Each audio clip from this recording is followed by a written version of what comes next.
Okay, Israel. Shalom, Yasharallah, mighty men and women of the nation of Israel. I hope everyone is doing Tawab this Shabbat. And now we're going to start going into a lot more of the information with Solomon and the temple and so forth and so on. But before we go into that, shalom to all the brothers and sisters out there in Israel. Shalom. Teaching the word. isbhpk, Houston, Virginia, Rochester, New York. Shout out to Zakia, Kwatazap, Zion. I hope everybody's doing well, keeping up the good fight, fighting the good fight, and all the brothers out there who are dedicating their lives to spreading this word out. Shalom to Israel and San Antonio. Hope everybody's doing well out here. And without further ado, you good, man? Yeah, mine's just missing. It's cool. I have mine. For those that don't No, know. look No, at that's it. not yours. Oh, yeah, right? This one. This is, you got your name on it. It's not my name. It's cool. I got it. This is not in order, but this is good. This is you? No, this is mine, but it's not in order. Okay, don't worry about it.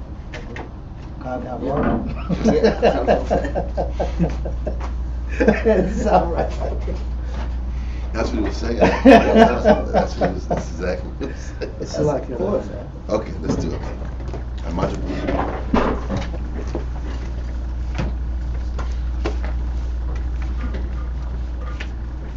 There's always another one under there too. Yeah, there's always that's one. laminated. Anybody's cleaning. Birthday, how about Shem Yahushai? Birthday, how about Shem Yahushai? Hawa Nathan Lanawa. Award. Zaywan. The water. Aman. Bless you, Yahweh, in the name of Yahushai that gives to us light this day. Thanks, so be it.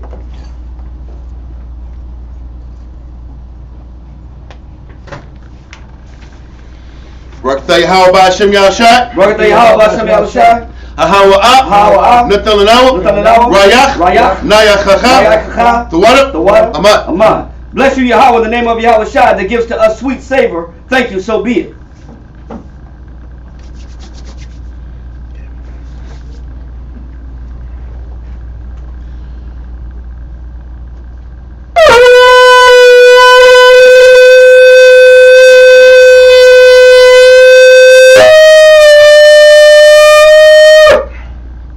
Amajim, Wapanya, Yerushalayim.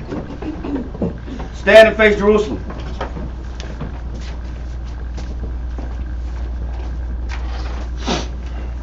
Birthday, how about Shem Yahushai? Birthday, how about Shem Yahushai? Hawa Nathan Lanawa. HaShabbat. Bashalom. The water. Aman. Bless you, Yahweh. Bless you, Yahweh, in the name of Yahushai that gives to us the Sabbath in peace. Thank you, so be it. Psalms 121. Anashia. Anashia. Ayanyamya. Hahoyam. Ma'aya. Yabua'a. Isaiah. Yabua'a. Ma. Yahweh. Sha'asha. Shemayim. Wa'aratiza. La'ab. Yanathan. Lamawat. Regalia. Yala'ab. Nawam. Sheshamaya. Hana. Yala'ab. Nawam. Wala'ab. Yashem. Sheshuamar. Yasharallah. Yahweh. Shemaya. Yahweh. Tazalia. Ayo. Yanyamya. Yad. Hashemash. Yala'ab. Hakaya. Bayawam. Wala'ab. Halabana. Barayala. Yahweh. Yashemaya. Makol. Right. Yashemor. Pasha. Yahweh. Yashemor. Awalakia. Wabu'aya. Ma'aitha. Wa'ai. Aman. Psalms 121. I will lift up mine eyes unto the hills, from whence cometh my help. My help cometh from Yahweh, which made heaven and earth. He will not suffer thy foot to be moved. He that keepeth thee will not slumber. Behold, he that keepeth Yasharallah shall neither slumber nor sleep. Yahweh is thy keeper. Yahweh is thy shade upon thy right hand. The sun shall not smite thee by day, nor the moon by night. Yahweh shall preserve thee from all evil. He shall preserve thy soul. Yahweh shall preserve thy going out and thy coming in from this time forth, and even forevermore. Amen. Amen. Israelite Credo. Shema Yashra'ala. Shema Yashra'ala. Yahweh. Yahweh. Eloheinu. Eloheinu. Yahweh. Yahweh. Echad. Echad. Shema Yashra'ala. Shema Yashra'ala. Yahweh. Yahweh. Eloheinu. Eloheinu. Yahweh. Yahweh. Echad. Echad. Shema Yashra'ala. Shema Yashra'ala. Yahweh. Yahweh. Eloheinu. Eloheinu. Yahweh. Yahweh. Echad. Echad. Deuteronomy chapter 6 verse 4. Hear, O Israel, the Lord our power is one Lord. Lord's Prayer. Abanawa. Abanawa. Shabbat Shemayim. Shabbat Shemayim. Kodash. Kodash. Hayah. Hayah. Shamka. Shamka. Yahweh. Yahweh. Malak Wadka. Malak Wadka. Taba'ah. Taba'ah. Ratazaka. Ratazaka. Hayah. Hayah. Aisha. Aisha. Ba'aratiza. Ba'aratiza. Kawa. Kawa. Hayah. Hayah. Bashemayim. Bashemayim. Natalanaw. Natalanaw. Lacham. Lacham. Kol. Kol. Yawam. Yawam. Wasalachnaw. Wasalachnaw. Chawabatinaw. Chawabatinaw. Kasalachnaw. Kasalachnaw. Chawabatinaw. Chawabatinaw. Wala'ah. Wala'ah. Tabianaw. Tabianaw. Banasawan. Banasawan. Abo. Abo. Awashaynaw. Awashaynaw. Mayan. Mayan. Right. Right. Hayat. Hayat. Laka. Laka. Amalakwat. Amalakwat. Waha'ala. Waha'ala. Wahathaparat. Wahathaparat. La'ay Walamya. La'ay Walamya. Aman. Aman. Matthew chapter 6 verse 9. After this manner therefore pray ye, Our Father, which art in heaven, hallowed be thy name. Thy kingdom come, thy will be done in earth as it is in heaven. Give us this day our daily bread, and forgive us our debts, as we forgive our debtors. And lead us not into temptation, but deliver us from evil. For thine is the kingdom, and the power, and the glory forever. Amen. Amen. 10 Commandments. La'ah. La'ah. Yahaya. Yahaya. Laka. Laka. Alahaya. Alahaya. Achoyim. Achoyim. Ayo. Ayo. Hanya. Panya. Thou shalt have no other powers before me. 2. La'ah. La'ah. Tha'ina. Tha'ina. Laka. Laka. Fasal. Fasal. Wala'ah. Wala'ah. Tha'ibadam. Tha'ibadam. Thou shalt not make unto thee any graven images, nor serve them. 3. La'ah. La'ah. Thalach Wachat. Thalach Wachat. Sham. Sham. Yahweh. Yahweh. Bashawah. Bashawah. Thou shalt not take the name of the Lord thy power in vain. 4. Zakar. Zakar. Hayawam. Hayawam. Hashabat. Hashabat. Lakodashwa. Lakodashwa. Remember the Sabbath day to keep it holy. 5. Kabad. Kabad. Abaka. Abaka. Ya'amaka. Ya'amaka. Honor thy father and thy mother. 6. La'ah. La'ah. Tharatazak. Tharatazak. Thou shalt not kill, murder. Number 7. La'ah. La'ah. Thana'ah. Thana'ah. Thou shalt not commit adultery. Right. La'ah. La'ah. Thaganah. Thaganah. Thou shalt not steal. Number 9. La'ah. La'ah. Tha'inah. Tha'inah. Shakur. Shakur. Thou shalt not bear false witness against thy neighbor. Number 10. La'ah. La'ah. Tha'chamat. Tha'chamat. Ko. Ko. Asherah. Asherah. La'ra'aika. La'ra'aika. Thou shalt not covet anything which is thy neighbor's.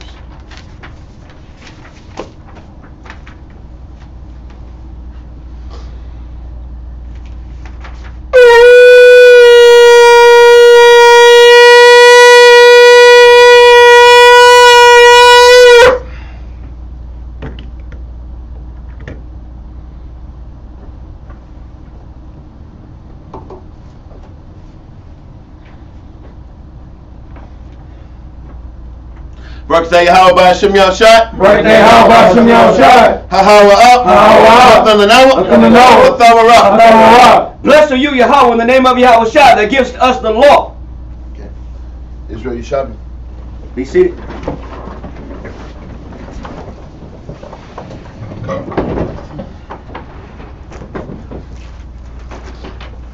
Okay. Now pretty much last week we talked about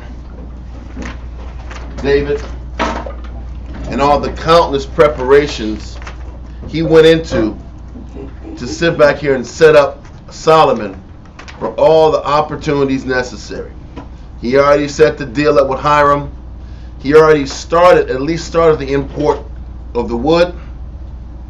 He had a war chest of gold that he acquired and accrued from all the countless wars that he had with the Philistines and the Assyrians and Moab and Edom and all the different countries he took over. He accumulated much wealth, and even he even contributed monies from his own personal monies for the Holy of Holies. So he made a significant commitment to getting all the preparations done for the temple, including the architecture. He already had the blueprint set up. He already had the land paid for. He already had the plot set up. Everything was put together. Now Solomon had to go ahead and finish and execute that responsibility. But before we even go into that, we're going to go now towards the very last period of time that David was alive. And we're going to start talking about what David had instructed Solomon to do as far as the internal issues in the kingdom. There were still internal problems. There were still rights that had to be avenged, offenses that had to be reckoned. And you know, when I sit back here and I read 1 Kings chapter 2, it gives me that Don Corleone scenario on Godfather 1. Remember when the father was talking to Michael? It was in the vineyard in the back. He was like, the person who settles for peace, that's the one you have to take out. I don't know if y'all remember that movie. It was a really good movie for me. And it was a father sitting back here and prepping all the things that his son had to look out for and to be aware of to make sure that the family line will be sustained and the kingdom would be sustained. And that's really how it felt as I was reading 1 Kings chapter 2. mob list. It was a hit list. That's why I said at the end, every guy and David wanted and the family wanted. So these issues had to be dealt with and reckoned. And we're going to kind of see how Solomon took the instruction, how he received the counsel, and how he established. We're going to read it. We're going to kind of see how he listened to the counsel, how he obeyed, but how he allowed the perpetrators to shoot themselves in the foot. He didn't have to actually operate rash and out of pocket and do some extreme beastly things. What you start to see is David set the traps for these people, for them to fall into their own traps. Right. All he had to do was set the standard up and the limitations. And the stage, yep. And then they would supersede the limitations because they, their own lust, Yep. or their own disobedience got them in trouble. They were already habitual line steppers out. Right. So he just had to set the line for them to cross. Right. And they was going to cross. They was going to cross it anyway. So with that, we're going to go to 1 Kings chapter 2 and verse 1. Let me What do you see. want first? Correct.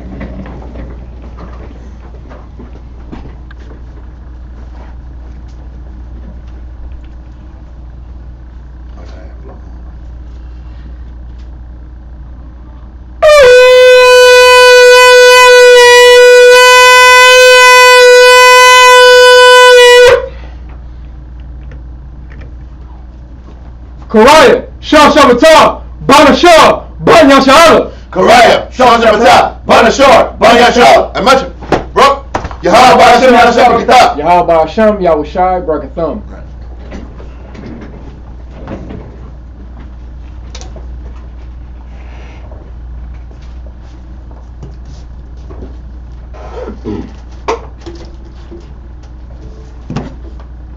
First Kings chapter 2 and verse 1. Now the days of David drew nigh that he should die, and he charged Solomon his son, saying, I kind of want to read.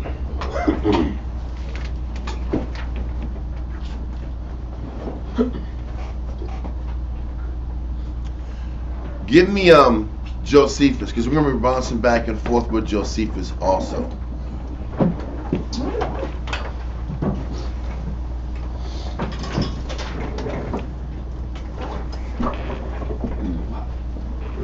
Anybody need one? I think I left mine here.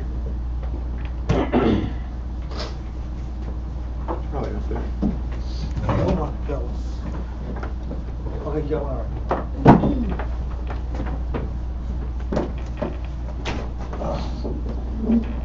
Okay.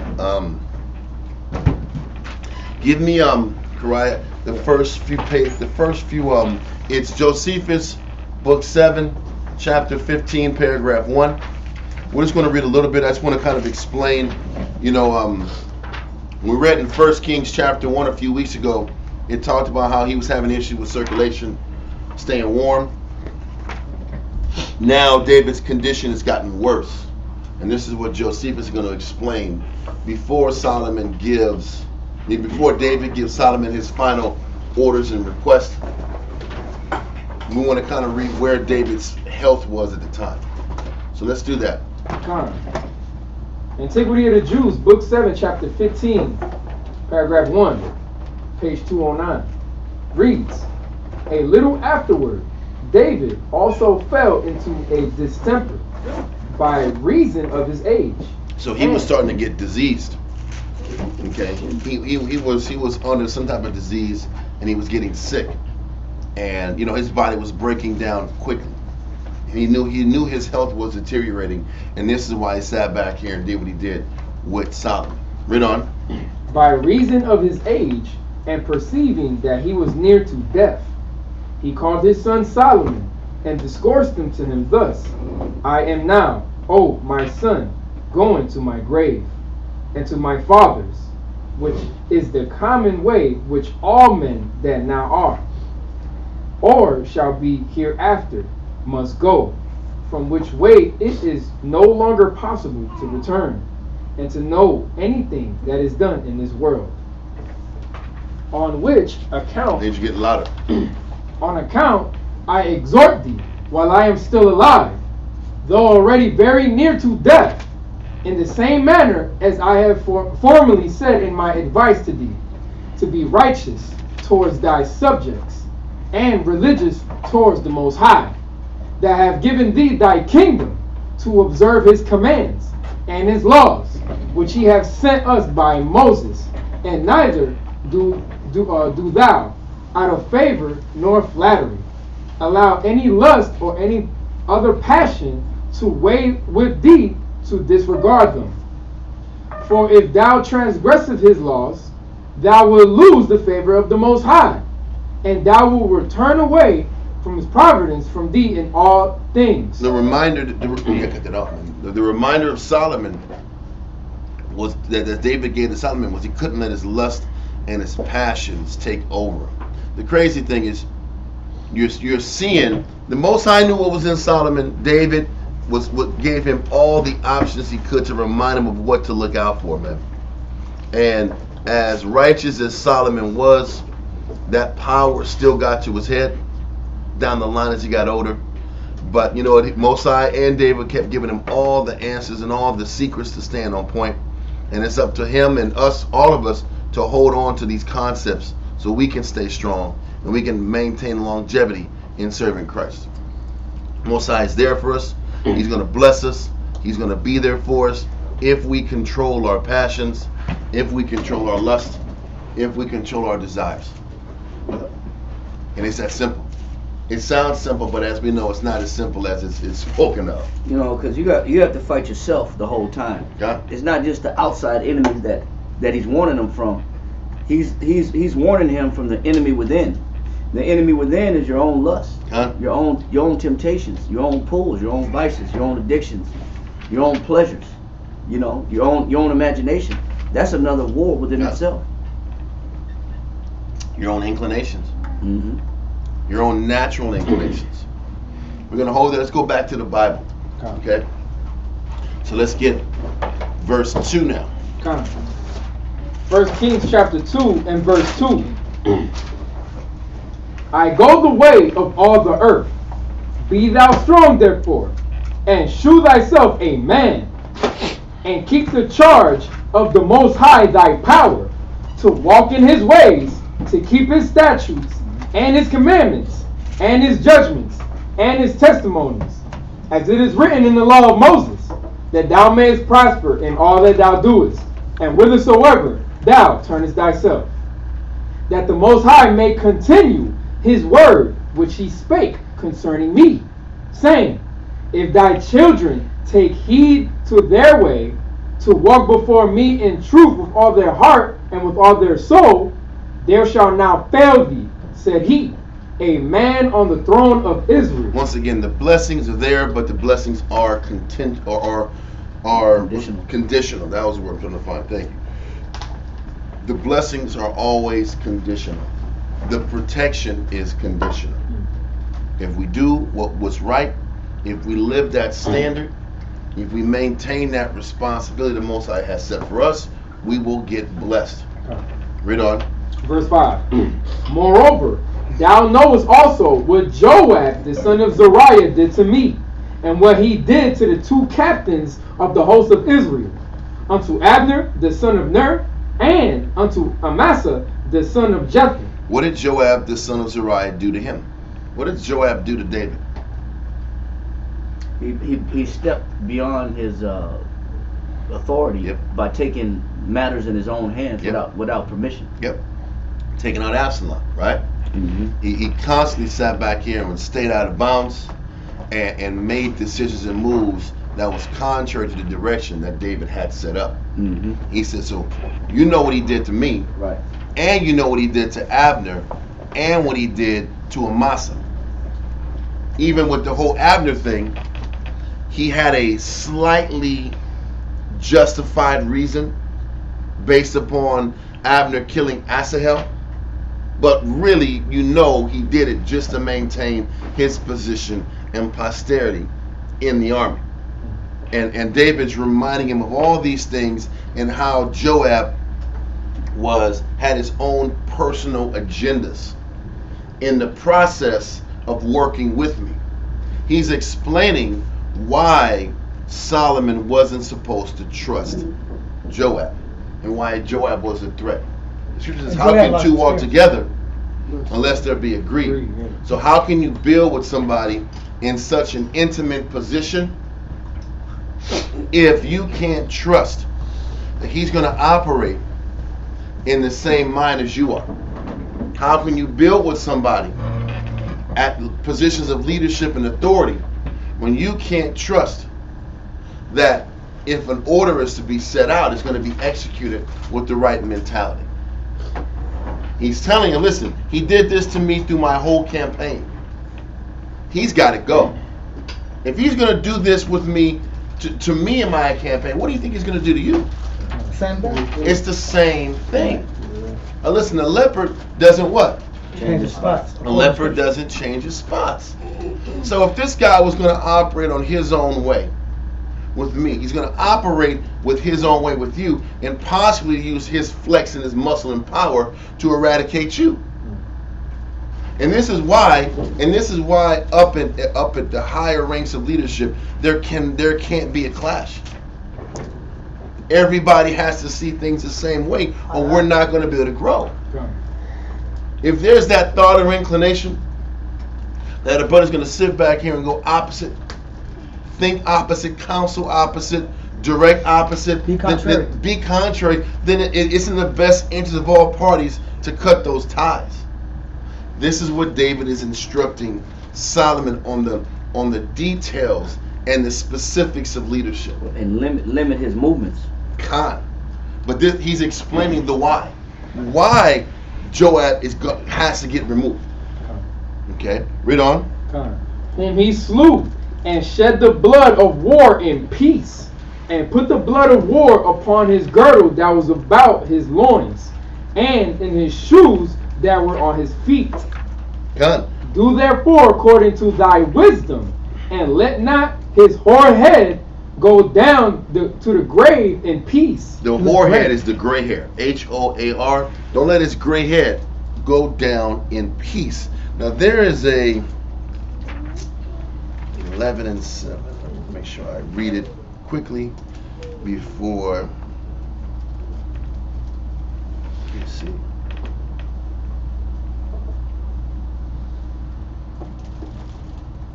Let's go to Josephus, book 7,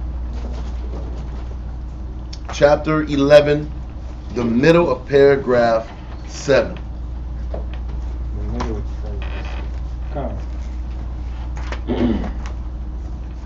Line 284? Yeah. Okay. And when Amasa... No, I want to go when it says, this paragraph deals with when Joab killed Amasa. And he sat back here and had the knife or the dagger under his girdle. And he walked off. But he positioned it to where the girdle, the knife was supposed to come out. So it dropped out. He picked it up. So Amasa didn't think anything of it.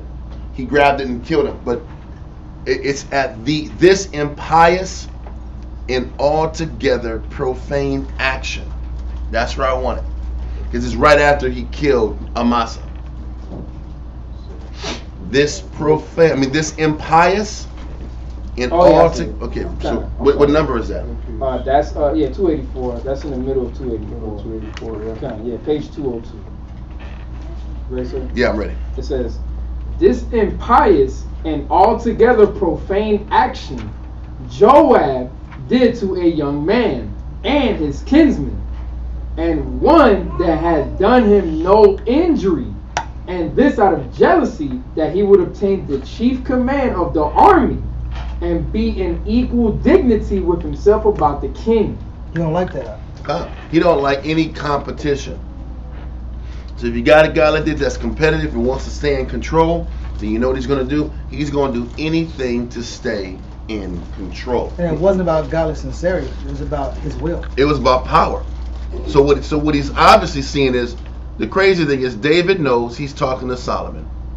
And David knows he's not going to sit back here and choose Joab to be the number one point guy. So what do you think Joab's going to do?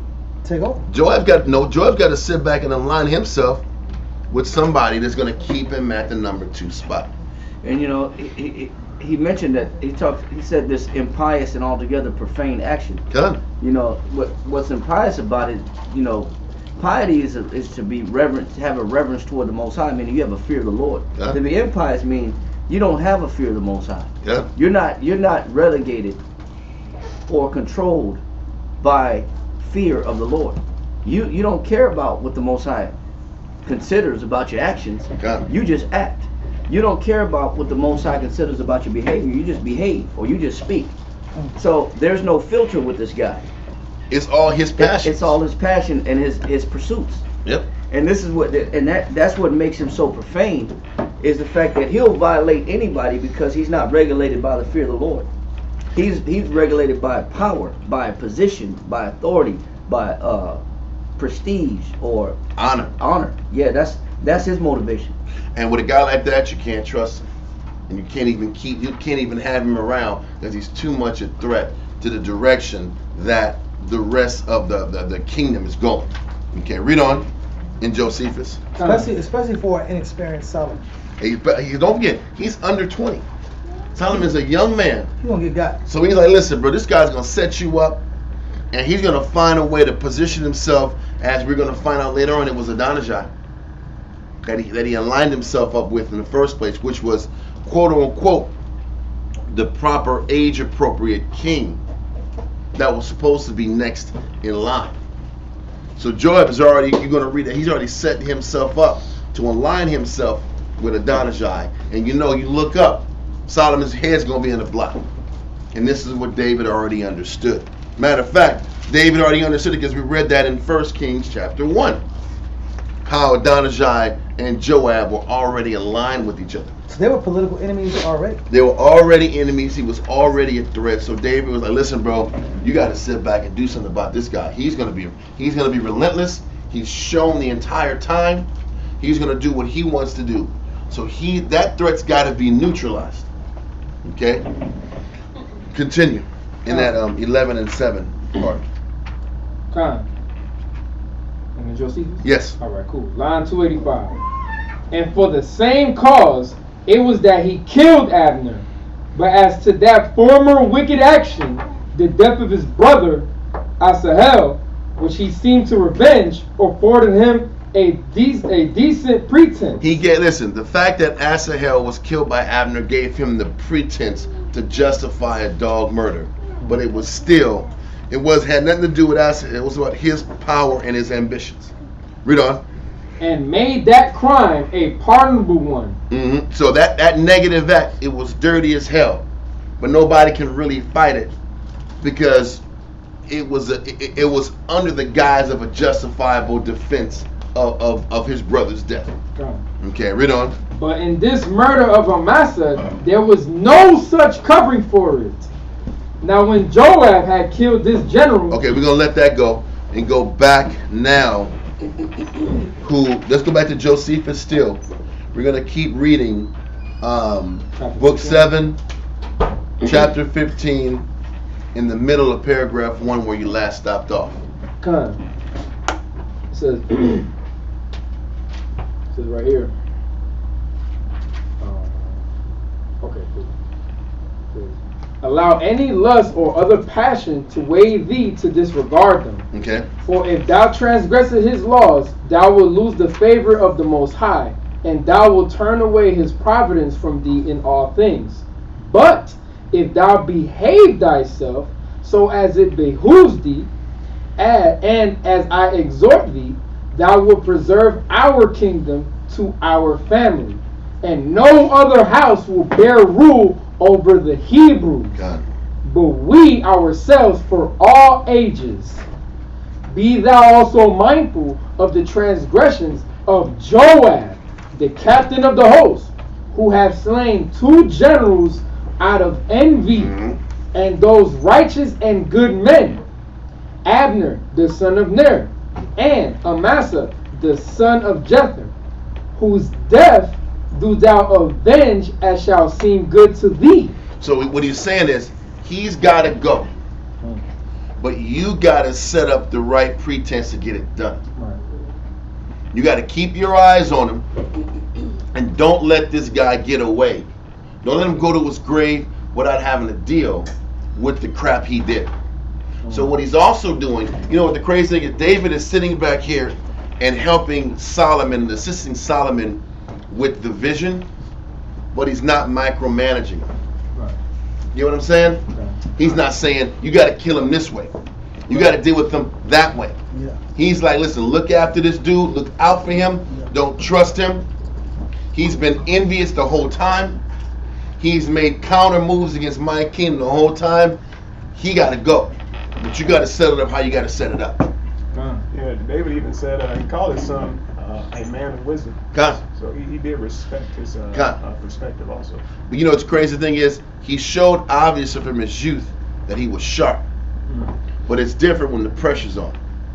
And you're the man. You got to make the right decision at the pressure time and the pressure moment. There's no training for that. Yeah. And this is what David is like, listen, bro, because listen, and Joab's a wily vet, bro. That dude's a wily vet. And he's been around the block. He knows how to maneuver through regime changes, the whole 9. So he's like, you got to watch this dude. You got to finish him off as soon as possible. So continuing in Josephus. Since Joab has been too hard for me, and more potent than myself, and so have escaped punishment hitherto, I also commit. So he said this guy was more potent, more hard than I was, and he was able to escape punishment. I don't know how the hell he was able to escape punishment with the king, but Joab had enough political connections. He had enough people riding with him that sitting back here, you know what David's saying. You know what he had lined himself up with enough people for it to be hard for me to take this guy down. And his counter, I got to go to war. I got to really count the cost against this animal Joab. What you have to do, you have to go extreme and make a bad political move in front of people, because Joab is a war hero. Yeah. So this guy's a war hero. He served with you. You look like a dog guy. Yep. Taking this guy out. This was your fellow, because that means everybody like, why don't serve David, bro? Because this is your guy. But listen, he put him in the trick bag. Yeah, he was really good at that. Because David was trying to give it to him my side. Like, I got to get rid of this guy. I got to get rid of Joab. Let me get him my side. Really, if Abner would have came through, he would have gave it to Abner. Yep. He knew Joab was Crazy Joe from the beginning, He knew he was Crazy Joe. He tried to bring Abner in to unite the tribes. It didn't work out. It didn't work. Like, God damn. Joab's like, yes, my Lord, Master David. You're not comfortable. He's like, damn, bro, this dude's not going away. and then David says, listen, how come when it was about getting Jerusalem, he said, whoever wants to take it will be my number 1 man. He was trying to give it away then. He was trying to give it away. Get out of here. Joab said, everybody get away. I'm going in there. Now, get away. Okay, Joel. Okay, Crazy Joe. I'll let you go do it. You know, they say he's backing guys off left and right, huh? They say boxing is a hungry man's sport. He stayed hungry, huh? He stayed hungry, huh? He's hungry, man. That's so funny, huh? He had some real carnal energy that kept him going, huh? It's the truth. Yeah. He stayed motivated. The spirit of competition. That's a great energy for a person like that, huh? That's hilarious. That's a great energy. But you know, just on that point, I need you to hate. I need to put energy. Exactly. I don't 50 Cent quote that. Ecclesiastes chapter 26 verse 11 on that mentality. It's crazy. Ecclesiastes chapter 26 and verse 11. Watch over an impudent eye. And this is what David is telling Solomon. So you gotta watch over an impudent eye. And an impudent eye is a person shamelessly bold. Bold, shamelessly bold. And it's another word for that means effrontery, which means crazy, impudent. I know, right? Transgressing the bounds of modesty and decorum. It says effrontery is a sure mark of ill breeding. Meaning he's saying that it's embedded in him. He's not going to change. Bad stuff. Yeah. Bad stuff. He's not going to change. But this guy's going to be the same in this kingdom, David's rulership. He's going to be the same in Solomon's rulership. And you got to also understand, Dave. Another reason why David didn't want to do him, man, is because they're kin. That's his sister's son. Nephew. That's his nephew. That's his crazy nephew. So yeah, I got this crazy nephew. I'm not Zariah, my sister gonna keep crying at me and tripping on me about me killing this nigga. He says, I can't do it, man. It's not gonna, like everything you said about the army and the nation. Then I got my sister tripping out, my mama and them they gonna be tripping out. The whole family's coming against me. You did it again, David. You did it again. Oh, because you wanted all the power, didn't you? You're gonna be miserable. That's the point, huh? So I'm just trying to understand why he wouldn't just eliminate this threat. Because even after everything was over, take him out then. Yeah. Because he did the same thing with Shammai. Remember the guy that was cussing him out and kicking dirt at him out? There was a reason. Listen, I even understood why when he crossed over Gilead or the Jordan, why he didn't kill Shammai there. Because Shammai did it at the right time. Shammai brought 1,000 Benjamite men. First of all, he brought 1,000 Benjamite men with him. And he said, brother, I'm sorry. I wasn't thinking. You really sorry, bro? I was very angry. Right? 1,000 men, I was wrong, right? 1,000 men, I was wrong, right, David? David was like, this, no problem, brother. This is a celebration. This is a coronation. I'm not going to sweat it. Shammai was very strategic with how he set that up. He was obviously a well-known man, and he had backing amongst Benjamin. Do you really want to go to Benjamin? You want to go to war with Benjamin? Not really. You really don't want to go to war with Benjamin? You really don't want to do that. The nation tried that one time, and they almost got annihilated. Don't forget that. In Judges, I think it was 19, they almost screwed the pooch, and Benjamin almost got them all. So do you really want to go against crazy Benjamin? No. So these are just things David was thinking about. But now that he's always his man, you got to take care of Shammai. Yeah, listen, and they're going hard, bro. But you got to understand this: the reason Shammai, as you're going to read later on, Shammai had sway with the rest of the tribe. I was reading in Chronicles, Shammai was still the head over one of the princes over all of Benjamin. This guy was a real problem. You sat back here, there was already that little very delicate tension, delicate relationship between Saul's family line, and Judah. Those political affiliations were very delicate. So just taking out Shammai because he offended him, not do that. That wasn't smart. Plus, he put so much work into win Benjamin. It took a lot of work to get invested in the idea of being United Kingdom. So it wasn't an easy thing, and I even understand Shammai even more than Joab, but I get them both.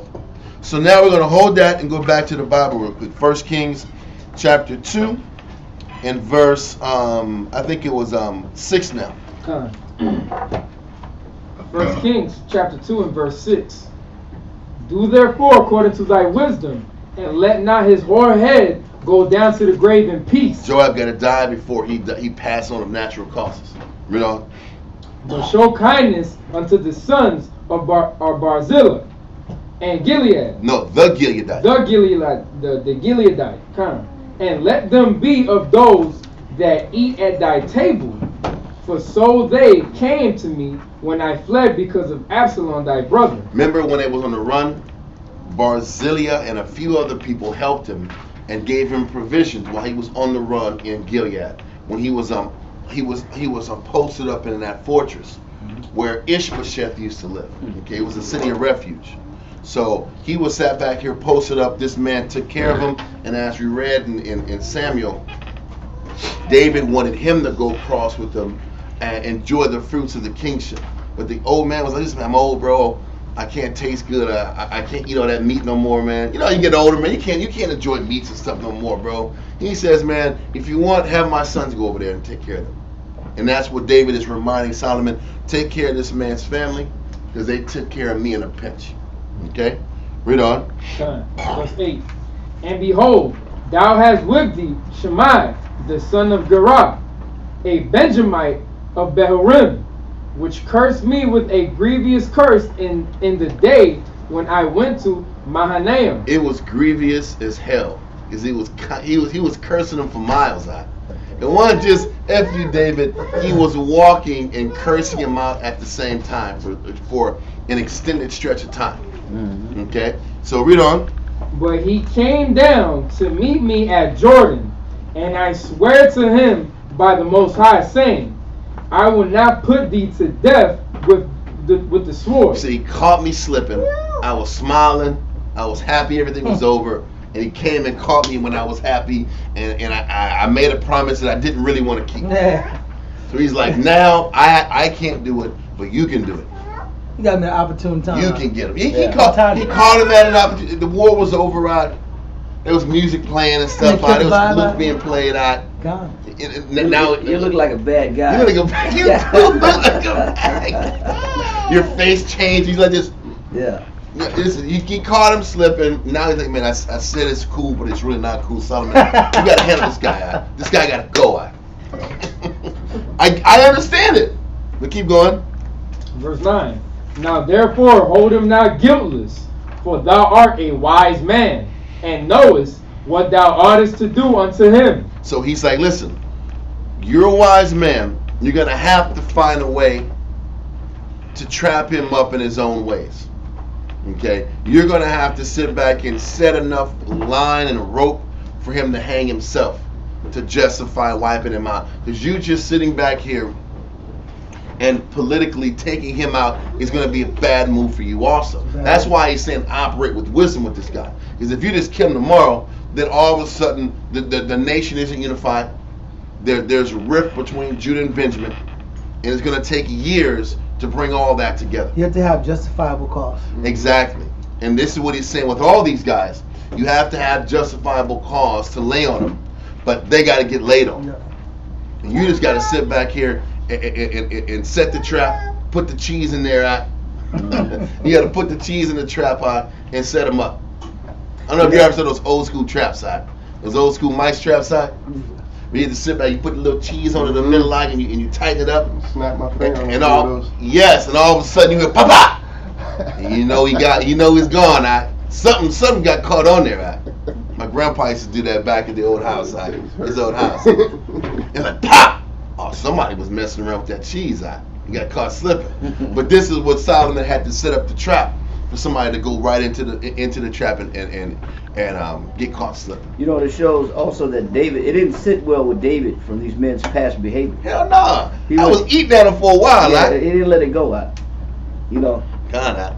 It just showed that he had remembered it upon his own deathbed that, hey man, these men still got to pay. They got to go, man. Yeah. And they're going to be impediments to what you're trying to do down the line. Yep. Shimei held a lot of sway amongst Benjamin. Joab held a lot of sway with the army. You got to have the army on your side. Yep. You can't sit back here and not have the army on your side. That's how coups happen. So, continue. But his hoar head brought thou down to the grave with blood. So David slept with his fathers and was buried in the city of David. So David gave Solomon those Godfather orders. Last week we talked about, you know, how David was praised as a great man. We went on to those details, so I'm not going to do it today. So now this is the time when David passed, and now we're going to explain what Solomon has to do to gain trust. Because it's one thing for David to say, trust this man. For David to say, hey man, this guy's the guy you got to follow, back him, all the nations, all the princes, look after him. But you still have to earn your own way. You have to earn your keep. A person can vouch for you all day long, but you got to put in the work and earn trust. So now the ball is in Solomon's hand to earn the trust of the people, to make all the right decisions, and just get things in order and get things in line the right way. So continue verse 11. And the days that David reigned over Israel were 40 years. 7 years reigned he in Hebron, and 33 years reigned he in Jerusalem. So he reigned for 40 years total. Read on. And he died at 70. Read on. Then sat Solomon upon the throne of David his father, and his kingdom was established greatly. And Adonijah, the son of Haggith, came to Bathsheba, the mother of Solomon, and she said, comest thou peaceably? And he said, peaceably. Why would Bathsheba ask Adonijah, are you coming to me peaceably? Because of how he just got caught. Like, he's already known to be this kind of, you know, shady type dude. That what he just tried to do by basically swiping the kingdom from his brother. Yeah, and it just shows you, though, that the relationship was never really strong between Adonijah and Solomon.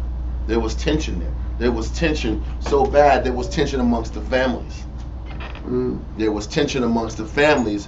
Don't forget, sometimes when you have the mother of Solomon was obviously Bathsheba, and they had their thing, and then you had Adonijah and his family, they had their thing, and they were all connected by David, but you can still see the beef and resentment between the underbelly of these families, and how their allegiances were still with their mothers, and they really weren't connected. They really weren't interconnected as much as one would think. And if these were Romans, she would have been dead. Because the Romans were often killing each other's half brothers and half sisters, stepmother, stepfather. They were known for that, for the sake of power and authority. They did that to Alexander's sons. Alexander the Great had some sons. Now he had some little coolie kids from India or different nations, but they wiped them out too, the mother and the kid, so that those generals could have free reign over those jurisdictions. That's just how Esau did things. But it's also showing you in these marriages like this, the way it was set up, that the brothers weren't all connected, the families weren't all connected, and they were more aligned with their direct kin than the other mother's kids of other marriages. It's just kind of showing you how things work. So Bathsheba was like, are you coming with a peaceful message or what? He's like, peaceable. But he said peaceably. Listen to how he talks to her. Read on. Verse 14. He said, moreover, I have somewhat to say unto thee.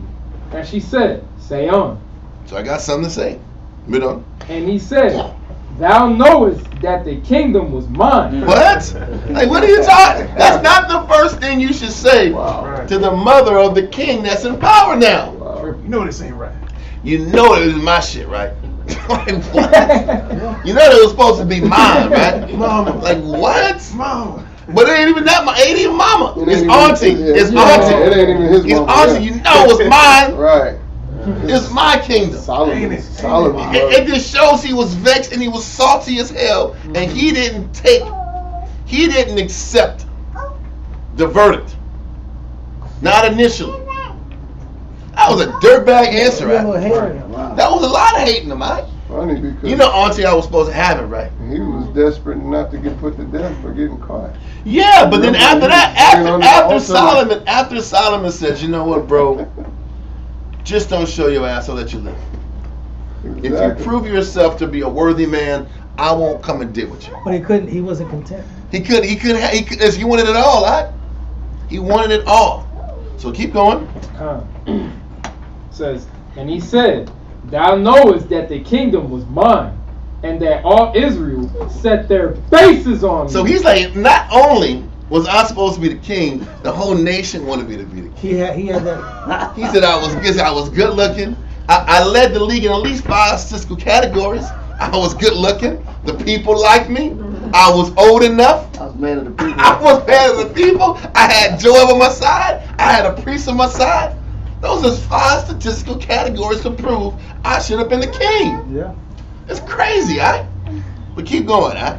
That I should reign, albeit the kingdom is turned about, and has become my brother's, for it was his from the Most High. But the crazy thing is he knew the Most High wanted Solomon. The Most High anointed Solomon. But you're still angry and saying the kingdom should have been mine. You know why? Because his self-interest was more important than the Most High, like Sean One's point was, about the impious nature. Yeah. It's not about the fear of the Lord, it's about what I want. And this is why men like that get eliminated in these situations. Because think about this, he's already upset. So all he has to do is be around the right person that can say, you know what? Yeah. I can still get you in there. Right. I can get you what you want. All we gotta do is in that ear starts black. Okay, let me see how you do it. Let me see this one. I'm gonna stay back. You don't gotta do nothing. Let me just do it. And that's how sedition started. Because he didn't accept the conditions that the Most High put him under. You know, older people can pick this up, man. Yeah.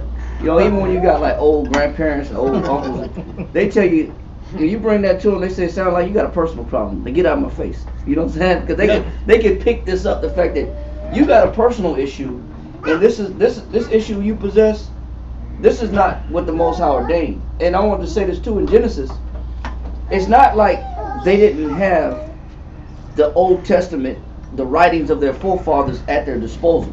True. Because when you look at Genesis chapter 27, and it says, and these words of Esau, her elder son, were told to Rebekah.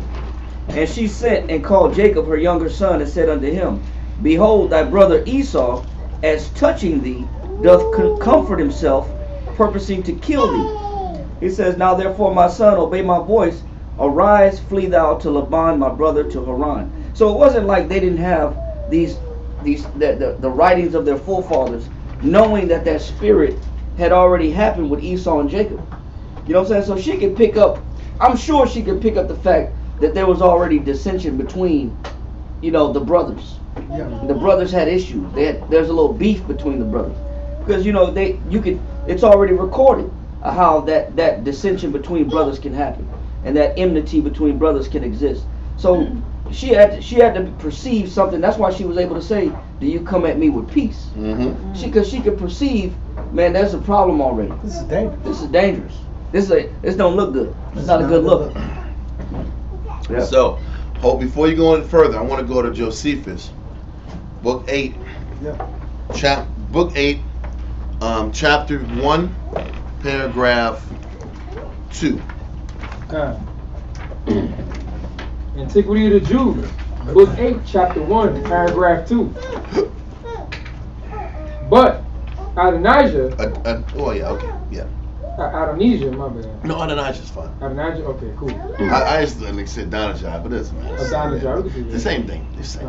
But Adonijah, who while his father was living, attempted to gain possession of the government, came to the king's mother, Bathsheba, and saluted her with great civility.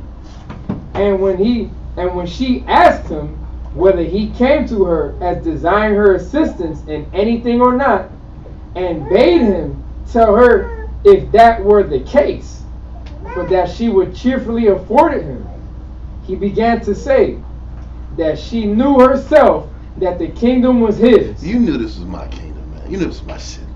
And you sat back here and went around my back and took it from me. You sat back here and talked to your husband, huh? And you sat back, set it up. You knew it was mine. Yeah, he blamed something. He's really saying it's her fault. And it technically, she did. Listen. With the prophet, Nathan the prophet told her, and then she went to him. It was really Nathan. This is called a microaggression. a microaggression. Now, it's not full on aggression. Where is this guy's coming from? It's called a microaggression. Cause he's showing ill nature out. Okay. But it's not anything physical. But it's like, listen, there's subtle jabs. It's very subtle, but he feels what he feels. He's resisting himself because he don't want to get killed. Yeah, but he feels the way he feels. Yeah. He wasn't happy about that. And for you had to tell her that, you can't just take it, just eat it. That's the problem. That was the first thing that came out of your face. I was, hey, you know I was supposed to have the killer, right? What? That's not what you say to a person that you're asking something for. Oh my gosh! It is if it's burning inside. He could not. He had to get it out. Wow! And he had to say it. His mother of all people. Like, his stepmom, but yeah. I mean, I'm just saying Solomon's mother. Yes.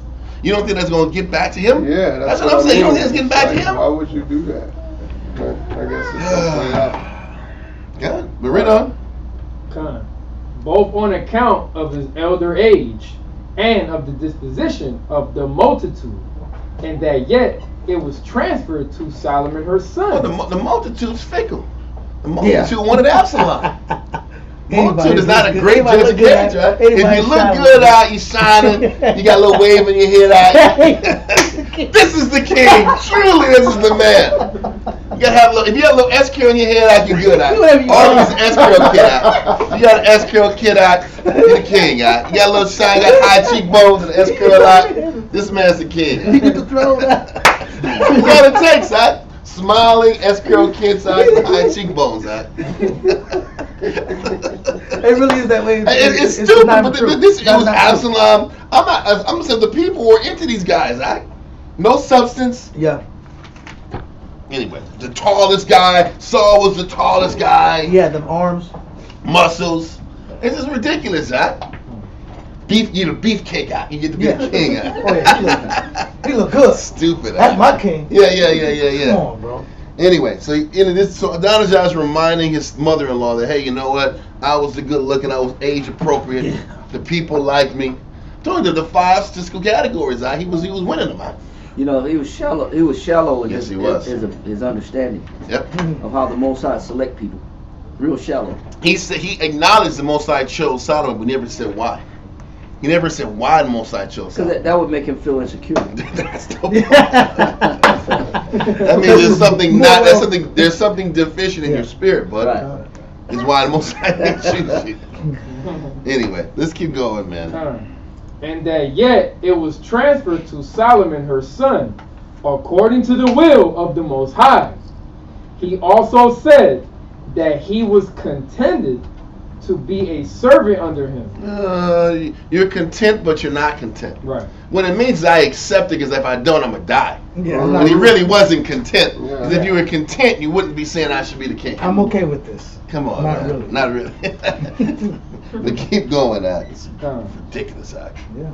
And was pleased with the present settlement. Okay. But he desired her to be a means of obtaining a favor from his brother to him. Stop. So we're gonna go back in the Bible. So now we're at 16. 1 Kings chapter 2 and verse 16. And now I ask one petition of thee, deny me not. And she said unto him, say on. Don't deny me, because I really want this. Don't tell me no. Don't tell me no. I want to hear yes on this one. I gotta have this one. He's out doing that depends on what it is. He's like, you gotta tell me yes first, right? Before the request kicks in. Because you know why? Because it also shows you this guy is not used to be told no. Right.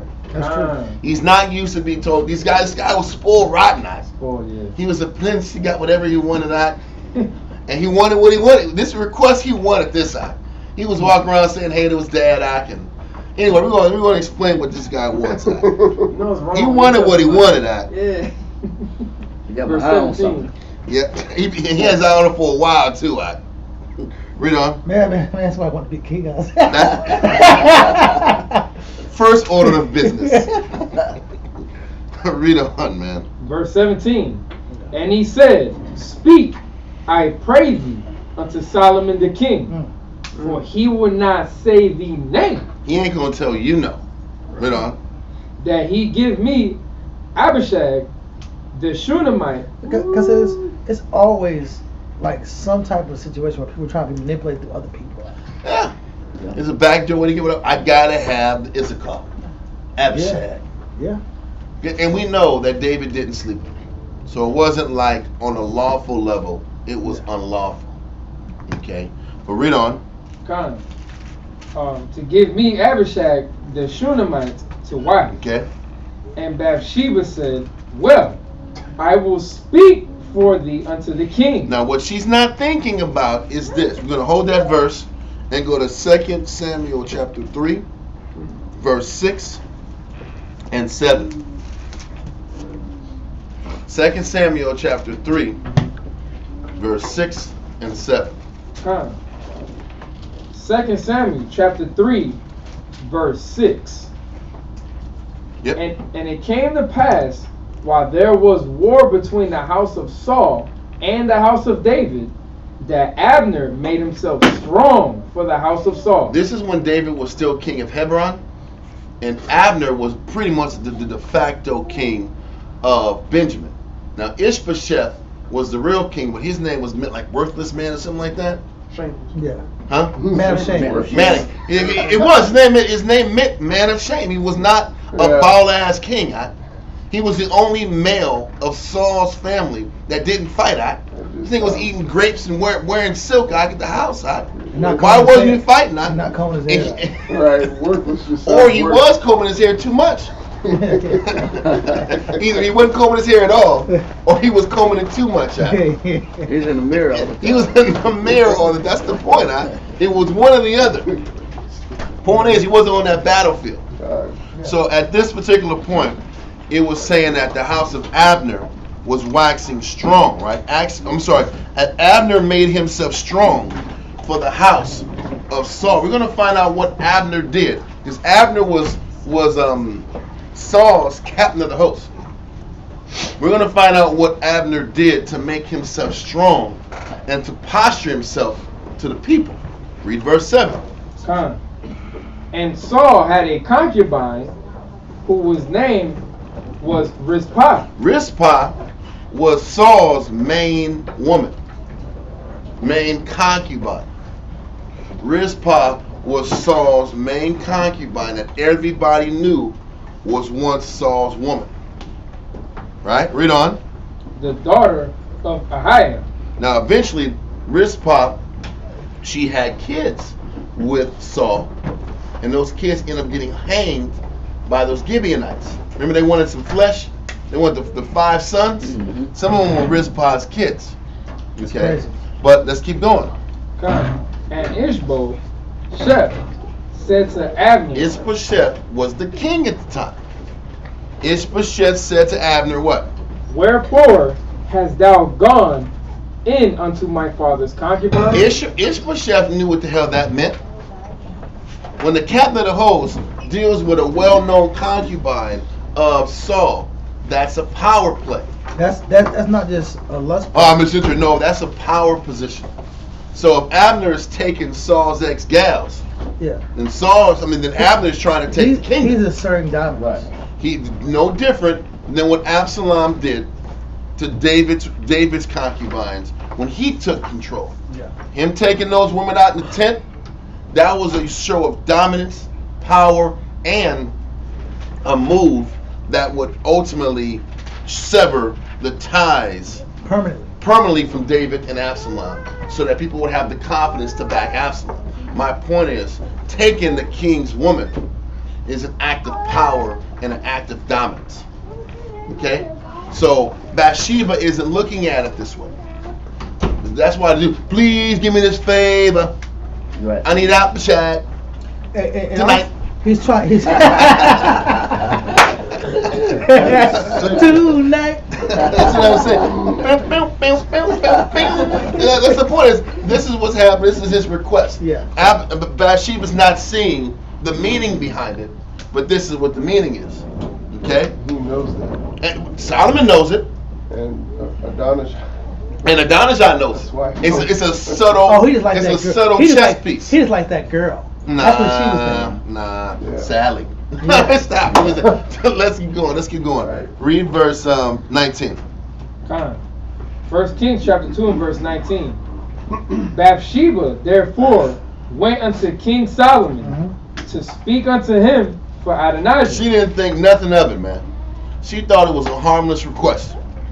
But Solomon was wise for his age and was up on game. Just a little hookup. Because he already showed him where these guys were coming from. And you know what? Read it. Let's read it. I was going to explain. And the king rose up to meet her and bowed himself unto her and sat down on his throne and caused a seat to be set for the king's mother. And she sat Give mama on a seat on the throne. Come on, mama. What's going on? Read on. Okay. Verse 20. Then she said, I desire one small petition of thee. I pray thee, say me not nay. It's the same thing that says. It's just don't tell me no, baby. You know I love you. Right. Don't tell me no, baby. Okay, mama, what you want?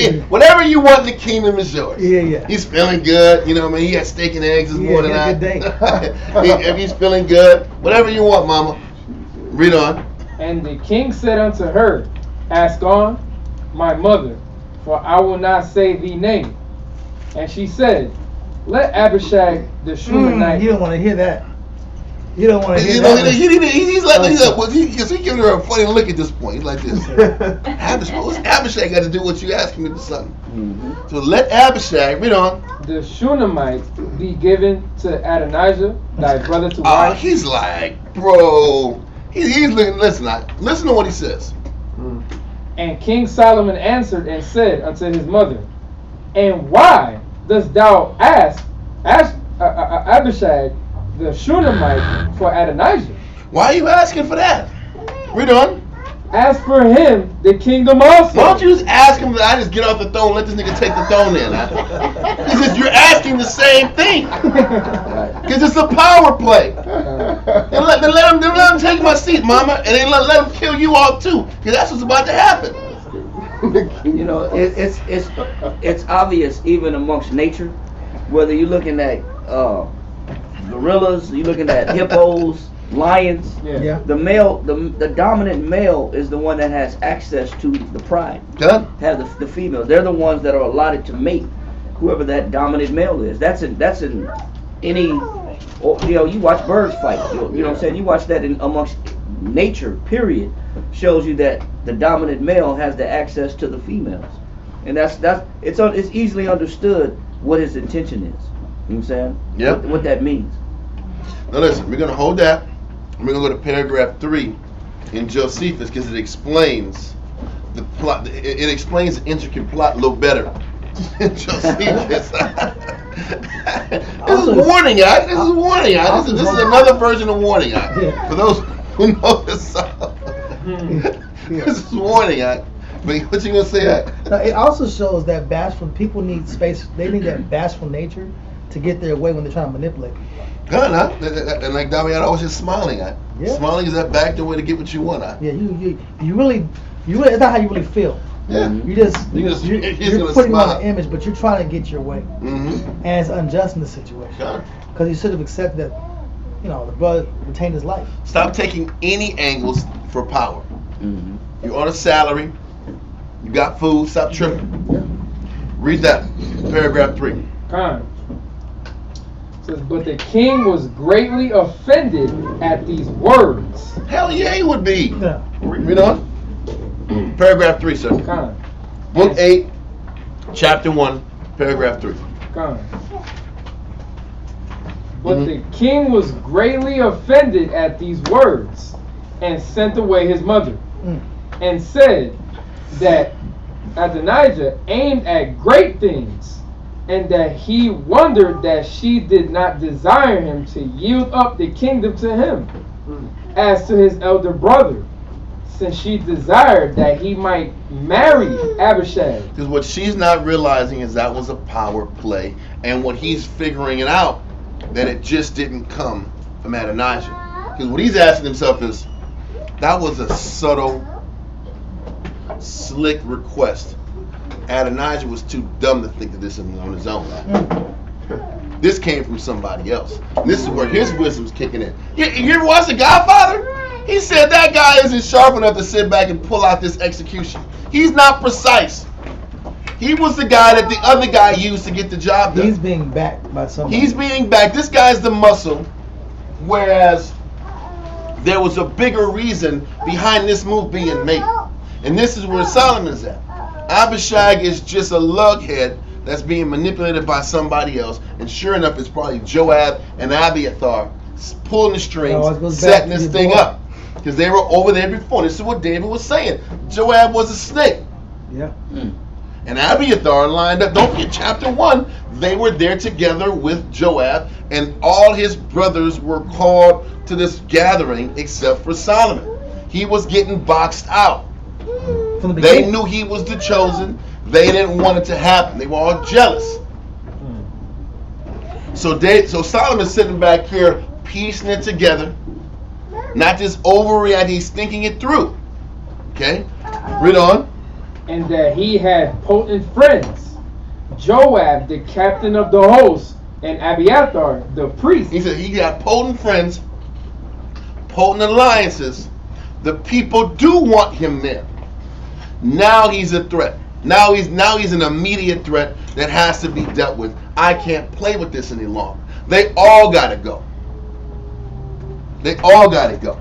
Read on. So he called for Benaiah, the captain of the guards. Now Benaiah was just as much of a dog as Joab was. He just wasn't as crazy as he was. Benaiah was in all the wars there ever was too. He was a great man that led forces too. Don't forget, he led the Cherethites and the Pelethites, which were those elite Philistines that were Lord of David. Yes, sir. So Solomon was able to perceive that Joab could use this as an opportunity to side with Adonijah. But he was already siding with him. Remember in chapter 1, remember Adonijah was running around here eating meat and playing music. Not playing music, but had the priest with him. It wasn't a ceremony, but they would gather together, and all the brothers were gathered in chapter 1 except for David. Except for Solomon. Right. And that was when Solomon and Nathan weren't invited. And then Nathan went to Bathsheba and said, hey, you better talk to your husband because there's about to be a coup going on. And that's when David got up and anointed him and spent the whole process. And this is the same thing America does when it comes to by proxy or proxy wars. Yeah. They back small little nations. There's political war between nations. There's all these resources being spent to stop these insurgents. Yeah. And you can't progress forward as a country and as a nation. Okay? So this is what's happening. And Solomon already knew these guys were up to something. It just didn't come to fruition yet. Right. Now we're here in a situation again. He's like, you know what? I got to sit back here. We got to neutralize this threat once and for all. Okay? Continue. So he called for Benaiah, the captain of the guards, and ordered him to slay his brother Adonijah. Mm-hmm. He also called for Abiathar the priest and said to him, I will not put thee to death because of those other hardships which thou hast endured with my father, and because of the ark which thou hast borne along with him. He said, listen, I'm not going to kill you, Adonijah. Because even David had a lot of plans for Adonijah and his family in the servicing of the temple. Remember we read that it was like 13 of the family of Zadok, or 12, and it was like 8 from the family of Abiathar that were going to be the ones running those rotations in the temple. Mm-hmm. And he was supposed to be one of them running those things. But he's like, man, now I can't trust you. And I'm not going to kill you because of all the service you did for my father. But you know what? And also David didn't put Abiathar on that hit list.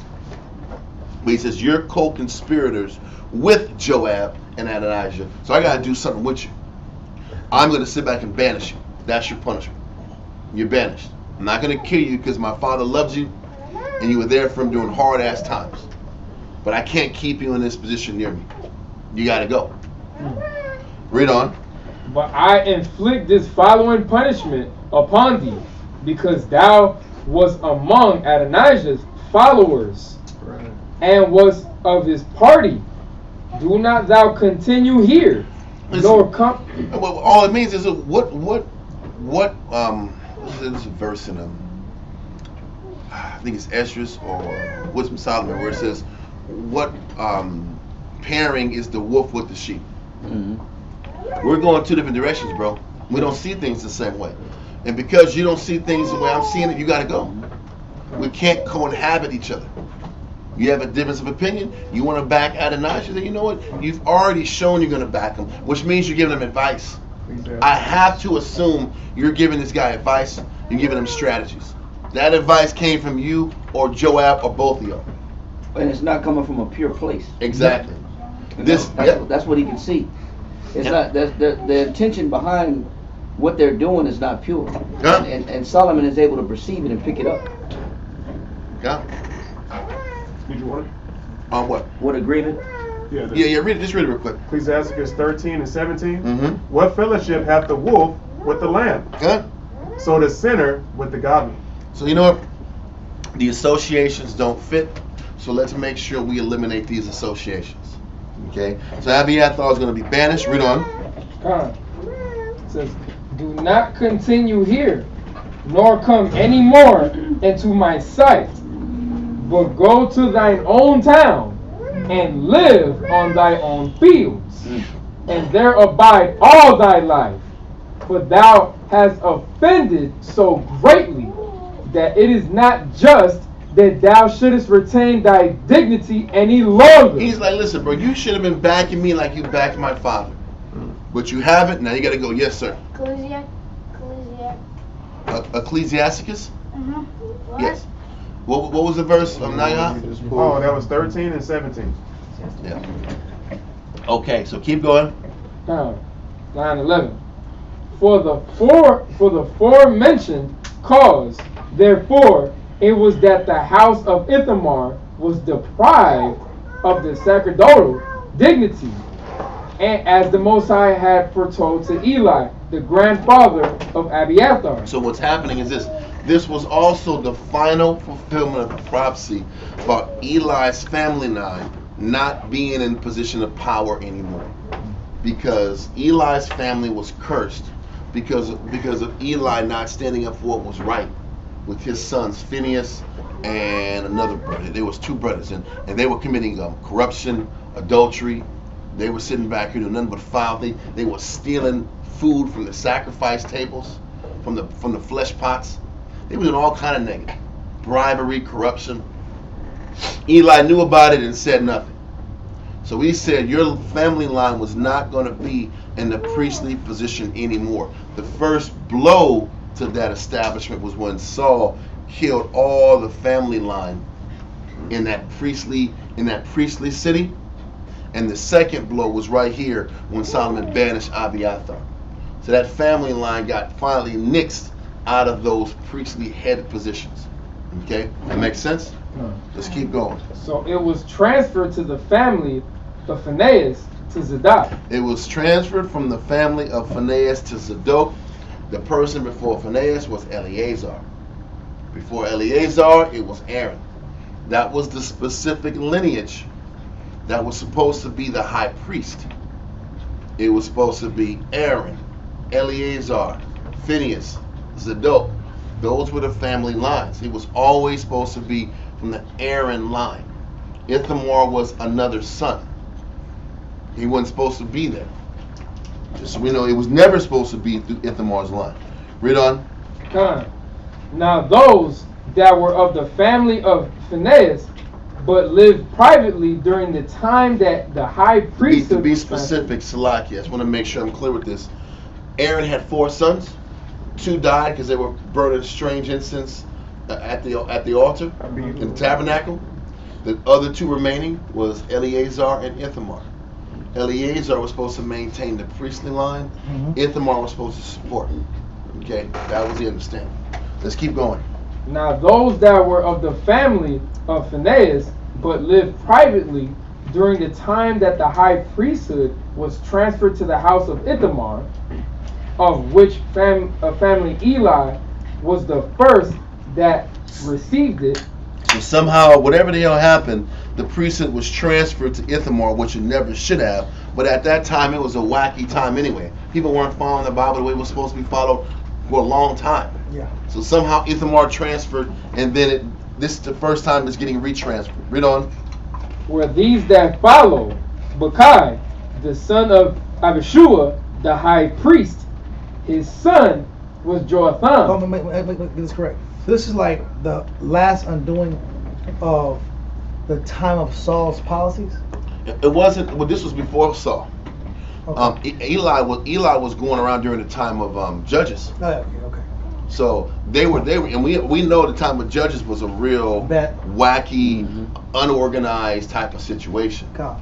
So this is just redoing and refixing that situation. Okay. Don't forget, Eli trained Samuel, Yeah. and Samuel was that last potent judge. Yeah. Then the people wanted A king. a king, and that's when things went Okay. even further. Gotcha. From judges to kings. Yes. Judges in organized time, kings trying to structure. I got you. Judges wasn't organized either.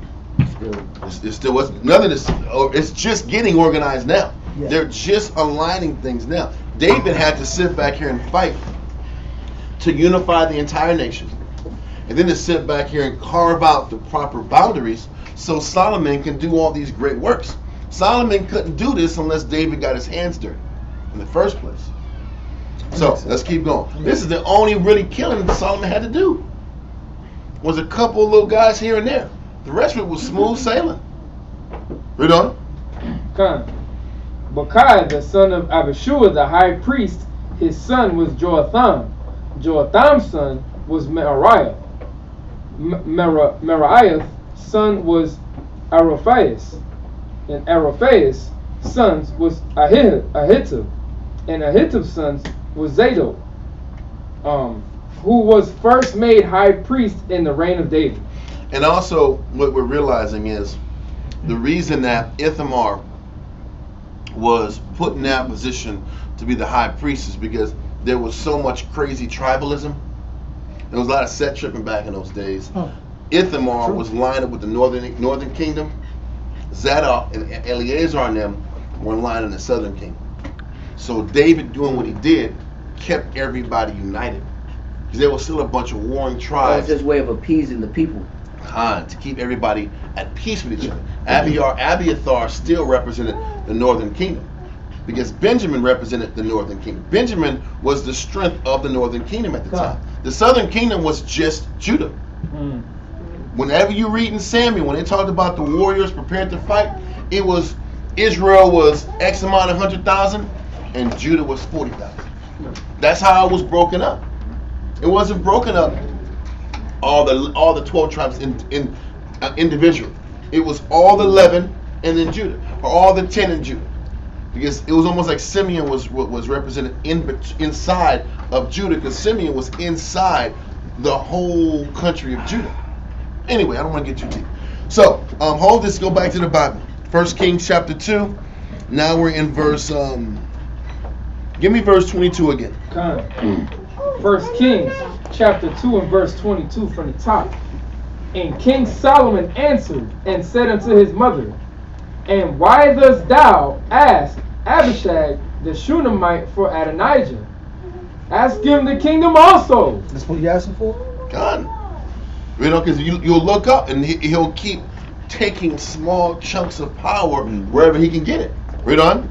For he is mine elder brother, even for him, and for Abiathar the priest, and for Joab the son of Zeruiah. He's like, man, the coup is in. Yep, he gonna ask for that crown that David used to wear, that 70-pound crown. Exactly. They might as well. Man, you ain't been using that in a long time. Your neck ain't strong for a young buck. For all that, man. He's catching dust. Yeah. Exactly. Put that to good use. Yeah. So you're already seeing how they're trying to bully him and test him. God. When anybody gets new position, that person that gets in a new position is going to get tested, it's going to get challenged, until you show and prove without a shadow of a doubt you can handle these type of challenges. Okay, so keep going. Verse 23. Then King Solomon sware by the Most High, saying, The Most High do so to me, and more also, if Adonijah have not spoken this word against his own life. He said, this man's last, he's breathing his last breaths out. This is it. Frank is finished. I'm telling you, Frank is finished. You know that. Now therefore, as the Most High liveth, which have established me and set me on the throne of David my father, and who have made me an house, as he promised, Adonijah shall be put to death this day. God, I like how you put the death. He did it right. He emphasized He the did it death right. in the reading, So yes, Pariah, he's going to be put to death today. Yes. I This can say death it lightly, today. But you have in the face like death. Yeah. Like, okay, he's dying. He's dying to death. So be it. Keep going now. Verse 25. The problem was this: if you're gonna do it, you can't slow it up. You slow it up, leading to death too quick, guy. You got to read it and then hit it hard out. Okay, don't slow up so much. Anyway, let's keep going now. Verse 25. And King Solomon sent by the hand of Benaiah, the son of Jehoiada, and he fell upon him that he died. No more Adonijah. Read on. And unto Abiathar the priest said the king, get thee to Anathoth unto thine own fields. You got to bounce, man. You got to get banished. Read on. For thou art worthy of death, but I will not at this time put thee to death. Why was he worthy of death? Because this was never going to stop. The constant attack and the constant fighting and jockeying for a position is a waste of time. Nothing can get accomplished from the top if there's constant wars up at the top. You can't get anything done if there's internal fighting and striving and this is team this guy and this is team that guy. It's better that you have banishments for the benefit of the entire kingdom than sit back here and be fighting and going to war every day and slowing progress down and weakening the nation from the inside. This is just military strategy. This is understanding the nature of the Most High and understanding what it takes to get something accomplished and get it off the ground. The nation hadn't even really taken off yet.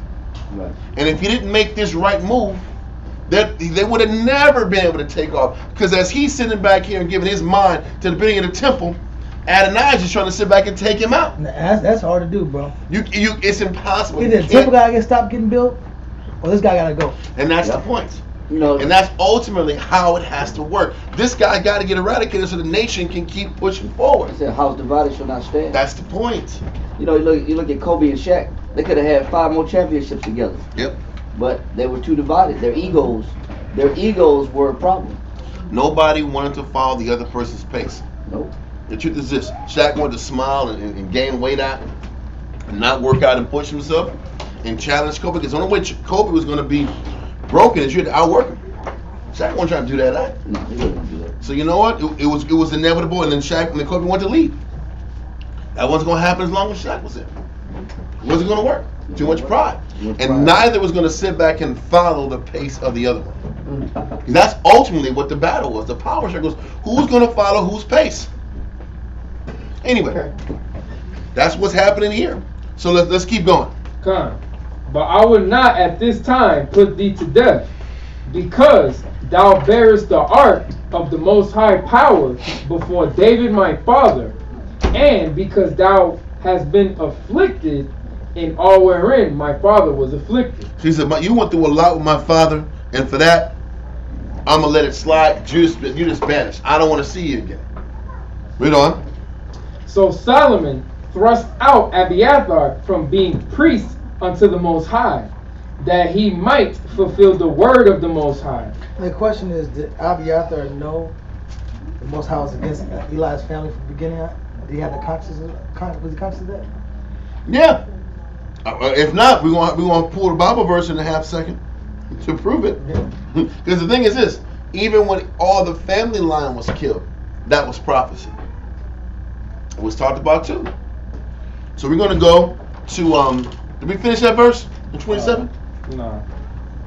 27. It says, so Solomon thrust out Abiathar from being priest unto the Most High, that he might fulfill the word of the Most High, which he spake concerning the house of Eli in Shiloh. Okay. Hold that and go to 1 Samuel chapter 2 verse 27.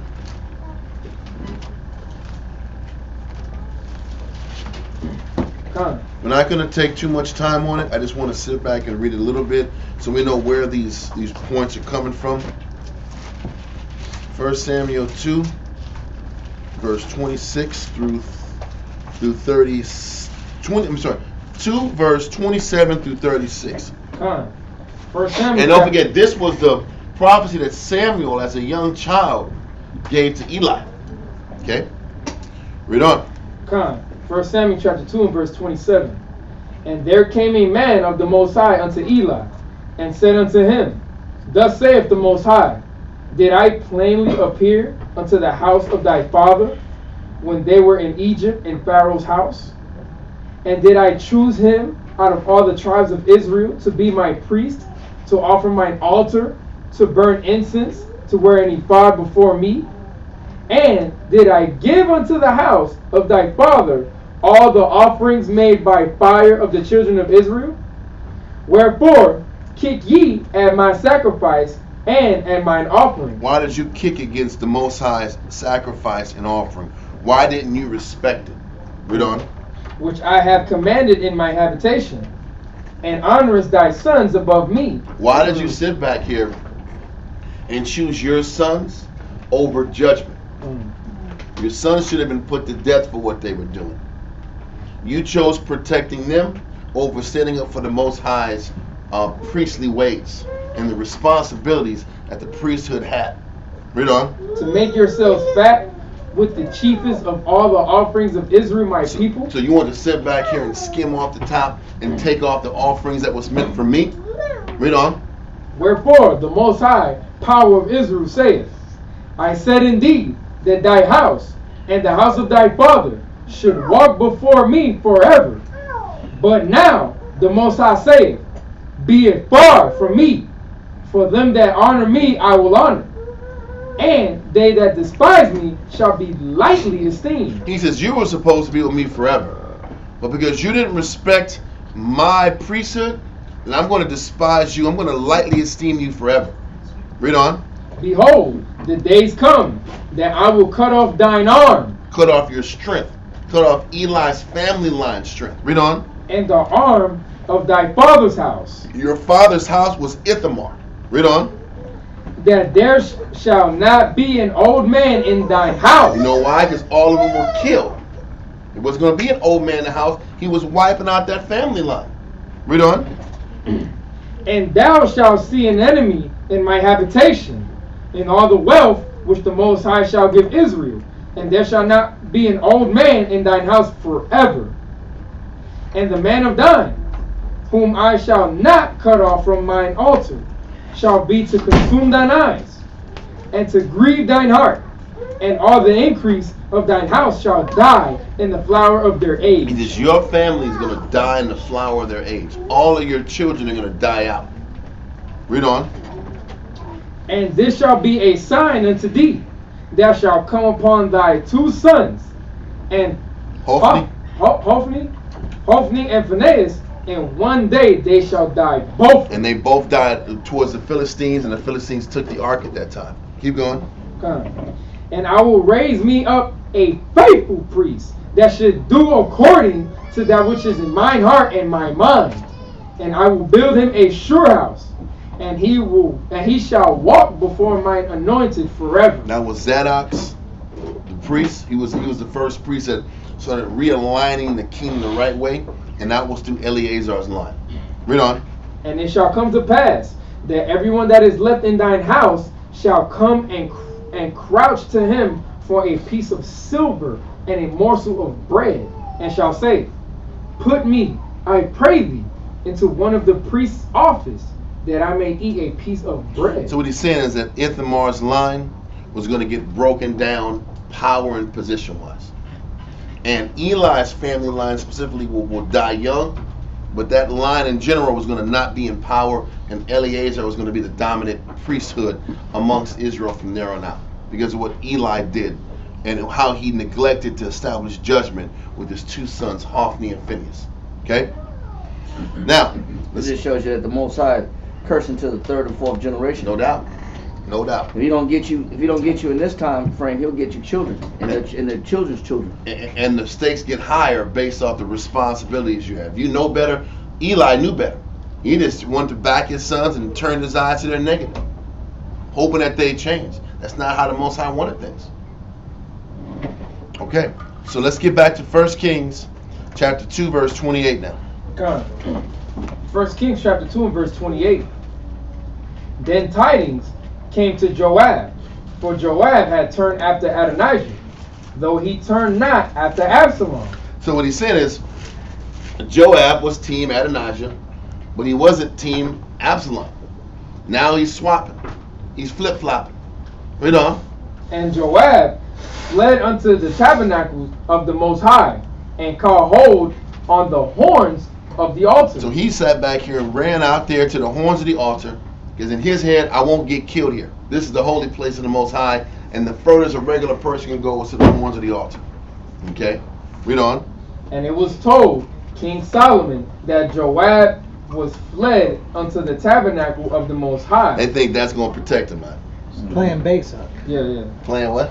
Oh, you know how you play tag and I'm at my base? Yeah, okay. Yeah. That's the same thing Adonijah did. Yeah, exactly. Grabbed onto the horns of the altar. And this is the holy place. You can't come in the holy place. Right.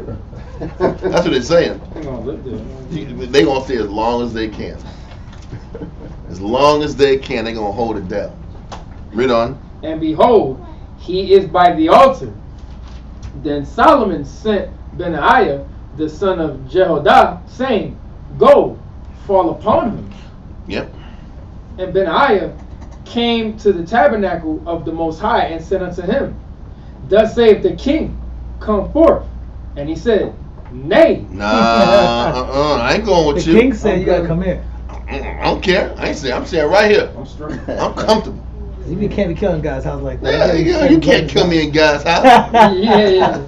But Benaiah did not know. He wasn't sure. So read on. But I will die here. And Benaiah brought the king word again, saying, Thus said Joab. And thus he answered. So Benaiah's like, I don't know if I should kill him. I don't know.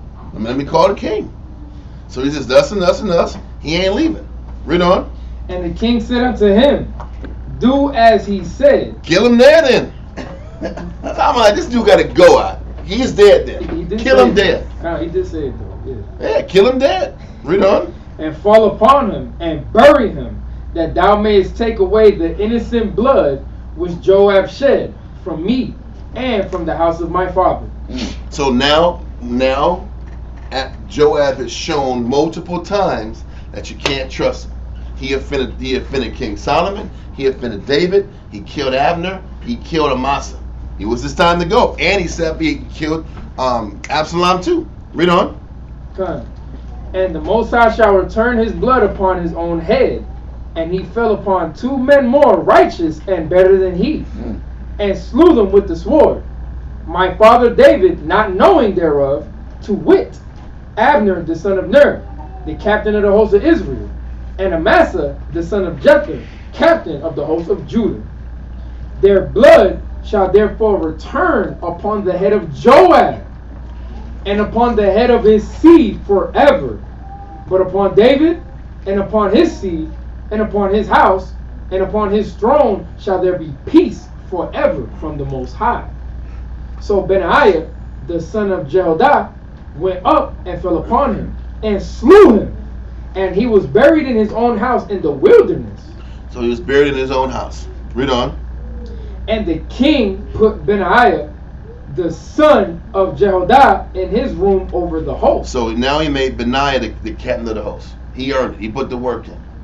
He had been put the work in for David. Now he's captain over a larger host of men. Read on. And Zadok, the priest, did the king put in the room of Abiathar. Exactly.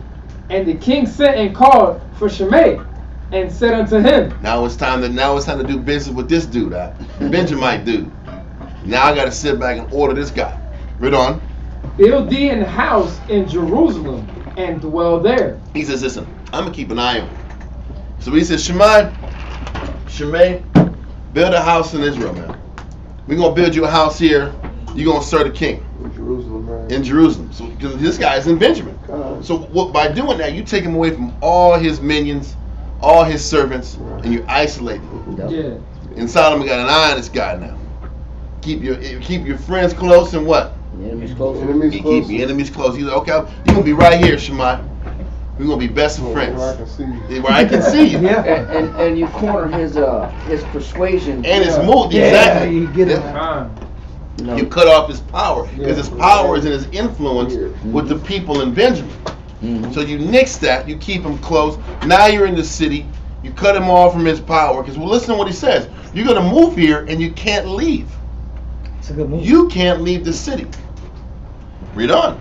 It says, build thee an house in Jerusalem and dwell there, and go not forth thence any whither. You can't go back to your Benjamin land. Now you can't sit back here and chorus people. You can't be in problem with Benjamin. You're here with me. He had a stay-at-home order, man. Yeah. COVID. House arrest. Yeah. House arrest. He got the little metal thing on his leg and his ankle. He got the ankle bracelet on. He got the permanent ankle bracelet on. You can't go nowhere, bro. That was the first ankle bracelet. First ankle bracelet. You know that. Verse 37. For it shall be that on the day thou goest out and passest over the brook Kidron, thou shalt know for certain that thou shalt surely die. Wow. Thy blood shall be upon thine head. Hold on. Hold that and go to Josephus, book 8, chapter 1, paragraph 5. Time. Antiquity of the Jews, book 8, chapter 1, and paragraph 5. Let somebody take over for Karai. You can listen, but we're going to have another brother read. Oh, my goodness.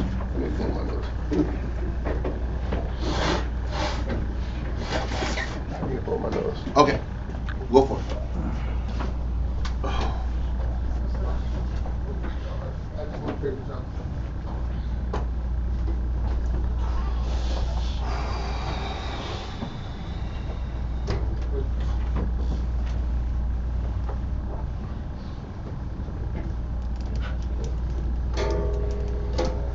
No, let's get you in. Oh, you're here. You're here. Okay.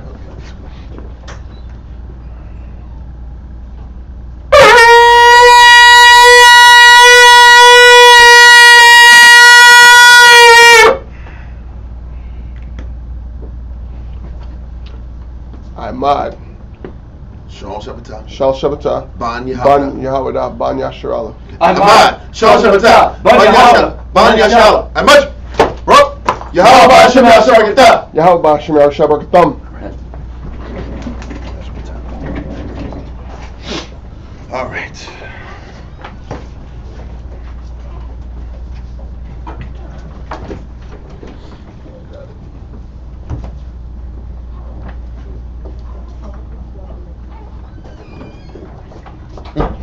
Yeah, read that. Chapter 8. Yep. No, it's book 8, chapter 1, paragraph 5. Book 8, chapter 1. Page Page 212. 212. Gotcha. Paragraph 5. Very bottom there. And now it was at. No. It's but as to Shemai or Shemay. It's on the left side of the book. Yeah, you're on this side. Oh, I'm in chapter, man. Yeah. You're on Book 8. book 1, chapter. Book 8. Book 8, chapter 1. Paragraph. Gotcha. Fizzle. Page 212. Oh, way up. I'm sorry. Got it. Okay. Slaki. But as to Shemai, Solomon commanded that he should build him a house and stay at Jerusalem and attend upon him, and should not have authority to go over the brook Cedron. I'm taking all your power from you, bro. I'm taking all your power, and it wasn't even like there wasn't no subtle communication about it. And I'm taking your power. You're gonna do what I say. Read on. And stay at Jerusalem and attend upon him, and should not have authority to go over the brook Cedron. Yep. No, keep going. Keep going. And that if he disobeyed that command, death should be his punishment. He also threatened him so terribly that he compelled him to take an oath that he would obey. So he says, you got to take an oath. If you sit back here and back this, you're going to die. So he accepted the oath. Read on. Accordingly, Shammai said that he had reason to thank Solomon for giving him such an injunction, and added an oath that he would do as he bade him, and leaving his own country, he made his abode in Jerusalem. But 3 years afterwards... Hold it. Read it. Just read it. It's fine. God. But 3 years afterwards, when he heard that 2 of his servants were run away from him and were in Gath. So 2 of his servants ran away. That was obviously in his hometown of Benjamin. It doesn't say. It could have been in Benjamin or it could have been in Jerusalem. But 2 of his servants left and went to Gath, which is still a Philistine town. Read on. He went for his servants in haste. And when he was come back with them, the king perceived it and was much displeased that he had condemned his commands, and what was more, had no regard to the oaths he had sworn to the Most High. So he called him and said to him, Did not thou swear never to leave me, nor to go out of this city to another? Thou shalt not therefore escape punishment for the perjury, but I will punish thee, thou quickly wretch, thou wicked wretch, both for this crime and for those wherewith thou did abuse my father when he was in his fight. He set the bait out. Really, it was about what he did with his father. Right. But he had to confine this guy who had power and influence, and he put him in prison. He confined him. He set the scenario up. He confined him. You poke your head out to go get your servants, and that was all I needed. Really, I needed to set you up for what you did with my father. Yeah. But he messed up. He made the oath. But David set the trap to get him in that situation. He would break it. He knew he would break it. It was only a matter of time. It was only a matter of time he was going to do his own will, because he was already a willful man. He wasn't a servant anyway. Yeah, that's the problem. His temperament. But this is what David was showing. He was keen to understanding about the nature of man. If you weren't a servant to my father, you're not going to serve me. You're going to do what you want and what benefits your will. And this is a matter. It took 3 years. It took time. He was on good behavior for a little bit, and then he showed us, you know what? It's derriere. Because he couldn't hide it. But see, what it shows you is you can only hide the bullshit for so long. You can only pretend. You can only pretend and play on point for a period of time, and eventually you're going to show your real true colors. Mm-hmm. And this is what Solomon understood. Yeah, the irony of it is that he was in pursuit of his servants for not respecting his orders and fleeing from him, but he fled from the Most High's orders and his own oath. Okay. Wow. Okay. That's a good one. So finish it off. And for those wherewith thou didst abuse my father when he was in his flight, that thou mayest know that wicked men gain nothing at last, although they be not punished immediately upon their unjust practices. But that it took a lot of years for the Most High got him. It took a lot of years, but keep going. But that in all the time wherein they think themselves secure, because they have yet suffered nothing, their punishment increases and is heavier upon them, and that to a greater degree than if they had been punished immediately upon the commission of their crimes. And that's what the scripture talks about when judgment isn't executed speedily. Longer it is, the greater it gets worse. So when the Most High sits back here and allows, it doesn't sting you. So what it's saying is when the Most High doesn't sting you early, It's because he's trying to sit back here and smash you down the line. That's not love. Give you a chance. At least if he stings you quick, that means he gives a crap about you. Okay. If he sits back here and stretches out the verdict, that means you're in a complete annihilation. It explains why when Esau falls, it's going to be the end. For all of those egregious crimes they've done since they became the Greeks, he's let them stretch out for a long time. And then at the end, he's going to completely annihilate them. It's like you read Revelations. He said that beast is like a leopard. It's got feet like the bear and speaks like a lion. It's all different variations of the same eagle or Edomite kingdom. He said all these different kingdoms reign from Greece to Rome to Britain to America and eventually to Russia. And for all these kingdoms to transition and switch, and then the Most High is going to completely wipe them out. Come. But he's allowed them to go for years. Because you know what? Their final verdict is going to be a very harsh verdict. You read in, I think, Revelations 14, where it talks about how people were asking for a mixture of the wine of wrath. They were wanting, the people are going to want a watered down or merciful version of this end, and it's not going to be. It's not going to be any mercy in this end because of all the track record of the negative they've done. And the Most High has allowed them to run their course so the end can be worse than if they were going to get stung immediately for their negative. This is a very good point on this one. Yeah, on that point, 2 Maccabees chapter 6.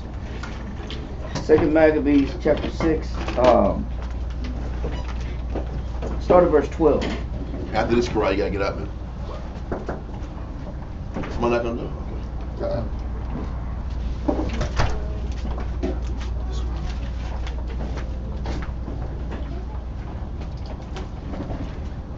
2 Maccabees chapter 6, verse 12. Now I beseech those that read this book, that they be not discouraged for these calamities. Go ahead. But that they judge those punishments not to be for destruction. Go ahead. But for a chastening of our nation. And what he's about to explain is the difference of how the Most High deals with us as a nation of people versus how he deals with the Gentiles and the other nations, the non-Israelites. He's about to explain the contrast. Go ahead. For it is a token, verse 13, for it is a token of his great godliness. Goodness. Excuse me. Better glasses, I'm sorry. When wicked doers are not suffered any long time, but forthwith punished. He says, for as a token of his great goodness, when wicked doers are not suffered any long time, but forthwith punished. Read. Verse 14, for not as with other nations, go ahead, whom the Lord patiently forbeareth to punish. See, the Most High, it's a token that the Most High spank us right away. Yep. That we get chastised right away as a nation, and the Most High stings us. He said, the Most High, how he deals with the other nations, he's patient with them, but he's only suffering them. He's patient with them, but he's only allowing them room to where he gets sick of them. He gives them a chance. Read on. Till they become to the fullness of their sins. So with them, there's no discipline. Like when the Most High said he chastised the ones he loved, but the ones that don't have chastisement, they're bastards. You know what I'm saying? Yeah. The Most High really don't care about them, and that's how you deal with a bastard. You let a bastard go so long until you're fed up with him, and then you just cut him off. The Most High is loving enough to sting us as a token of saying, I'm only whooping you because I love you, because I don't want to get tired of you. I don't want to get sick of you. You know what I'm saying? I'm trying not to get sick of you, so I'm whooping you in increments. But the other nations are like bastards.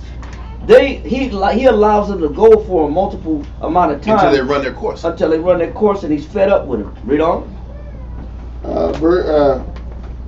So dealeth he with us. Go ahead. Come Verse 15.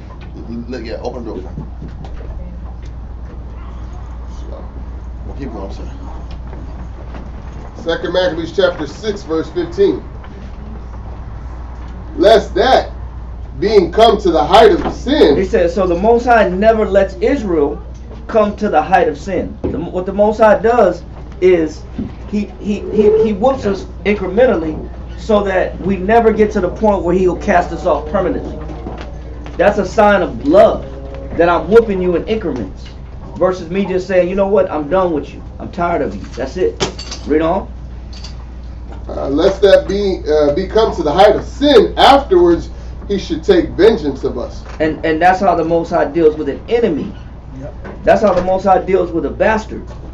I'm going to let you go until I get tired, sick and tired of you. And once I'm sick and tired of you, I'm cutting you off permanently. That's how you deal with a bastard. That's how you deal with somebody you don't care about. Read on. Verse 16. And therefore he never withdraweth his mercy from us. So the way the Most High deals with us is he spanks us so that he never withdraws his mercy from us. Read on. Middle of 16. And though he punished with adversity, yet doth he never forsake his people. And so what we're learning is that the Most High, how he dealt with Abiathar, he dealt with him like a bastard. Or who was that? It was that Shimei. Mm-hmm. Shimei, he dealt with him like a bastard.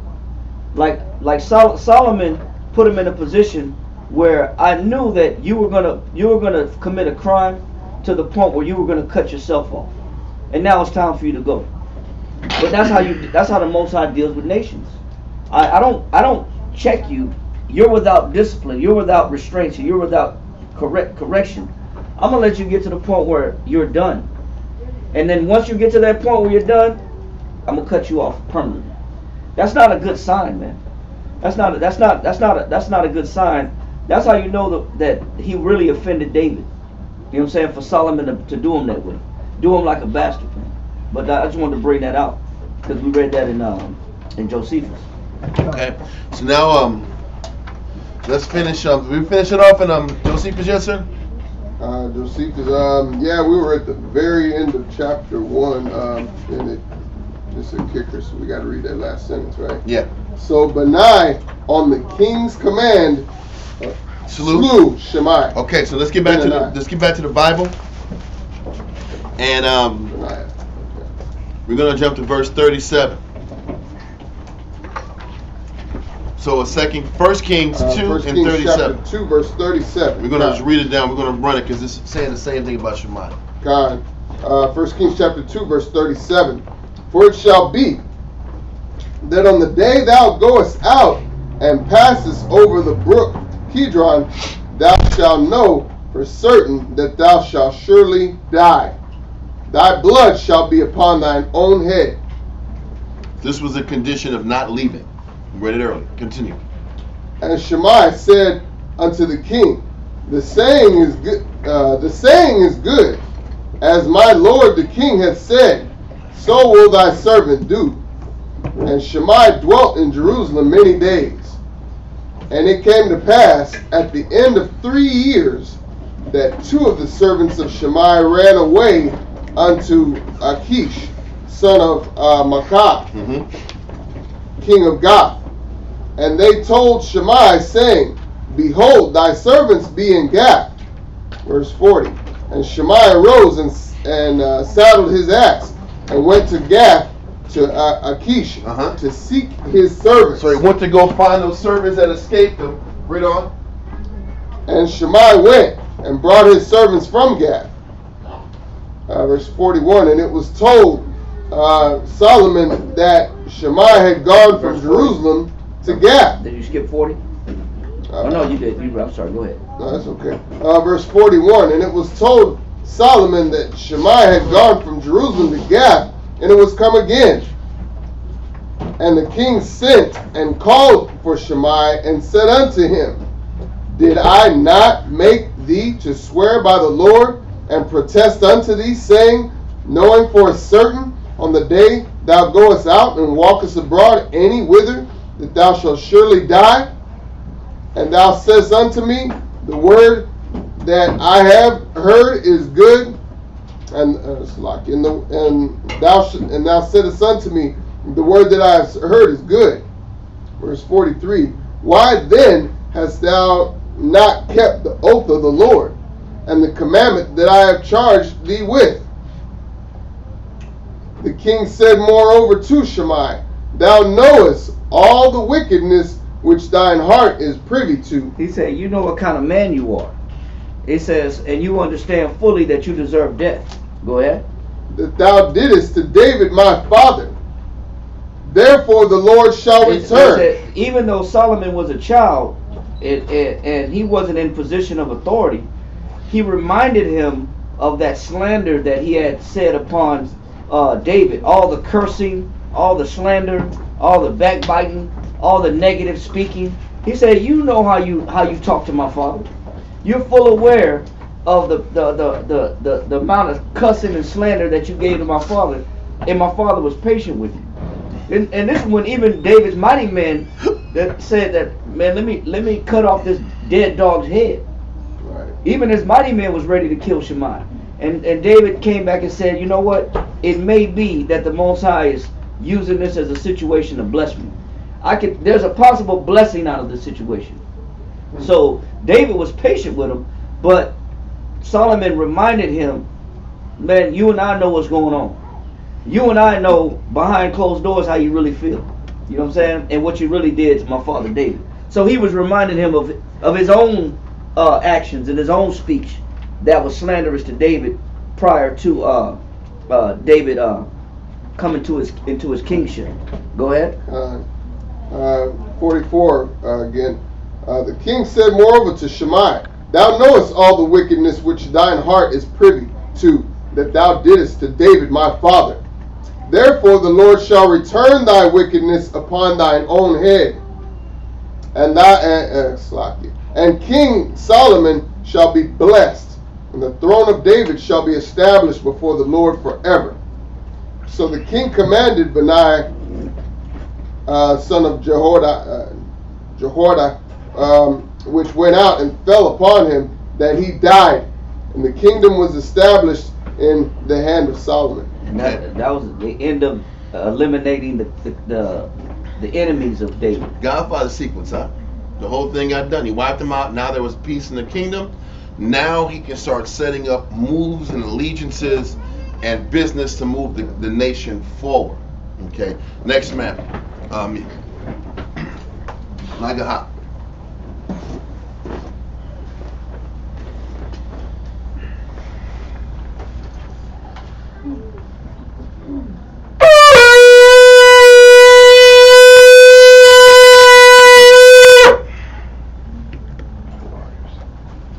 Nagaha, Shah Shabata, Ban Shemaiwan, Ban Yasha'ala. Nagaha, Shah Shabata, Ban Shemaiwan, Ban Yasha'ala. And Mujib. Bro.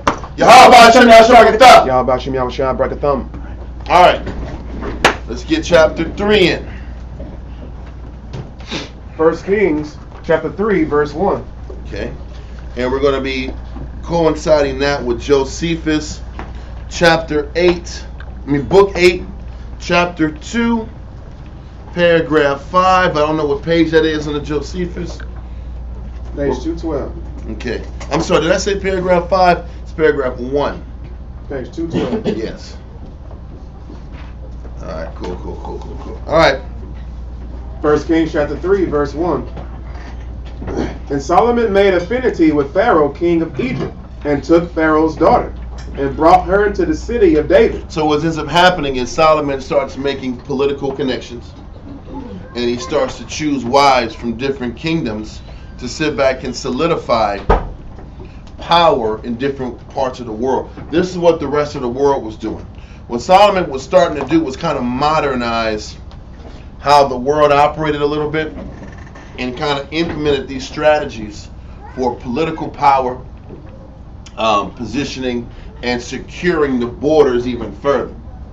So we know that we had control from Euphrates already down through Saudi Arabia. Now he secured the borders and protection all the way through Egypt by making this marriage. Now the scripture says we're supposed to have the alliance, the power, the control was supposed to be from the Euphrates to the Nile, or to the Red Sea. It was supposed to be from the Red Sea to the Euphrates. So pretty much he did that without having to go to war. him aligning himself with the king of Egypt and marrying his daughter secured that the relationship between Egypt and Israel wasn't going to have any static and friction. So now he enlarged his borders in his sphere of influence, in his political sphere.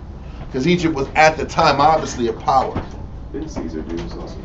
Caesar, the Greeks did it. The Greeks did it when they were sitting back here and fighting and positioning. You know, when he talks about the Ptolemies and the Seleucid dynasties and how they would marry off their daughters and sons to each other so that there'd be peace in the realm, so they can continue to go conquer forward. Mm-hmm. They couldn't conquer forward unless they could stop the infighting. And one way to stop the infighting is to intermarry the different families so there'd be peace, temporarily at least, so everybody can expand and do what they have to do down the line. He married Cleopatra, right? Cleopatra, yeah, that was Cleopatra was with the Ptolemies, and they lined up with the Seleucid dynasty, but it happened constant times. And Cleopatra was just a name. It was just like Caesar was a name, and Ptolemy was just a name. Multiple Cleopatras. Yeah, exactly, multiple Cleopatras, multiple Ptolemies, multiple Antiochus, the third, the fourth, you name it. The first, Herods, exactly. So they're starting these political affiliations that secure the nation's borders. Now that he's got the internal borders, the internal issues covered, now he can move forward and dominate forward. So the first thing he does is marries the Pharaoh's daughter. Read on. And took Pharaoh's daughter and brought her into the city of David, and building his own house, and the house of the Most High, and the wall of Jerusalem round about. So his next order of business is to set up the house of the Lord, move her in, and set up the wall of Jerusalem round about. I'm going to show you a quick picture. We're going to be going back to this map down the line online. You'll start to see. Matter of fact, before I show this one, I want to show this one. This image is the city of David. If you look online, this is the city of David when David was in power and in control. And you'll see all of this land and space up top. You'll see all this land and space up top, and there's no real proper protection or fortification for it. So what Solomon has to do now is he understands that the blueprint of the temple is supposed to be at the top, and it's going to be built right on top of that rock, right on top of that the city of Moriah, or the Mount Moriah, which is right here at the top. He understands that's where it has to be built, but he knows he has to fortify the entire surroundings. So when he's talking about building the wall, he's obviously going to refortify the walls on the southern part of Jerusalem, but he has to extend these walls and fortify the walls all around it. So that's one of the first things he has to do to get that accomplished. So this image right here is like a blueprint of what he was trying to establish. What this area at the bottom is, you see what the bottom? The bottom is where the city of David was and where David's house was. David's house was perched at the top of the city. He was perched here. And right where this is, where this wall is, that divides this land from that land, is what you're seeing on this map. That wall right there. Okay, this is where David's house was. Now what Solomon had to set up is a road, walls, fortified structures on the east and west and the north. Now you got the temple up there, and eventually we're going to go into this class next week. This is his palace and all the other structures. There's a little road from the city of David all the way up to the temple. And you got a road to the outside. There's a little gate that lets you out from the of the east. I would guess is it east? West. Yes, west. That's west. This is going east. On the map, this is going east because the cherubims were facing east. So that's going. So there's an outlet on the west, and there's an entryway into the temple right there. So this is what he was setting up, and these were the walls he was trying to set up and fortify to establish the kingdom. And all this was going to cost money.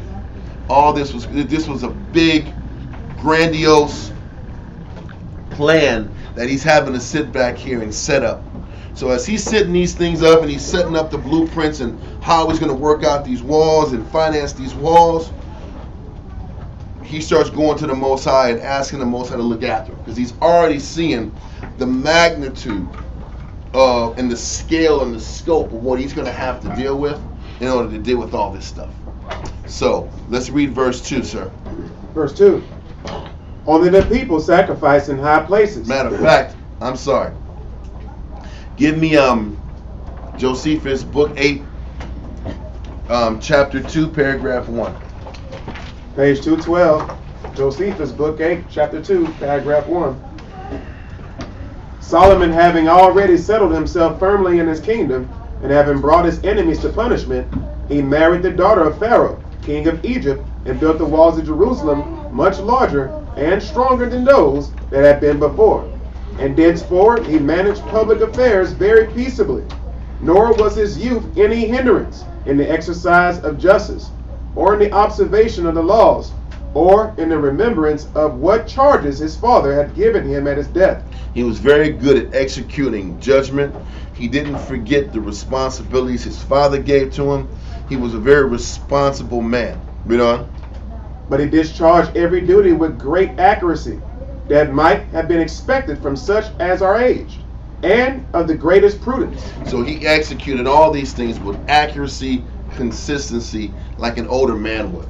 Okay, he was wise beyond his years.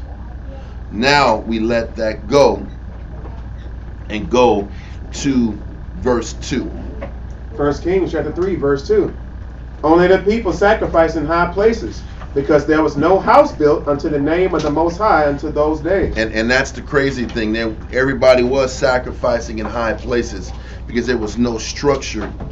There was no structured place to get everybody to learn the Most High. What we're going to do is go to 2 Chronicles chapter 1 through 17. Let me see. Before I go, let's do that.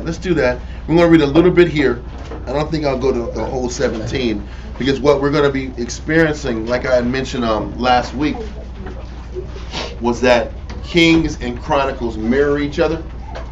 So the goal isn't to read all of Kings, read all of 1st and 2nd Kings, then go back and reread everything we just read a couple weeks ago. I don't want to do that.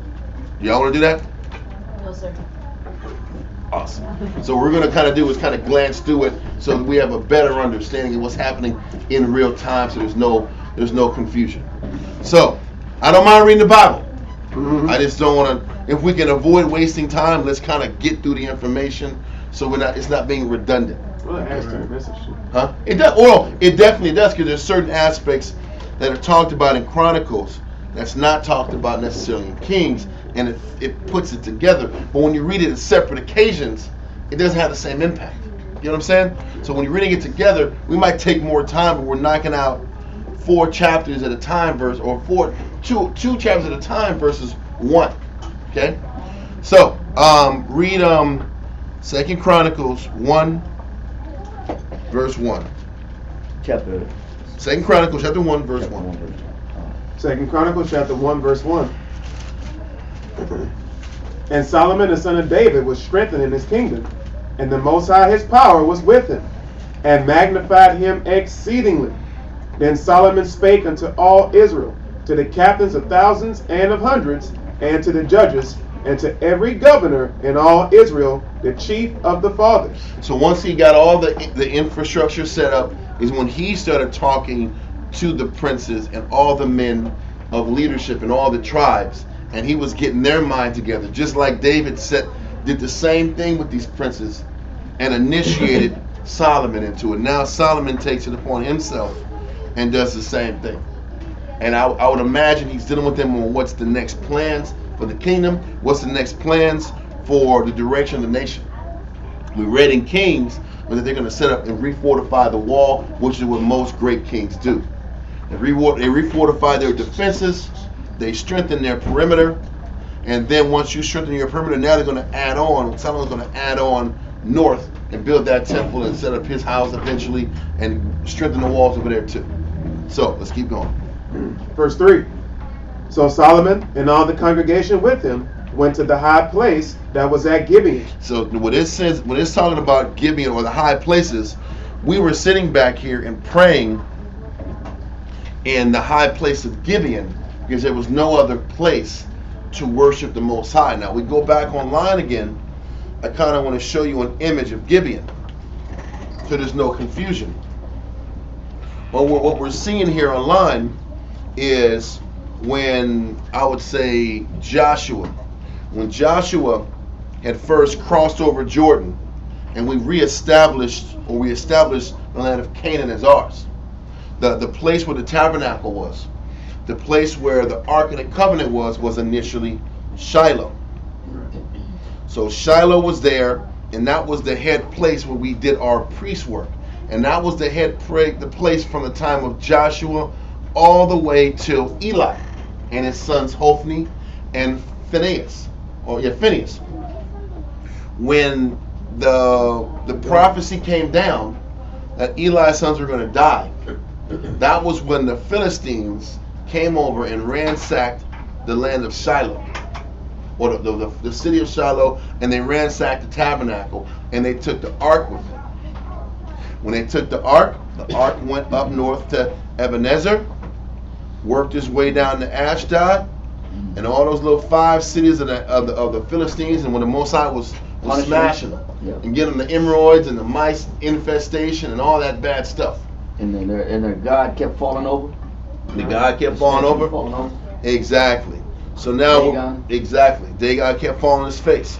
So then it sat back here. They ended up getting it to Kiriath Jearim.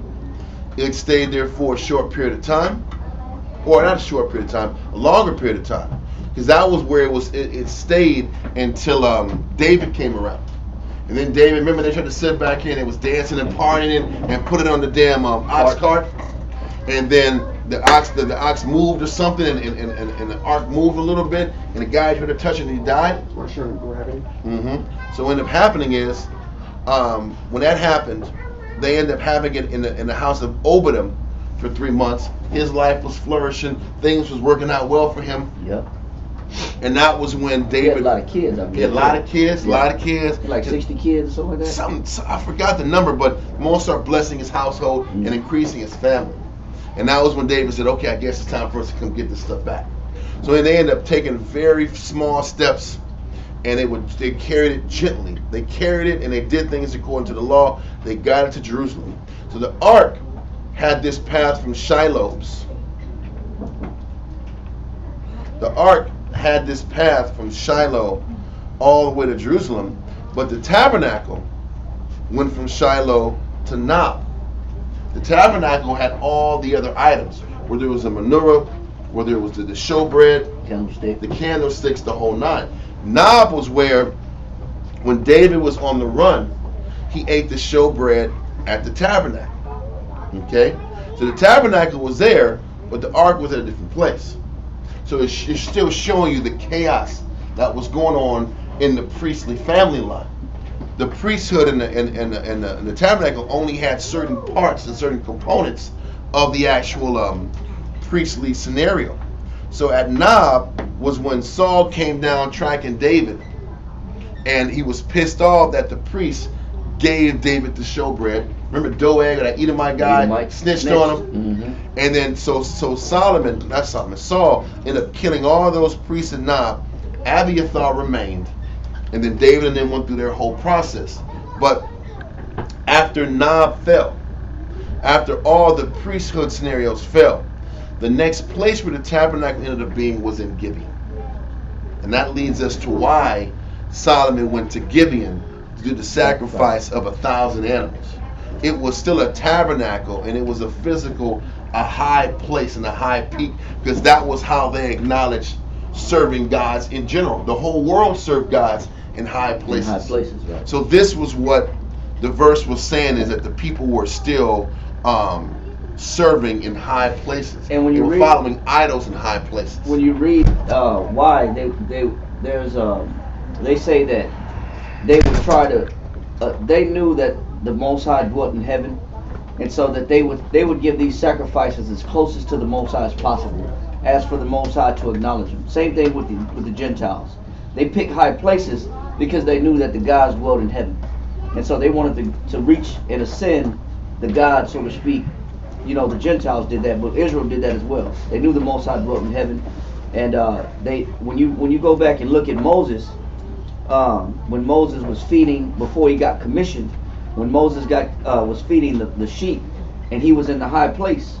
But when you read the Josephus, it tells you that men feared feeding the sheep in that high place that Moses was, because they knew that the gods dwelt in that place.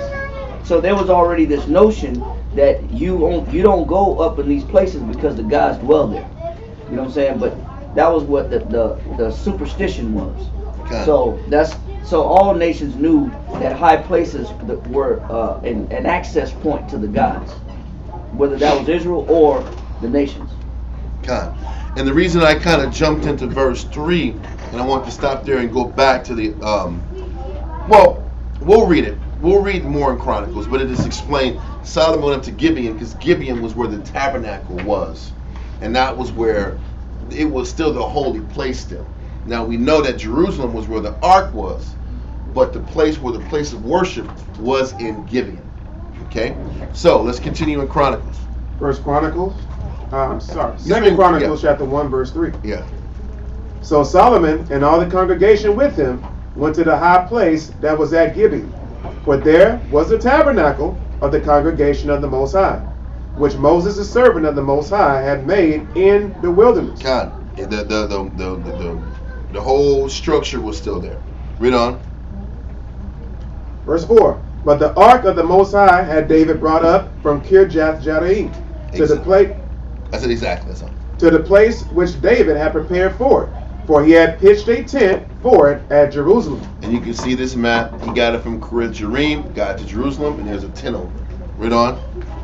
Moreover, the brazen altar that Baziel, the son of Uri, the son of Ur, had made, he put before the tabernacle of the Most High, and Solomon and the congregation sought unto it. So that brazen altar that was made back in the day, is still in the tabernacle that's in Gibeon.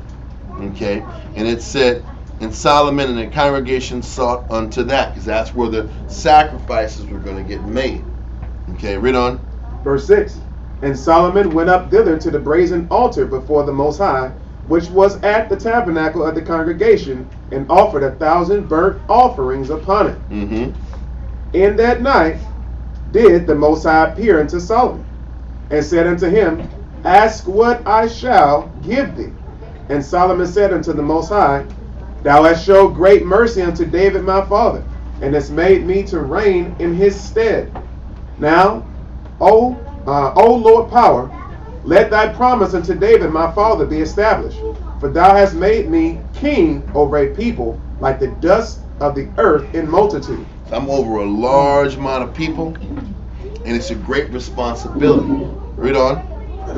Give me now wisdom and knowledge, that I may go out and come in before this people. For who can judge this thy people that is so great? He says, just give me the wisdom and understanding how to manage this entire situation, how to structure, how to put it together.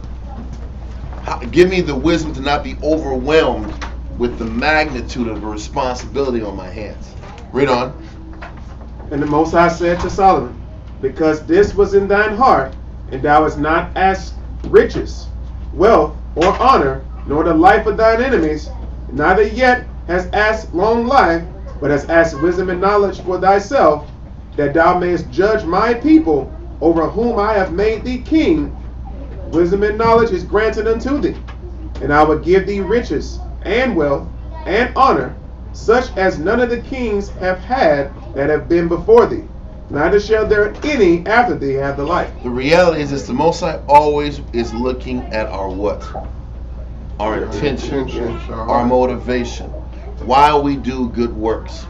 He sacrificed 1,000 sheep, and the Most High was trying to find out, why is he sacrificing all these sheep? What was the purpose of him sacrificing all these sheep? Why are you busting your tail? Why are you sacrificing? Why are you putting it on the line every day? That's what the Most High is seeing. He acknowledges that we put things on the line. He acknowledges that we're serving. But what the Most High wants to do is find out why we're serving. Why we're putting ourselves last. Why we're staying in order. Are we staying in order with our husband because I just don't want to be alone? Or am I staying in order with my husband because I want to be on point with the Most High? That's a real thing. You think the Most High is going to sit back here and bless you just because you don't want to be alone? It's not wicked for not wanting to be alone. But what should the ultimate motivation be? Because you want to serve the Most High and be on point. What's the caliber of your intention? So what ends up happening, the Most High continues to stretch out the blessings. He stretches out the things you want to get out the deal, because he's really trying to find out, why are you here in the first place serving me? Why are you doing good works? The Most High obviously came to Solomon because he did good works. But doing good works is only half the battle. The Most High has to sit back here and try the reins.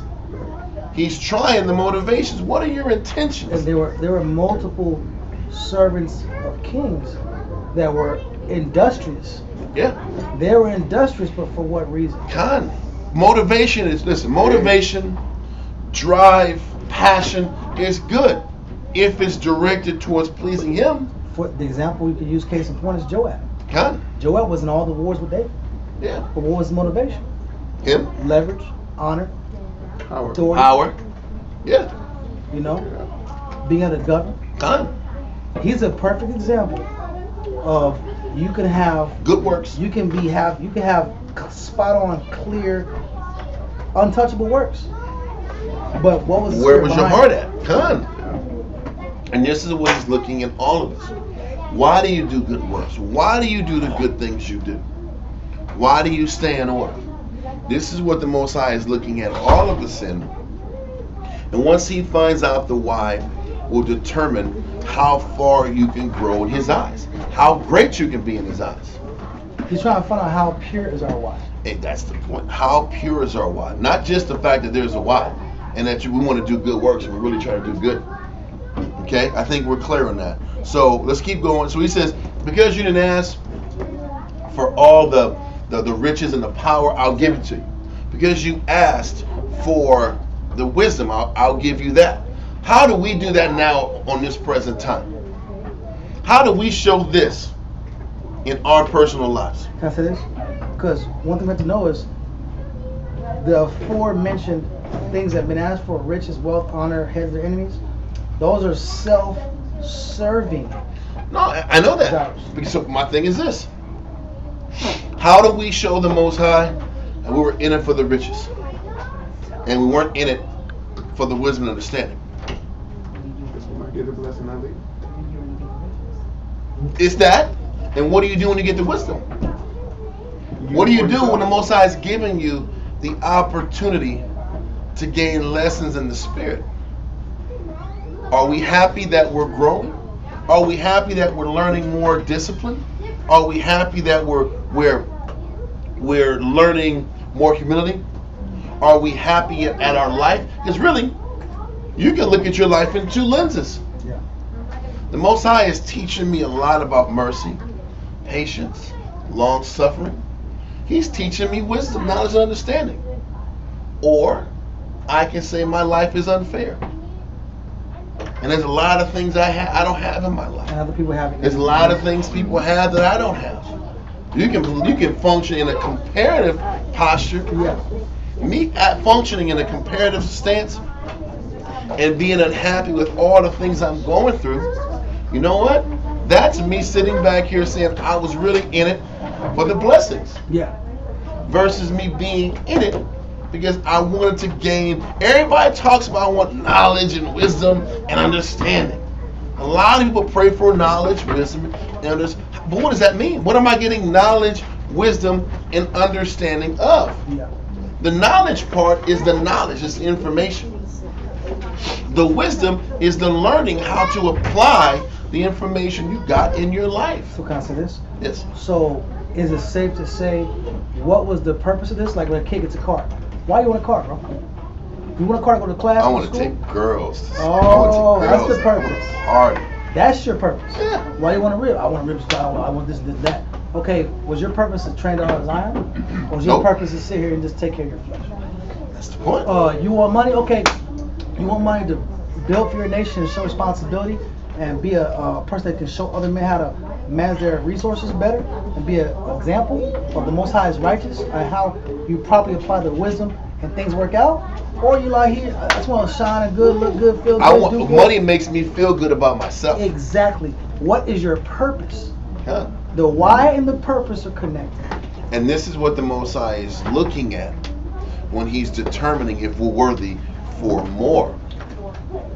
If I am happy with the lessons the Most High is teaching, then you know what? And I show the Most High that I value the lessons that he's teaching me more than the carnal blessings, and he wouldn't mind giving me other physical blessings, because I have to keep showing him that what I want the most is the spiritual lesson. But if I keep complaining about stress, I'm overextended, I'm always tired, I'm always complaining about giving, I'm always complaining about counseling, then what I'm saying is I don't like gaining wisdom, knowledge, and understanding. I don't really like that. I say I want it, but the fact and notion of having to commit my life to where I'm having to give, and I'm losing, because giving also means you're losing. And I don't think we're calculating that in the scale of serving the Most High. Giving means I'm giving something, but I'm also losing something of me while I'm giving. While I'm giving and I'm listening to counsel, I'm losing my time. I'm losing my comfort. I'm losing my freedom. I'm losing what I want to do so that somebody else can be at service, can benefit from my understanding. But if I am frustrated at that, or if that burns me out, or I'm just exhausted, then the Most High is saying, Most High said, we should, it says, be not what? In well-doing. Weary and well-doing. But if I'm sure that I'm weary and well-doing, it means I don't want to actually do well-doing a lot. I don't want to give a lot. All I'm trying to paint the picture is, this is how the Most High looks at our intentions also. Yeah. Do we really want to help our people? Yeah. Do we really want to serve our people? Yeah. Do we really want to put them first? Or do we just say these things?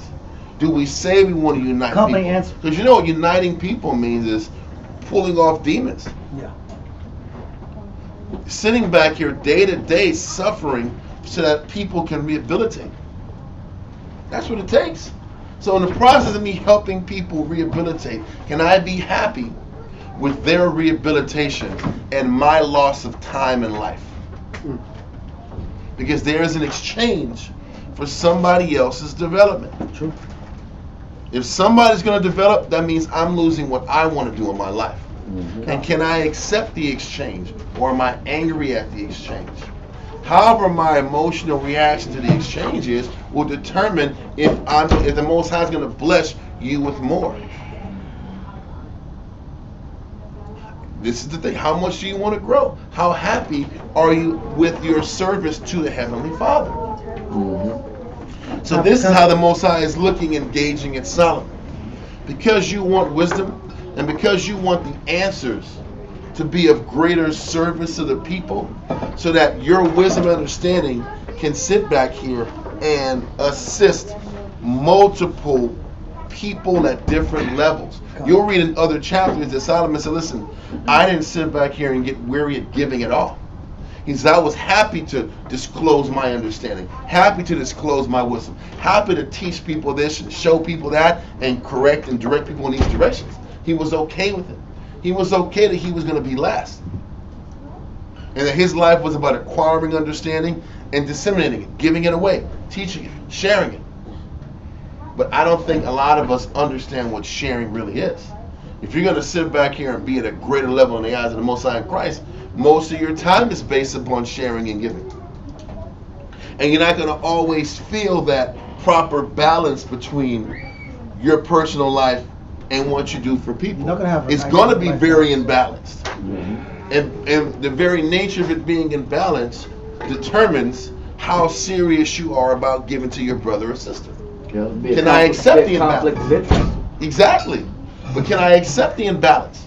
Can I accept that in the process of me giving to other people, I'm losing? And the people that I love get the you-know-what of the stick. Something has to give for me to show the Most High that I value what the Most High has given me now. If I don't show the Most High that I value what He's given me now, why would He give me more? But if He gives me more wisdom, that means what? The much is given what? Much is required. For much more, the more wisdom you get, the more you're on the hook to give it out. The more wisdom you get, the more you're on the hook to share it to other people. That don't mean I got this Professor Xavier brain and I can just use it for 3 hours a day and that's it for class.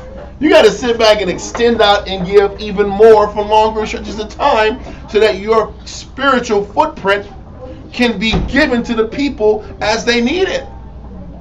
So you're going to burn out so that others can benefit. And can you accept that? And if you can, you'll gain more. If you're tired of it, you don't like it, you'll gain less. You'll start losing what you've been given.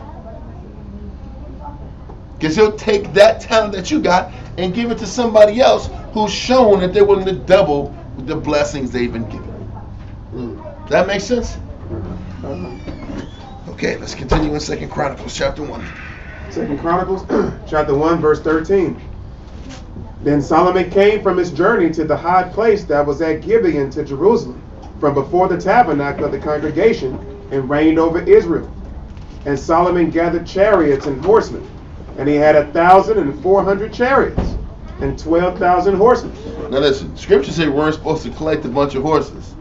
But obviously the horses and the chariots didn't affect his temperament and his consciousness towards Heavenly Father, so the Most High didn't hold it against him. Wasn't it That was in Deuteronomy 17. Was it a lesson from the Most High? Well, the riches and the wealth and toil. It was. It's awesome. But the Scripture also said don't have a lot of horses and chariots. But the Most High obviously winked at it. Read on, because he didn't. He said don't multiply horses to yourself, but He was okay with it, and the Most High allowed it to happen. Only because that wasn't his heart. His heart wasn't into his Because He obviously proved to the Most High that wasn't his heart. He obviously proved to the Most High that the horses and the chariots wasn't what it was about. It wasn't about the flossing. It wasn't about the power that he pushed off and projected because of all the blessings he had. It didn't stroke his ego. It didn't add. He wasn't image based. You know, look at what I got. Look at me. Having I got a lot. This is horse. Watch this me. is horsepower. Watch This is horsepower. Yeah. I mean, don't believe me? Just watch me. Yeah. Anyway, let's keep going. Verse 15. And the king made silver and gold at Jerusalem as plenteous as stone. That's crazy, yeah. Silver and gold at Jerusalem was as plenteous as stones. What it showed you is that he wasn't just flossing and depleting the resources of the country. He was actually creating enterprise to where everybody was able to make money. It was surplus.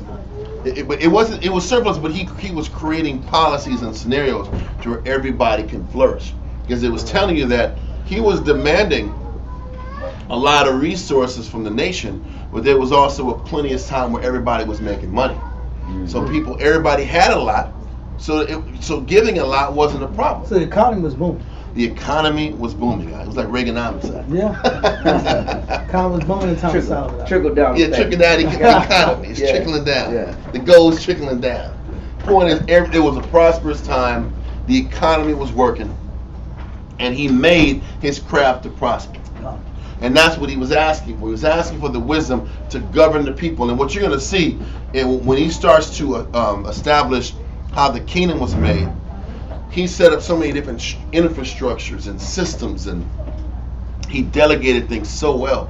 And he was able to maintain all the delegated responsibilities, and everything was running very smoothly. And when you look at how he set up the establishment of his kingdom, and how he ordered his affairs, when the Queen of Sheba had visited Solomon, not only did she see the system working effectively, but all the servants were happy. Yeah. The scriptures say when the wicked bear rule, the people do what? Mourn. The people mourn. They say when the righteous bear rule, the people what? Rejoice. Rejoice. The people were rejoicing in their jobs. They enjoyed their jobs.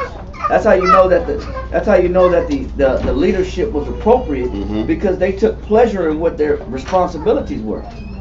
There was no complaining about the services that they had to perform for the duty of the Most High. They enjoyed it, and that's a testimony to Solomon's wisdom as well. Come. So read on. And the king made silver and gold at Jerusalem as plenty as the stones, and cedar trees made he as the sycamore trees that are in the vale for abundance. So he was sitting back here, and as you're going to read, the cedar trees were in abundance. But he was brokering deals with the countries that had access to the cedar trees. He was brokering deals. He was working with Hiram, the guy from Tyre. He was sending oil, olive oil, and bales of hay or wheat, not hay, but not hay, but wheat, to Hiram in exchange for all of these different trees he could use to build up. Listen, he made a house. He made a house called the House of the Forest of Lebanon. So the whole building was the most baddest ass trees in the damn house in the damn was wood situation. grain, It was wood. It was that wood grain. The whole house was wood grain. That's exactly what it was. So he made these treasure cities, these phenomenal places, and he constructed really high-end construction responsibilities and tasks. Okay. And what there wasn't usually you expect when you have a great king, the next king you expect to notch down a lifestyle, a notch down in the pace. Mm-hmm. Solomon, he was really doubling. He augmented it. He augmented what his father did. He took it to another level, and for his temperament and mind, he was able to take on these large-scale tasks with relative ease. Especially after the Most High blessed him and opened his mind and gave him the wisdom and the capacity to retain all this information. Because even while all this is happening, he's still writing proverbs about go watch the ant. Look at the ant house. Look. Mm-hmm. So you're sitting back here gaining Bible bars and wisdom while sitting back here and running mass construction assignments. What you gonna say? Cedar is also a natural insect repellent. Mm-hmm. So it deters like all the pests and insects. So it makes the environment a lot. Listen. For some reason, those cedars of Lebanon were the top trees. So I would imagine those cedars perform multiple tasks. Whether it was the repellent, it was the sturdiness of the wood, the quality of the craftsmanship, antifungal, mm-hmm. You know what I'm saying? Antibacterial, water, cedar oil. Mm-hmm. Yeah. So it shows you that he had a care for quality too. He wasn't just putting no cheap materials up into the. Nothing was cheap. He sat back and set the kingdom up to compete with the rest of the world. Okay, the scale of what he was doing was going to be the envy of the world at the time. Okay? So, continuing Chronicles. Verse 16. And Solomon had horses brought out of Egypt, and linen yarn. The king's merchants received the linen yarn at a price. Mm-hmm. I'm sorry, that's linen is highly sought after. I would imagine, especially at that time, everything was exquisite. Okay, read on. Verse 17. And they fetched up and brought forth out of Egypt a chariot for 600 shekels of silver, and an horse for 150. And so brought they out horses for all the kings of the Hittites, and for the kings of Syria by their means. So now you know why he sat back and set up that alliance by marrying the Egyptian's daughter, the Pharaoh's daughter. He wanted access to trade. He wanted access to do business with these guys. Okay, it was all political. It was all business. He was a smart man. Now we go back to 1 Kings chapter 3 and jump to verse 3 again. Because the Levite priests, primarily when women. Mm-hmm. God. They were commanded. God. Mm-hmm. 1 Kings chapter 3, verse 3. And Solomon loved the Most High, walking in the statutes of David his father. Only he sacrificed and burnt incense in high places. Because there was nothing structured. And listen, the people in verse 2, it says the people were sitting back here and sacrificing in high places because there was nothing set up for the people to go to on a daily basis to serve the Most High. No structure created. Even when you're reading Judges, we're not going to go there. But in Judges, when there was no structure, people were in the habit of serving the Most High the way they felt they needed to. But setting up this temple was going to create a structure that everybody would follow and adjust to. Okay, read on. Verse 4. And the king went to Gibeon to sacrifice there, For that was the great high place. 1,000 burnt offerings did Solomon offer upon that altar. And as we read earlier in Chronicles, it gave a little more specificity with where he was, the brazen altar that was used, the whole nine. Read on. In Gibeon, the Most High appeared to Solomon in a dream by night. And the Most High said, Ask what I shall give thee. And Solomon said, Thou hast showed unto thy servant David, my father, great mercy, according as he walked before thee in truth, and in righteousness, and in uprightness of heart with thee. And thou hast kept for him this great kindness. And thou hast given him a son to sit on his throne, as it is this day. And now, O Lord my power, thou hast made thy servant king instead of David my father, and I am but a little child. When he says I am but a little child, he's just saying I'm under 20, man. I'm not old and I'm not experienced enough to handle this weight and this pressure, this responsibility. Yeah, that's also a sign of humility. Exactly. You know, showing how, you know, he's recognizing that I don't know it all. Yep. And I need help, and I need your assistance. I wish Rehoboam would have said that. Right. His son. Yeah. Later on. But keep going, I'm sorry. No, it's just proving the point how he was requesting this help from the Most High, but he didn't come in like a know-it-all. Like I got this covered, you know what I'm saying? I know what I'm doing already. He was embracing the fact that in order for him to take on this position, he would need all the Most High's assistance as possible. Okay.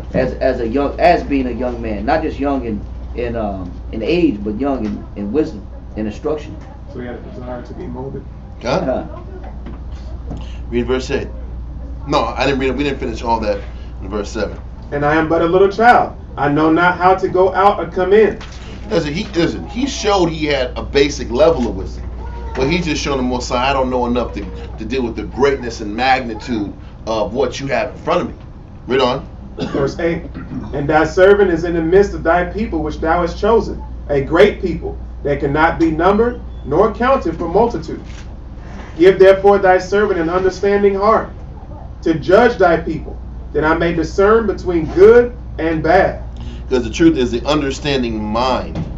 To give Solomon an understanding mind to judge the people, to discern good from bad. Read on. For who is able to judge this thy so great a people? And the speech pleased the Most High, that Solomon had asked this thing. And the Most High said unto him, Because thou hast asked this thing, and hast not asked thyself, and hast not asked for thyself long life, neither hast asked riches for thyself, nor hast asked the life of thine enemies, but hast asked for thyself understanding to discern judgment. Behold, I have done according to thy words. Lo, I have given thee a wise and understanding heart, so that there was none like thee before thee, neither after thee shall any arise like unto thee. We broke down the whole understanding behind the Most High trying his heart, because his intentions were pure. He was blessed with everything else that a king would get: riches, honor, respect, power, the whole nine, on top of the wisdom and understanding. Read on.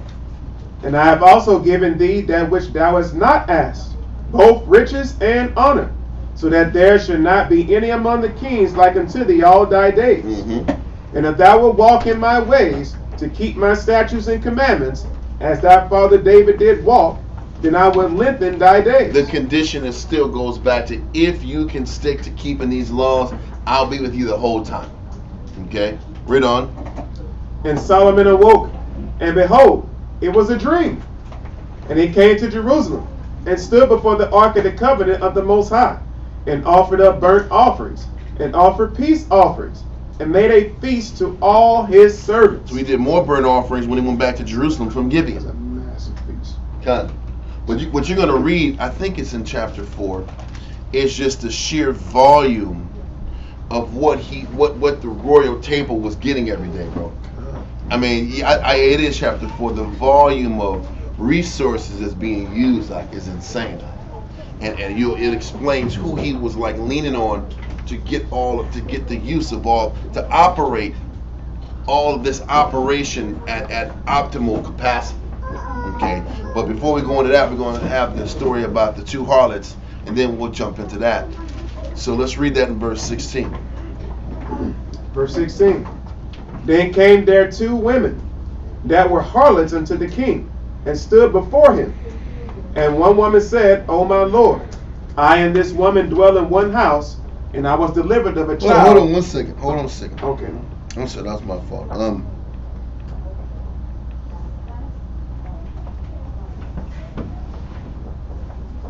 No, we've gone over that point enough. I'm sorry. I wasn't sure if I should go into Josephus about this interaction between the Most High and Solomon, but it's saying the same thing. I want to make sure I didn't miss any important parts. I just want to bring in one part in verse 7. If you could read verse 7 one more time. Come. 1 Kings 3 and 7. And now, O Lord my power, thou hast made thy servant king instead of David my father, and I am but a little child. I know not how to go out or come in. There's some meaning behind that. When you go to Numbers chapter 27, read Numbers chapter 27, verse 15. Numbers chapter 27, verse 15. And Moses spake unto the Most High, saying, Let the Most High, the power of the spirits of all flesh, set a man over the congregation. Go ahead. Which may go out before them. It says, which may go out before them. Go ahead. And which may go in before them. What he's referring to when he says, I don't know how to go out or come in, he's talking about leadership. He's acknowledging the fact that I don't know how to be a leader. And I don't, because I don't know how to lead, I need your help assisting me learning how to lead. Read on.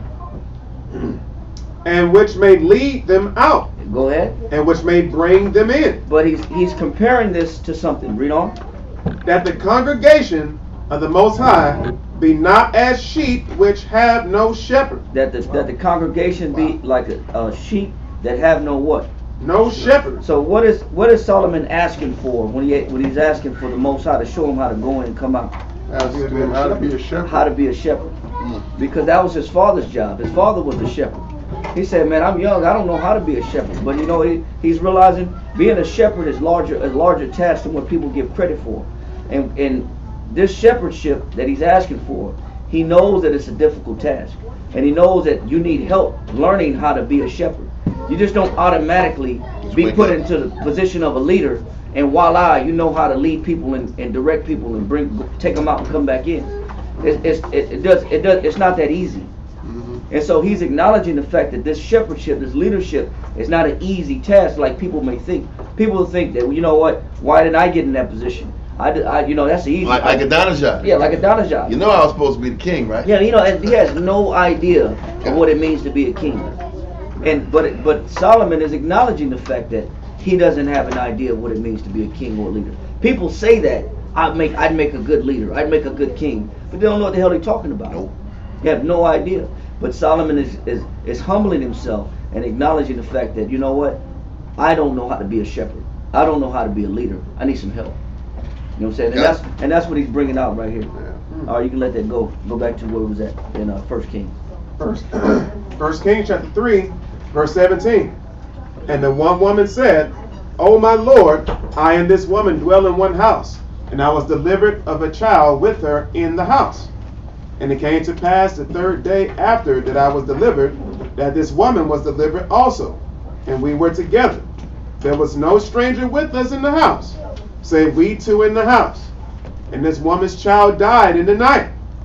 But because she overlaid it. What it means is she was sleeping with the baby, and she was so knocked out in her sleep that she rolled over the baby and suffocated the baby. Right. That's what the overlading is. Okay. So the woman, one of the women, overlaid the baby, suffocated her, or suffocated the baby. Read on. Verse 20. And she arose at midnight and took my son from beside me, while thine handmaid slept, and laid it in her bosom, and laid her dead child in my bosom. And when I rose in the morning to give my child suck, behold, it was dead. But when I had considered it in the morning, behold, it was not my son, which I did bear. And the other woman said, Nay, but the living is my son, and the dead is thy son. And this said, No, but the dead is thy son, and the living is my son. So now they're sitting back here, and they're arguing over who killed whose kid. And it's a cluster, you know what, because there's pretty much no way to prove which person is telling the truth. Okay, read on. Thus they spake before the king. Then said the king, The one saith, This is my son that liveth, and thy son is the dead. And the other saith, Nay, but thy son is the dead, and my son is the living. And the king said, Bring me a sword.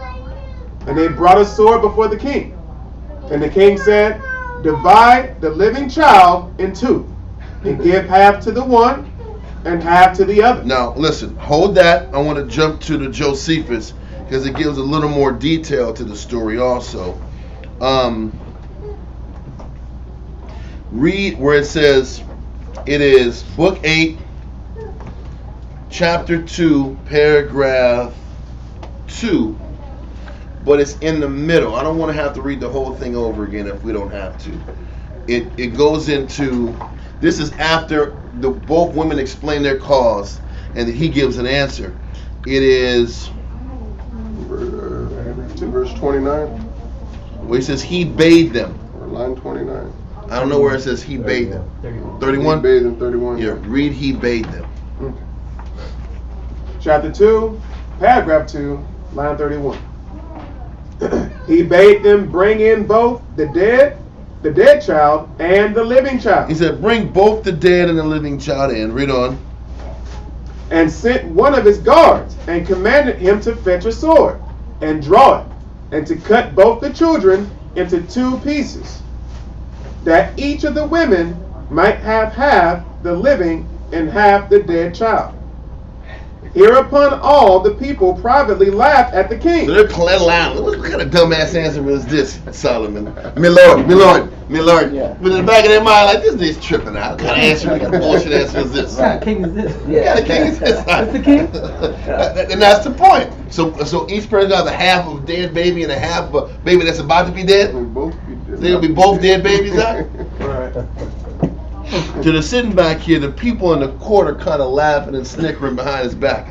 Right. Read on. Hereupon all the people privately laughed at the king as no more than a youth. Here's the kid that's just trying to Yeah. flex. Got the wrong ass answer. Yeah. Messing up. He'll learn. Boy, learn. He just don't know right That boy don't know now. a damn He just don't know nothing. Yeah, y'all should have got it down there. Yeah.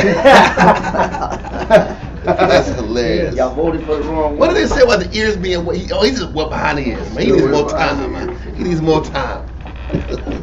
I don't know why they say wet behind the ears. I don't know what Because that he's coming means. out the canal. Okay, that's what it is. It's really that young? That's what I Okay. got. Okay. That's what I was talking about. Okay. Yeah, that's that Louisiana talk right there. That's that Cajun angle. That's what my uncle said. I hear you. Mine too. So you got that white stuff behind your ears, boy. That's wet stuff behind your ears? That's crazy. Yeah. In the little white stuff. Okay, wow, that's crazy. That's Louisiana stuff right there. That's Yes, it was. Read on that. But in the meantime, she said, but in the meantime, she that was the real mother of the living child cried out that he should not do so, but deliver that child to the other woman as her own, for she would be satisfied with the life of the child and with the sight of it, although it were esteemed the other's child. But the other woman was ready to see the child divided, and was desirous, moreover, that the first woman should be tormented. Because in her head, if I'm going to be tormented, then you're going to be tormented. That's And that's how he was able to sit back here and really expose. You know what Solomon's ability was to be able to get to the core of a person, was to get to the root of a person. He was able to sit back here and just through reading a person, you get to a person's motivation. Yeah. What's this person's real motivation? You just want to make this person, if in your head, you've already lost the baby. Yep. So if I can't have it, then nobody's gonna be happy at all. And that was the intention he was attacking when he made it. It looked like, and the crazy thing is, it was so out of nowhere. Right. There was no way either woman can prepare for the response. And because you can't prepare for the response, you're gonna get the genuine response. It's no different than what Jeremiah did with those two respected, I think they were priests, those two respected men that tried to press up on Susanna. Yeah. Because as soon as he sat back here and they were about to kill her, Jeremiah just said, listen man, both of y'all come here. You go over there, you go over there. There was no time to put your story together. No time to collect. It was Daniel. Yeah. I said Jeremiah Slakia, it was Daniel. But there was no time to prepare your story. You said, What tree was you nearby? Yep. Oh, it was a piccolo tree. I'm just making it. It was a piccolo. Oh, the strawberry. No, now I know you're lying. But sitting back here and creating the scenario so quickly, you eliminate a time for a person to react and think of a decision. That's interrogation time. That's how detectives do that. That's the whole thing. Yeah, that's how they question the suspect. Exactly. They have these, separate them. Yeah. I'm sorry, go ahead. No. Well, it's the same thing. They do the same thing today. That's all I was going to say. Is that Law and Order, man, or is this? Man, these baseline questions. Personal experience. I wasn't going to say that. I was just throwing it out there. I let him into it. I Some said, of us is it did Law and Order, sir? Ding, ding. See, I'm messing with him, man. But that was how Solomon was able to sit back here and establish a confession without actually having them confess. So just keep going. Line 33. When the king understood that both their words proceeded from the truth of their passions. Their passion, you couldn't hide your passion. Your passion, you couldn't hide it. Your real intention comes out from your passions, like your emotions. It tells you what you really are. As long as you create a scenario and a setting where there's no way you can feign the passions, they'll come out and you can be able to realize where a person's real intentions are. Continue. He adjudged the child to her that cried out to save it, for that she was the real mother of it. And he condemned the other as a wicked woman. Hell yes, he's wicked. You are wicked. Yeah. Who had not only killed her own child, but was endeavoring to see her friend's child destroyed also.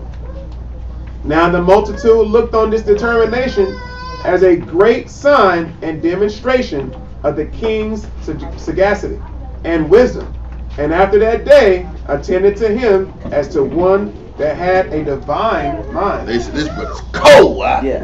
Cold. I knew it the whole time. I knew it. The same guy that was laughing like 5 minutes ago. I knew he had it in him. Yeah. I knew he was wise. I knew it. Listen, you can just imagine. You can just see how this is our people at. You can see it, right? Yeah. They laughing. They chuckling. And it's, oh man, he is bad. I knew he was cold. Ooh, I knew it was cold. I was cold when he brought out that sword. It was cold. That boy good. That boy good. That's David. Oh man, that's hilarious. Wow. Just like his daddy, I knew. Yeah, just like his daddy. Anyway, let me stop. But it's all true. Let's go back to the Bible now. With verse 25. Yeah. Well, let's do 25. That's fine. 1 Kings 3 and 25. And the king said, divide the living child in two, and give half to the one and half to the other. Huh? Then spake the woman whose the living child was unto the king, for her bowels yearned upon her son. And she said, O my lord, give her the living child, and in no wise slay it. But the other said, let it be neither mine nor thine, but divided. Then the king answered and said, give her the living child, and in no wise slay it. She is the mother thereof. And all Israel heard of the judgment which the king had judged. And they feared the king, for they saw that the wisdom of the Most High was in him to do judgment. Okay. So let's do. Can y'all read the question that you just got in the text? We'll answer it. I just got to keep class going while the brother reads the question. 1 Kings chapter 4 verse 1. If there's something to even go into. Keep going. Yes. Well, yeah. Well, no. Let's get Tawam. I don't see the brother's question. I don't see the brother's question. Oh, it's not. Maybe it's in your other phone. Okay. See. Whoa. That was right. Okay. Yes. No, I got it. Okay. Yeah. That's all. It's the same. That's all. I'll answer your question in a second. I got it. This one. Oh, I thought you was on mine. I thought he was asking him on mine. No.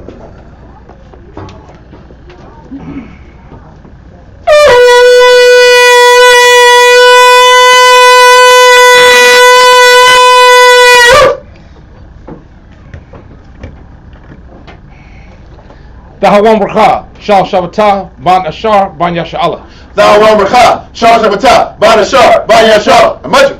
Rob, Yahweh Hashem Yashar Rakatah. Yahweh Hashem Shakatam. Alright. To answer your question, listen, whether they were political marriages or not, if the union was done legitimately, there's nothing wrong with it, man. A marriage is a marriage. Yes, it's given the same respect by the Most High. But you look at it because Miriam and Aaron spoke against the Ethiopian wife that Moses had. Yep. And you see how the Most High stepped in and dealt with Miriam. Yep. And that was Exodus 12. Yep. For talking against Moses' selection. Yep. His counterpart. Yep. So it was obvious that the Most High wasn't with that. God. That he allowed Moses to have that Ethiopian woman, and that was Aaron and Miriam that's his brother and sister. Yeah. And even though that's his blood family, they still weren't allowed to speak against Moses. Well, Miriam wasn't. Aaron had a little more flexibility than Miriam, but Miriam had no flexibility. Yeah, as being a woman. Yes, exactly. Okay, so let's get 1 Kings chapter 4 and 1. 1 Kings chapter 4 and verse 1. Let me make sure I got this right. Yeah, we're gonna go in. Let me see. We'll go into chapter 2 in Chronicles on chapter 5 next week. So yeah, we're good. We're good on this. Yes, sir. You said after. No. We're good. We're good on Chronicles. We're good on Chronicles. Just want to make sure before we went further. 1 Kings chapter 4 and verse 1. So King Solomon was king over all Israel. Mm-hmm. And these were the princes which he had. Azariah, the son of Zadok the priest. So Azariah was the son of Zadok. So he was a prince that was under Solomon's reign. Okay, let's keep going. Elioreth and Ahiah, the sons of Shisha, scribes. Jehoshaphat, the son of Ahilud, the recorder. And Benaiah, the son of Jehoiada, was over the host. And Zadok and Abiathar were the priests. Zadok and Abiathar were the priests. But sometimes when you're reading these chapters, obviously the chapter 4 wasn't in sequence with what happened in chapter 2. Because in chapter 2, Abiathar was what? Banished. Mm-hmm. So he was no longer in the position of being a priest. So this was kind of like, in chapter 4, kind of just gave an overview of what the initial kingdom was and what the registered leadership was under Solomon's initial part of the kingdom. But we know this thing changed up when Abiathar got the boot. That's boot. But keep going. And Azariah, the son of Nathan, was over the officers. And Zabud, the son of Nathan, was principal officer, and the king's friend. I'm not sure if this is Nathan the prophet, so I'm not gonna make a statement either way. Read on. And Ahishar was over the household, and Adoniram, and the son of Abda, was over the tribute. So now listen, there was some money that had to get covered to run this vast empire, to run this thing. Somebody had to collect that bread out. So there was tributes and taxes that were levied on the people to sustain or to build the fence, not the fence, but the finance the building of the walls. The fortification of the walls, and just the overall provisions needed to maintain the kingdom. All them horses need to get fed. Yeah. For those of y'all who don't know how much it costs to make to feed horses out, it's a lot, man. It's a lot. And you're going to kind of read like how he set up the princes. Each prince was responsible for, each prince was over a tribe of the nation. and they were responsible once a month. Each tribe was responsible once a month to supply the provisions for the king. So Ephraim was 1 month, Manasseh was another, Gad was another. So everybody had to just pony up whatever they had to give for their month to make sure that Solomon's that Jerusalem ran well. 12 tribes. 12 Yep. That's how he worked it a lot. So keep reading. And Solomon had 12 officers over all Israel, which provided victuals for the king and his household.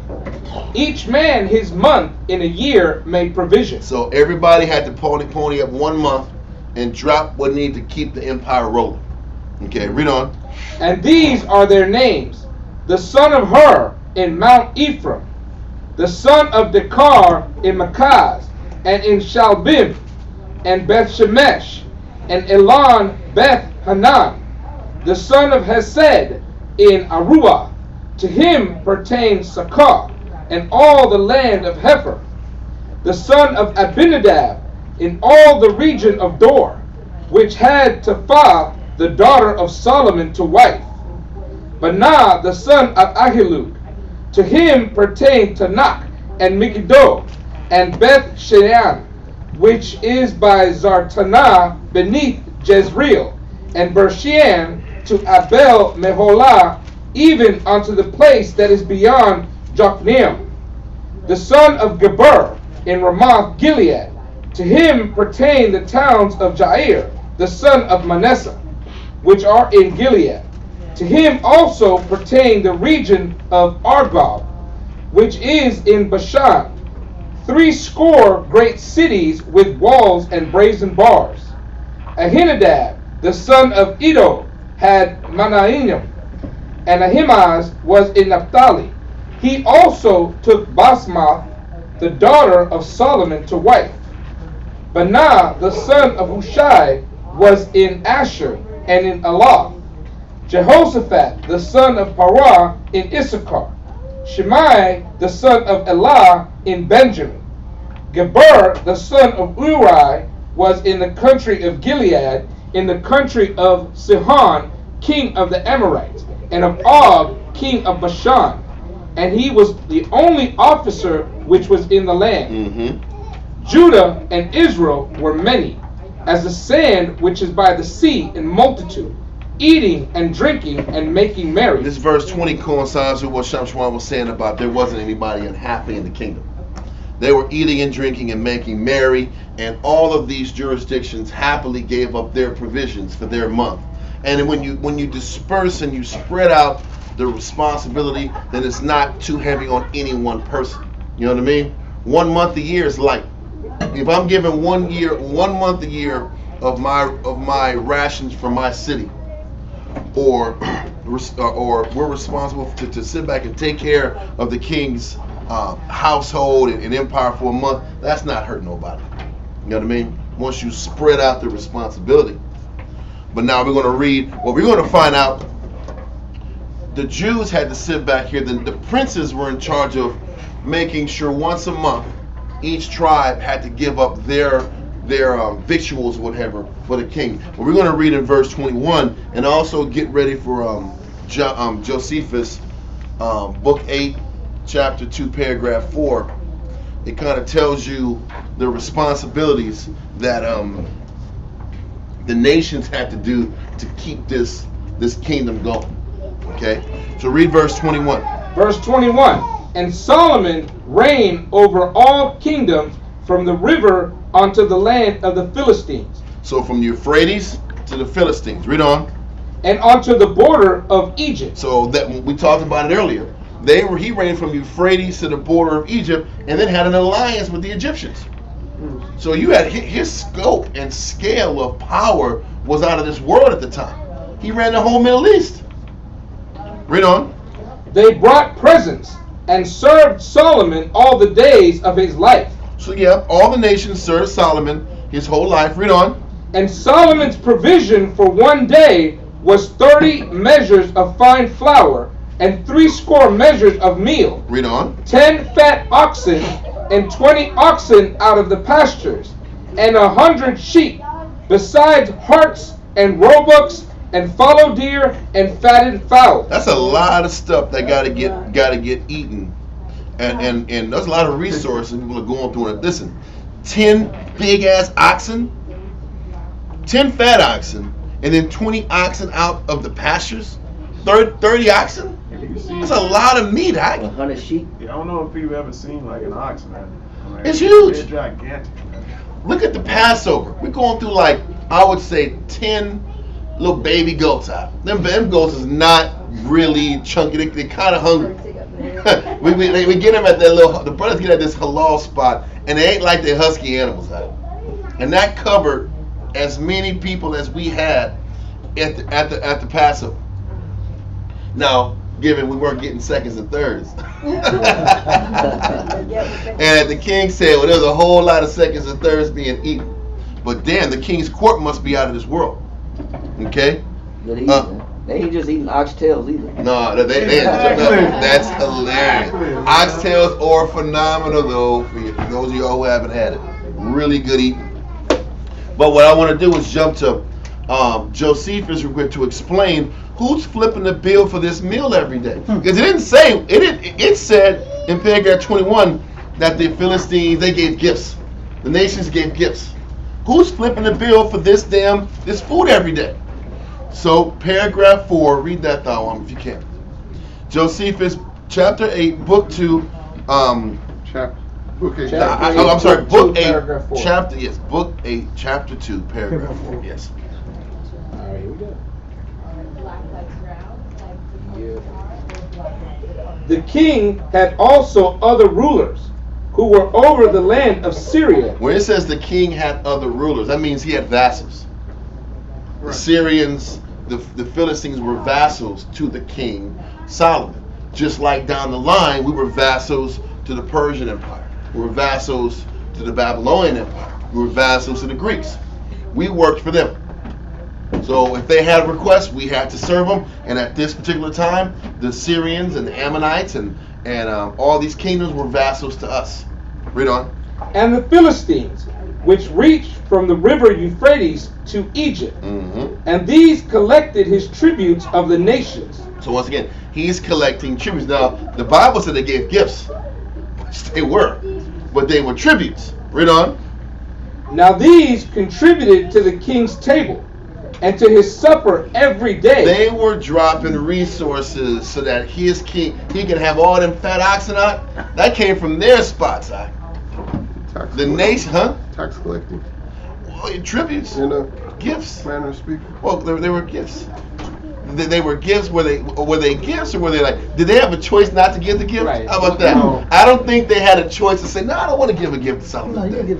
I'm going to pass on the gift today, Solomon. Suggestive. You can.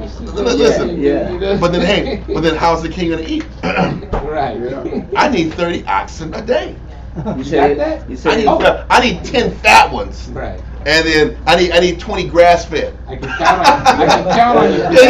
You said 20 out of the pastures. I need 20 grass fed, and I need 10 husky boys. That means you got meat selection. That's what I'm saying. Yeah. Listen. That's what I'm saying. Delicioso. That's why everybody was happy, yeah? Everybody was smiling. But it's telling you, the nation didn't have to do this. Our people weren't coming up with the food every day. Now, there might have been provisions and victuals in general on a monthly basis that came in, but the nation supplied Solomon's meals every day. That's awesome. So this is breakfast, lunch, and dinner. I got the eggs from Babylon. I got the fish from Philistia. Yeah. I'm saying he's getting fish from like the Philistines. He's getting what he wants. They got you the fish too. That's what I'm saying. I know there's 30 oxen on the plate. I want fish today. Y'all can have them. I want the fish. What is this? We're just showing the scale and how all the nations were truly in servitude. Yeah. And they were giving gifts, or they were giving tribute, however you want to call it. His house had plenty of food. Yeah. Read on in Josephus. Line 40. Now these contributed to the king's table and to his supper every day. 30 cori of fine flour. Cori is like a form of measurement. Okay? And it was 30 cori of fine flour. Read on. And 60 of meal. And also 10 fat oxen. And 20 oxen out of the pastures. Mm-hmm. And 100 fat lambs. All these were besides that were taken by hunting harts and buffaloes and birds and fishes, which were brought to the king by foreigners day by day. Listen, the foreigners were hunting. They were hunting firemen. They were hunting for fish. They were sitting back here getting those deer out. Any exquisite game that was out there that was lawful, he said, "Don't give me no pork. He give me the deer. Give me all this dope stuff. Yeah. No catfish. Different varieties of fish. No catfish though.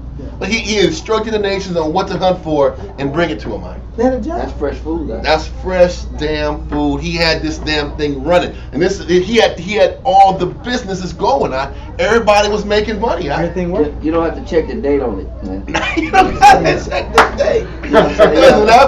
That meat was fresh in a mug. You guys pull it from the back of the refrigerator. It wasn't for the bad HEB. Yeah. 2 weeks. Oh, 2 weeks my been in God. somebody's refrigerator, man. No, bro. No, Everything's good. And it wasn't even leftovers, man. It's fresh food daily.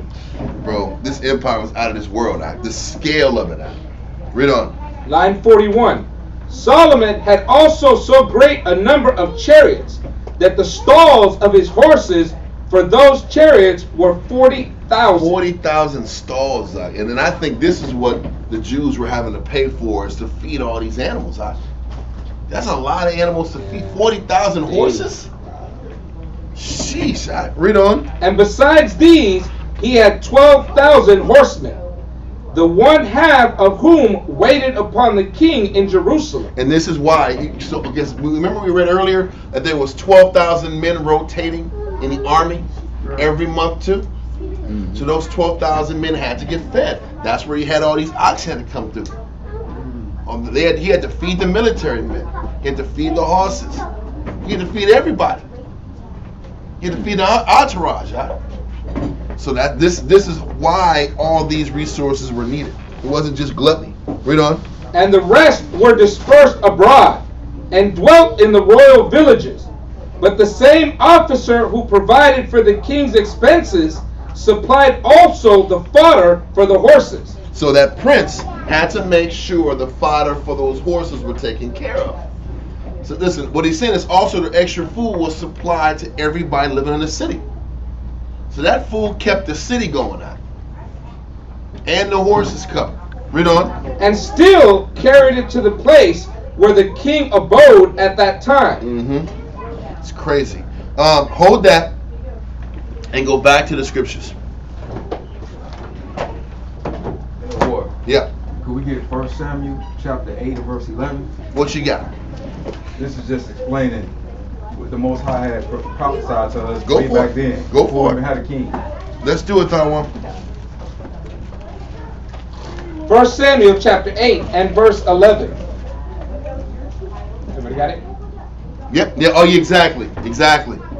Yep. 1 Samuel chapter 8 and verse 11. And he what said, this is saying, well, this is the warning Samuel gave for all the Jews who want the king. You want a king, this is what you're going to have to deal with. All the resources that were going to be taken from the people. The only reason this worked out was that the Most High was with Solomon. Man. Right, yep. Can you imagine if there was famines and there was scarcity in food, and they're taking your last horse, and they're taking your last chariot, they're taking your last ox, your last sheep, because the king's table and everybody on the table got to eat. This works when the Most High is blessing the king and the leadership. Then this type of lifestyle can work. But overall, you're taking a lot of resources being used, and this is what Samuel was trying to warn the people against having a king for. Read on. 1 Samuel chapter 8 and verse 11. And he said, this will be the manner of the king that shall reign over you. He will take your sons and appoint them for himself, for his chariots, and to be his horsemen. Mm-hmm. And some shall run before his chariots. And he will appoint his captains over thousands, and captains over 50s, and will set them to ear his ground, and to reap his harvest, and to make his instruments of war, and instruments of his chariots. Mm-hmm. And he will take your daughters to be confectionaries, bakers, cooks, perfumists. Read on. to be cooks and to be bakers. Mm-hmm. And he will take your fields and your vineyards and your olive yards, even the best of them. They're taking the best of all you got, and it's got to be commissioned and given to the king. And like I said, in times of scarcity, this would be a real problem. You wanted a king. But you wanted a king, and you got to also understand this: when you're dealing with kings, you're dealing with a powerful king. He's gonna want to compete with the rest of the world. He ain't gonna be the slap you know what king guy. He ain't gonna be the king pulling up the rear. So when other kings come to see him, he got to show out. This is all too. you on your table. Right. You got a rotisserie chicken on the table. That's all you got. All you got is White Castle and rice. White Castle and rice. That's so funny. White Castle and rice. That's all you got, man. That's it. We can take it. Oh my God. That's bad. White Castle and rice. There's nothing over That's not even a full meal. There's no vegetables. And the White Castle was the smallest meat on the burger. Right. Oh my gosh. Thin patty. It's funny. That's actually funny. But this is the problem with having kings, and now they're in competition with other kings. And this is a part of why Solomon had to sit back and show out to the extent that he did. Now he's in competition. But the point is, the purpose of this verse, good verse, was a reminder about this, all these resources and the pulling of the resources of people, monies, horses, the finance to keep this going.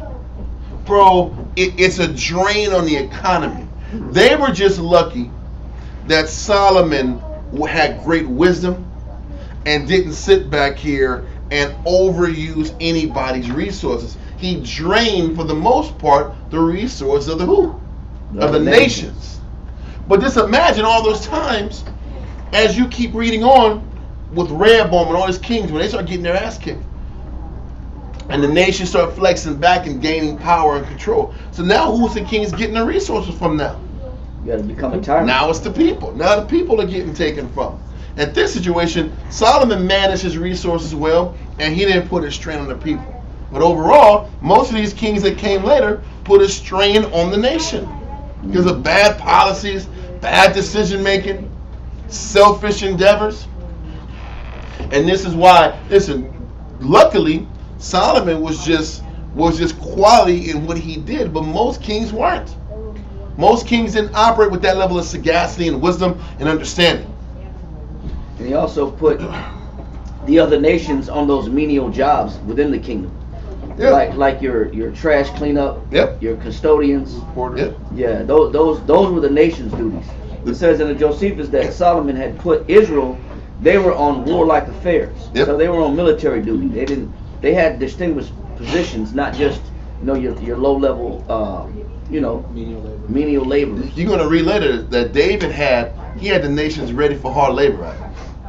What you're going to read is that when they were sitting back here and shaving and cutting all of the stone, they didn't want to do any shaving and cutting of the stones on the holy ground. So they sat back here and did all the shavings of the stones in the mountains somewhere else.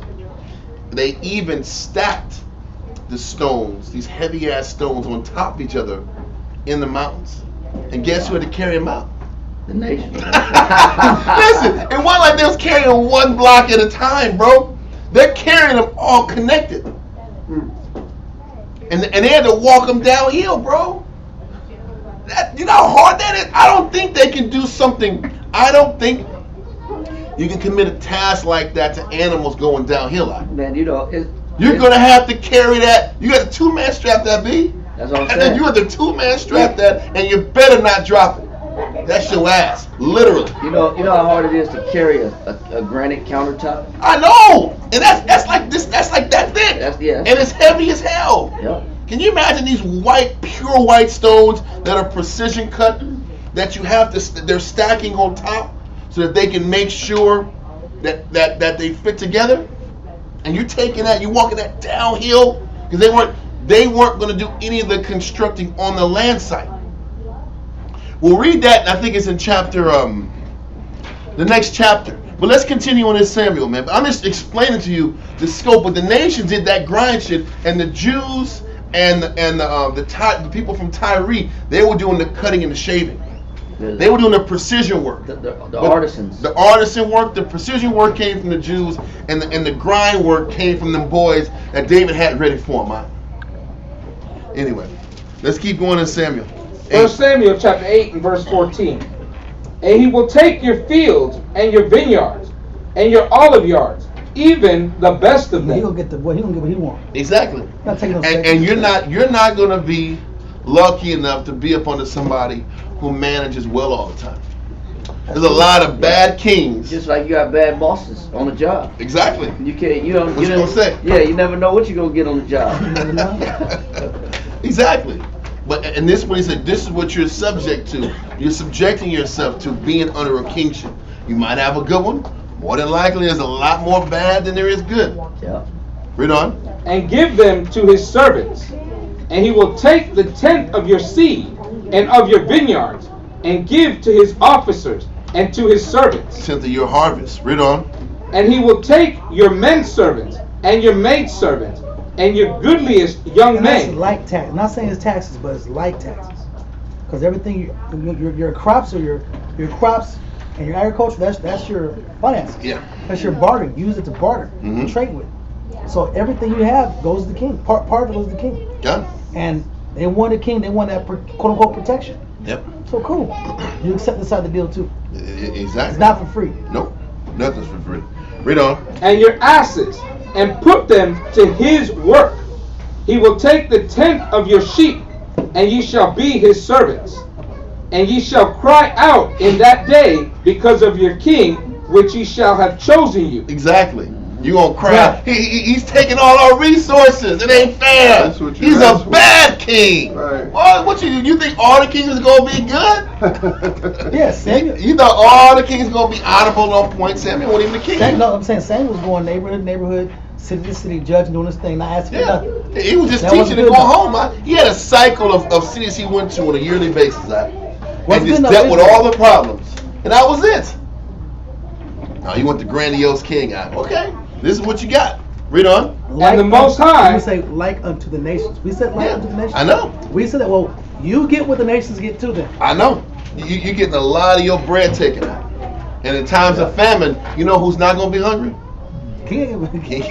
Listen, when there's famines, the king ain't going to be hungry. The king's going to be okay. Because everybody else is going to be a problem. Yeah. You know, he will still want his 10, and it probably turn to 20% I need more. during tough times. Right? Read on. And the Most High will not hear you in that day. Yeah. Because you chose for a man to hear you. You chose for a man to hear your grievances. And not the Most High. Read on.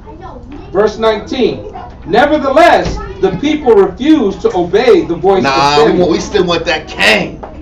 We want that leader. We want the biggest, strongest guy to fight these damn giant Goliaths.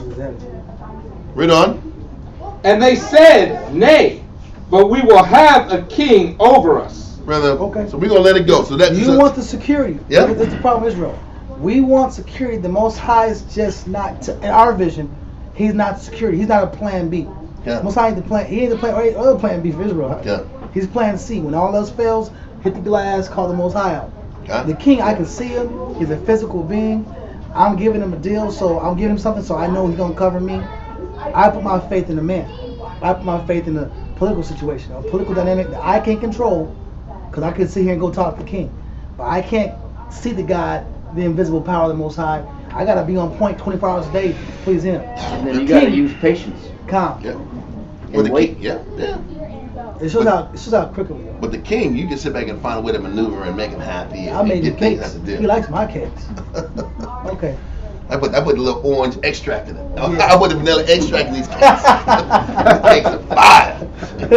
My grandmother always put these orange extract. Man, that damn cake tasted So like delicious. phenomenal. It was delicious. And it was just a couple drops of it, and it was over. Right? Mm-hmm. I don't know if they still set that around here, man. But anyway, let's keep going, man. Let's keep going. We're going back to 1 Kings 4. Now we're at, give me 23 again. 4 and 23. 4. Can I get one more? What's that? Yes, sir. We're in 1 Kings, Yeah, we're in 1 Kings. chapter 21. Verse 21. Verse 21. Same chapter. Okay, 21. The same chapter? Same 4 and chapter. 21? Okay. Let's go from the top again. 1 Kings chapter 4 and verse 21. And Solomon reigned over all kingdoms from the river onto the land of the Philistines and onto the border of Egypt. So if he reigned over all kingdoms, that would make him an emperor. Because he was a king over the rest of these kings. Right? Yeah. And can we get Isaiah chapter 60 and verse 11?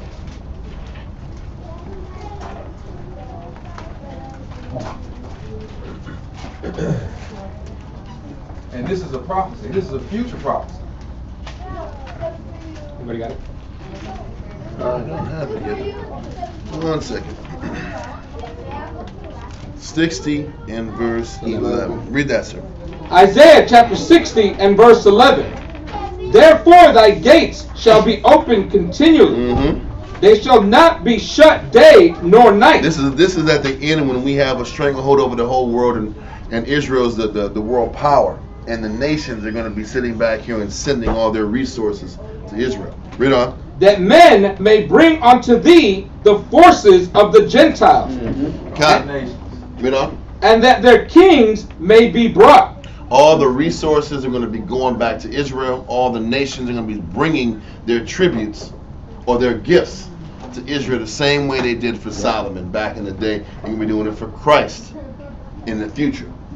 But you know, but like we were talking about earlier, for the most part, there wasn't going to be any king like Solomon.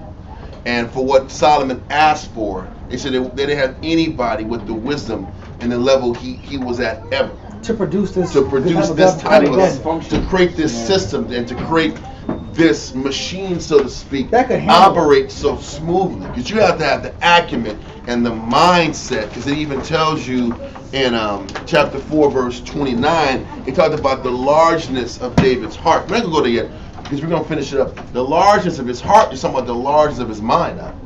His ability, his capacity, his mental capacity to handle all of these strains and these pulls and these responsibilities and not get overwhelmed. Because he has to sit back here and keep track of all the output of the nations, all the output of the damn Syrians, the output of the Philistines, the communication and connections with the Egyptians, his pursuit of wisdom, his connection with Hiram, the systems that he has in place.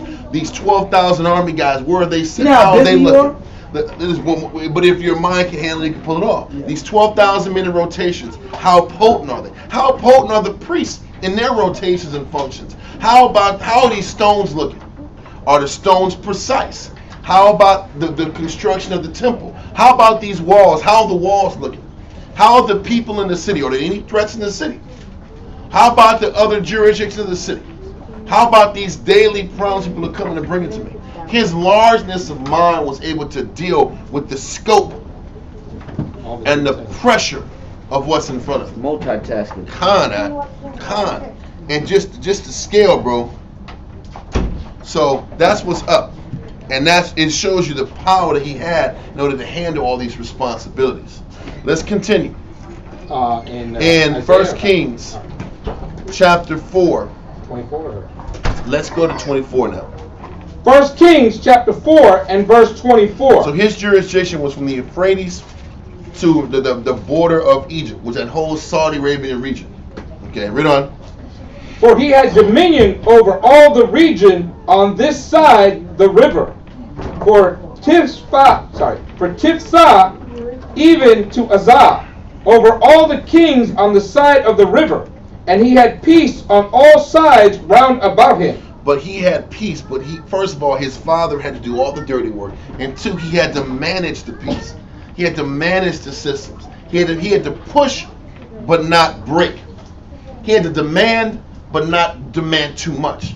We're going to read about how shrewd he was in business, and in the process of getting all these stones and all this timber set up. You're going to read later on in 1 Kings 9 that he made a deal with Hiram in Tyre. He was giving him provisions for his family, but as he was sitting back here, and I guess they were talking about of how much it's going to cost for all this property he was getting built. Look at all this stuff he ended up getting done. All this was getting constructed out. So what Solomon ended up doing was he told Hiram, hey, I'll give you these cities. 20 cities. And he says, you know what? That'll be the payment for this. Yeah. And then when Hiram sat back here and saw the cities, he said, I got a sham ass deal, Yeah. You gave me some bullshit cities, They hustled him. You gave me some bullshit. You thinking 20? You're like, what? You gave me some bullshit cities, and you gonna sit there acting like this is high five. This ain't a square deal. But Solomon sat back here and did a deal that was beneficial for his people. He was shrewd in business. He wasn't giving up power and position for nothing. He made all the right moves and pushed all the right buttons. He understood business and diplomacy. And he was able to sit back here and hustle when he could, and he was able to be straight up when he had to be. We'll explain that later. But let's continue. Verse 25. Verse 25. And Judah and Israel dwelt safely, every man under his vine and under his fig tree. And like I said, this was not normal. How he developed an infrastructure that benefited everybody. Most men didn't have the capacity to manage things on that scale. Most kings were reactive. They had no foresight, no planning, no strategy, and they were just flying by the seat of their pants, making decisions based on whatever happened to them. And their counsel was their mother or their homeboys. Yeah, exactly. It was their homeboy. That's a great way to say it. It's true. It was their mama. You gotta say their mama, not even mother, their mama. Yeah. Mama, what I do, mama? I don't know what to do, mama. Mama. Well, let's keep going. From Dan even to Beersheba, all the days of Solomon.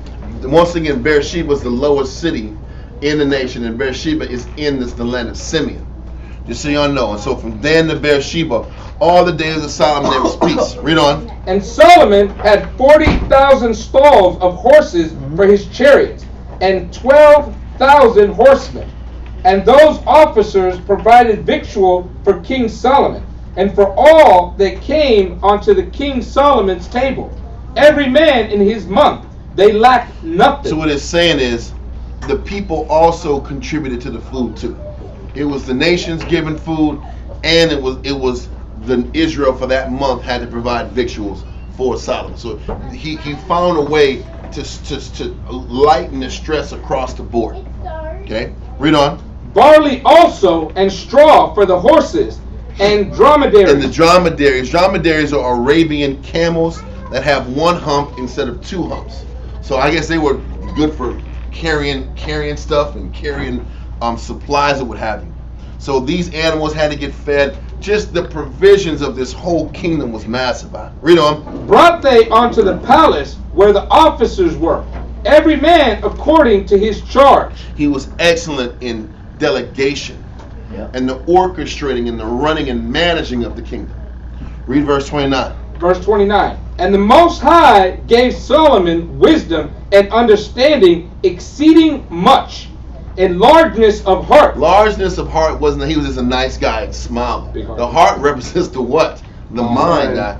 He had a largeness of mind. He had a clarity and the ability to sit back here and get extended mentally and not get frustrated. You got certain people like, and they think too much, they get headaches. They start having to plan too much. You start having headaches. Or you get overwhelmed with your own responsibilities. You get emotional. Yeah. Because there's too much thinking. Your own personal bills overwhelm you. Exactly. So what do you do? I don't look at the bills. Yeah. I'm not even looking at these bills. Because I know like, these bills are bad news. I don't want to look at bad news. And then why open to something I can't pay for? It don't even make sense to open. I ain't gonna be able to pay for it. So let me let it sit for a little bit. When I get some money, then I'll look at the bill. Yeah, I get back to it. It ain't going nowhere. That bill ain't going nowhere. And it's like the money ain't changing anytime soon. So we both in a stalemate. Then when the bill colors start to change, the threat starts to get a little higher. You start taking it serious. That pink, that white, then it's yellow, then it's pink, then it's red. And then you got to get it done that day if it's red. Anyway, that red bill is by 5 o'clock. By 5 p.m., it better get paid. Yeah. And you got to go to the office. You can't go to H-E-B at that time. It ain't gonna register. It ain't gonna register if you go to the if you go to the grocery store. You gotta go right to the department. Make the phone call. Yeah. Run a credit card. So you gotta make the phone at the department. Yeah. Anyway, and pay the $2 surcharge. Anyway, let me stop. Whew. Anyway, so I think we've all had that experience a couple times. The Most High enlarged Solomon's mind, his wisdom, his understanding, and his clarity. Read on. Even as the sand that is on the seashore. So it was this large and expansive his ability. Read on.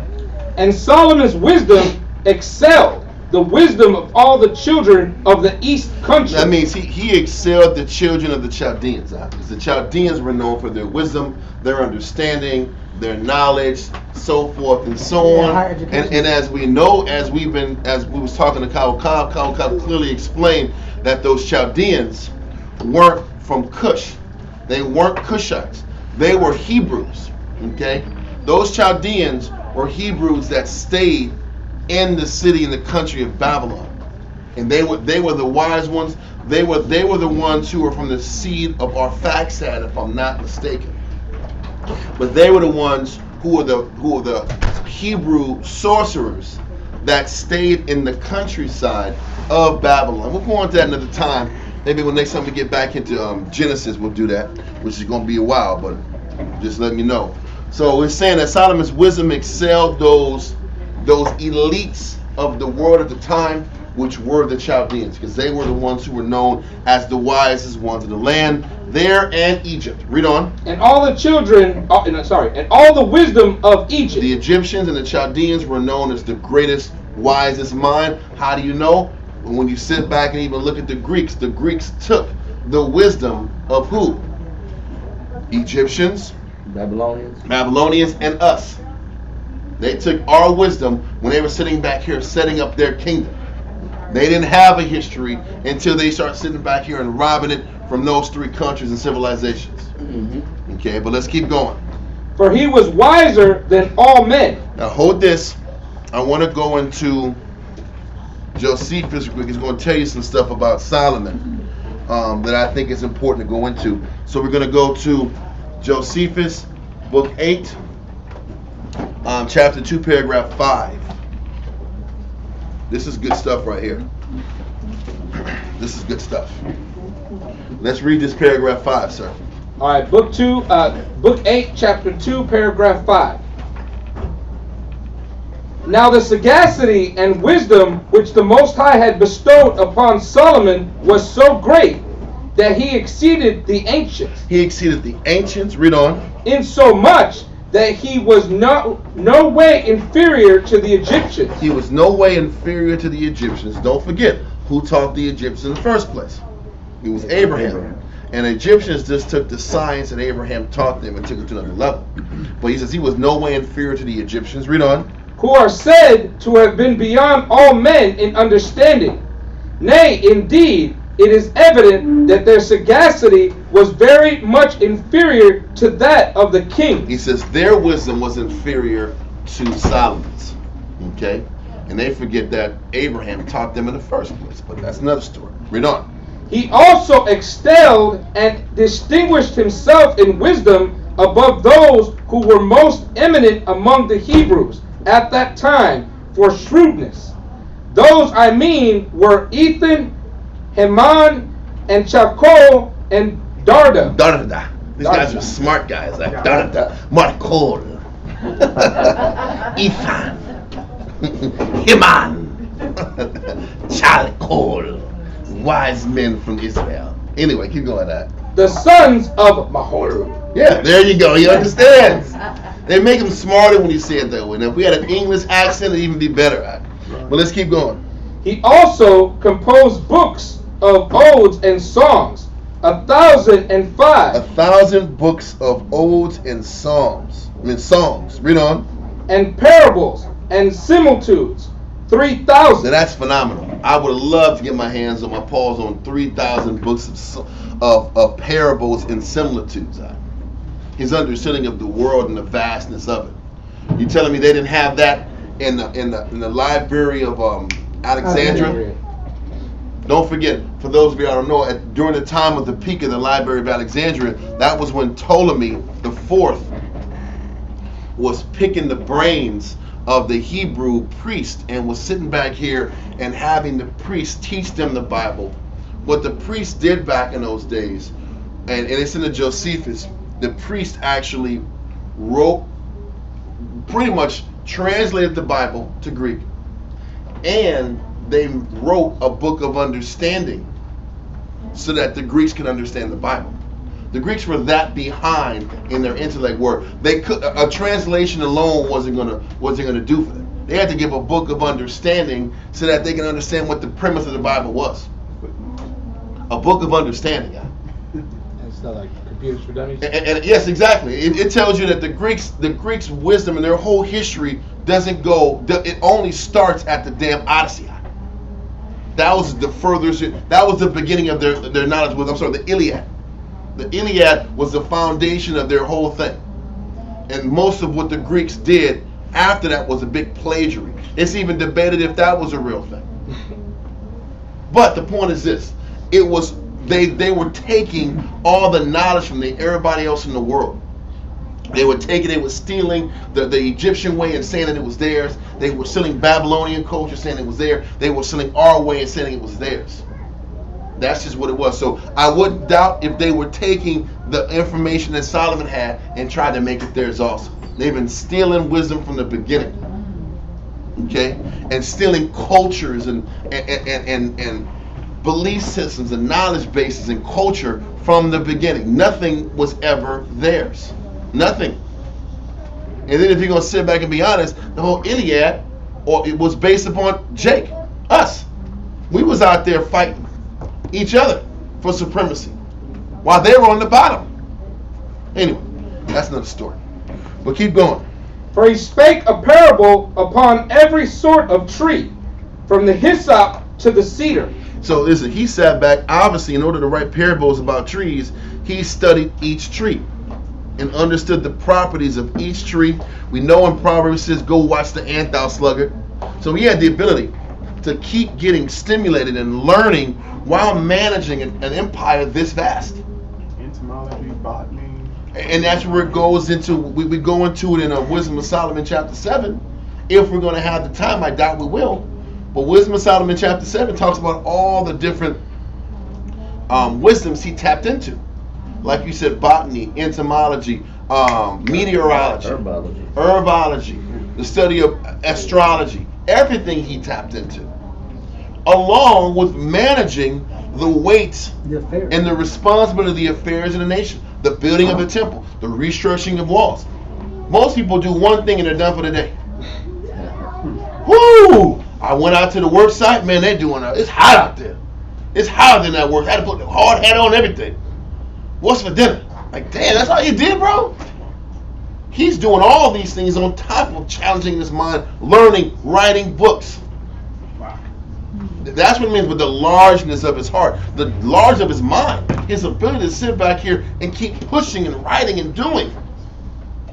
His ability, his capacity to handle responsibility was out of this world. You don't read about him being burnt out. I'm tired. Okay. I need to take a day off. I need a break. This guy's pushing the envelope across the board. Writing books. Thousands of books. He's writing thousands of books, man. It's phenomenal. Read on. And in like manner also about beasts.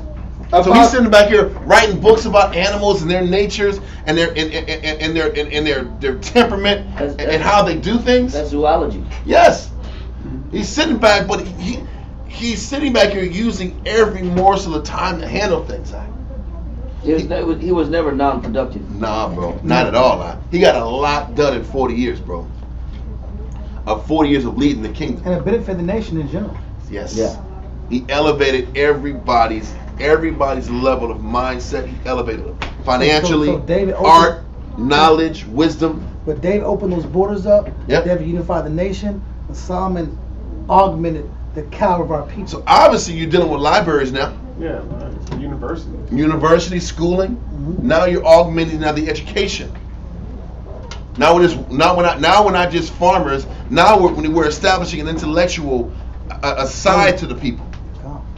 You got the war. He set up the wars. He set the armies in battalions. He structured the army. He wanted to just come together and fight these damn Philistines now. He structured armies. They had rotations. They had duty posts. Everything was put together. Continue. About all sorts of living creatures, whether upon the earth or in the seas or in the air. So he's learning all of them out. The flying beasts, the animals in the water, marine bio, everything. Huh? Read on. For he was not unacquainted with any of their natures, nor omitted inquiries about them, but described them all like a philosopher. That means he had first-hand detail about the knowledge of them. Huh? Right. But that means you had to study them. You had to study their mannerisms, their temperaments, their habits. That takes time. But also it takes the capacity to absorb a lot of information and not get overwhelmed. Because I tell you, that can be very exhausting. Intaking lots of information at a time can be more tiring than lifting bricks all damn day long. That shows what the Most High can do in a man if they're unified in the mind. And if they're unified in the mind and they want it and they're humble. He kept stretching themselves out. Yeah. And I guess you're right. Well, unified in the mind. He's not fighting. There's no contention in the spirit. There's no fighting. It's just acceptance and the doing of it. We read also that Solomon would send out the probably later on in a little bit. He would send out the Navy to go bring back peacocks and things like that. But you didn't read about him having an invasive species problem, like pythons in Florida or iguanas that belong in Puerto Rico that have eaten up all the vegetation. You know what I'm saying? Or the certain insect, the piranha fish that's in every lake that's eating up all the regular native fish. That's hilarious. You don't read about him bringing problems or the damn nutria rat that's in Louisiana that came out of Brazil or South America that's taking over, or the hippos that. Well, tell me about the nutria rat. I want to hear more about the nutria rat. The nutria rat came out of South America. You said nutria? Yeah, the nutria rat. He came out of South America originally. Now they're everywhere in Louisiana. They eating all the marshlands and the swamplands. It's got to be somebody eat that nasty stuff somebody out there. Somebody eat the nutria rat. But you don't read probably about. Big as hell though. Yeah, they big, right? They big and swim, and they swim. Oh no! Swimming rats. They swimming rats. They're like the Viet Cong rats out there. They swimming out. And they stand bigger than cats. They stand bigger than cats. Cats don't even. No thanks. Dogs don't even mess with them. We good, bro. But you read about the pig, how the pig has been invasive to the wild hog, how they've pretty much devastated the ecosystem. Madagascar. When Esau do something, there's always collateral damage when he bring his animals and they study his disease. He's always contaminating native species. Yeah. But Solomon understood that, you know what, I know the virtues of these animals. I knew which ones can breed, which ones you can't breed together. Man, he had to have this kind of understanding now. In order for things to operate prosperous. Right. Yep. Creating bigger problems. Exactly. Now we got killer wasps. Killer bees. Exactly. They got all this, man. Come on, man. You're right. It's crazy, bro. Everything you said was correct. Everything. Continue. And demonstrated his exquisite knowledge of their several properties. Check this out now. With all that knowledge of animals, botany, zoology, look at another dynamic the Most High allowed him to master that we won't even ever be able to touch. Read on. Most High also enabled him to learn that skill which expels demons. Listen, so he was the first exorcist guy in the world. He was able to pull out demons from people. This guy was on a mental and spiritual level that we would never be able to touch. And when he was in the right spirit, he was able to use this to his advantage and help people. And it was actually, this type of understanding was to help people with distemper. Listen, don't forget, a lot of our people had that distemper and they couldn't be in the congregation. We still got it. Yeah. No way. Listen, that's that exactly. And that distemper, those people with distemper couldn't be in the temple. I mean, not the temple, but they couldn't be around the people. They had to be out in the woods, sweating, and just being intense, They couldn't be around the people, so he was sitting back here and healing distemper, pulling off demons with people. When you look at other nations, they know how to consult with demons. They know how to reach demons through necromancy, through sorcery.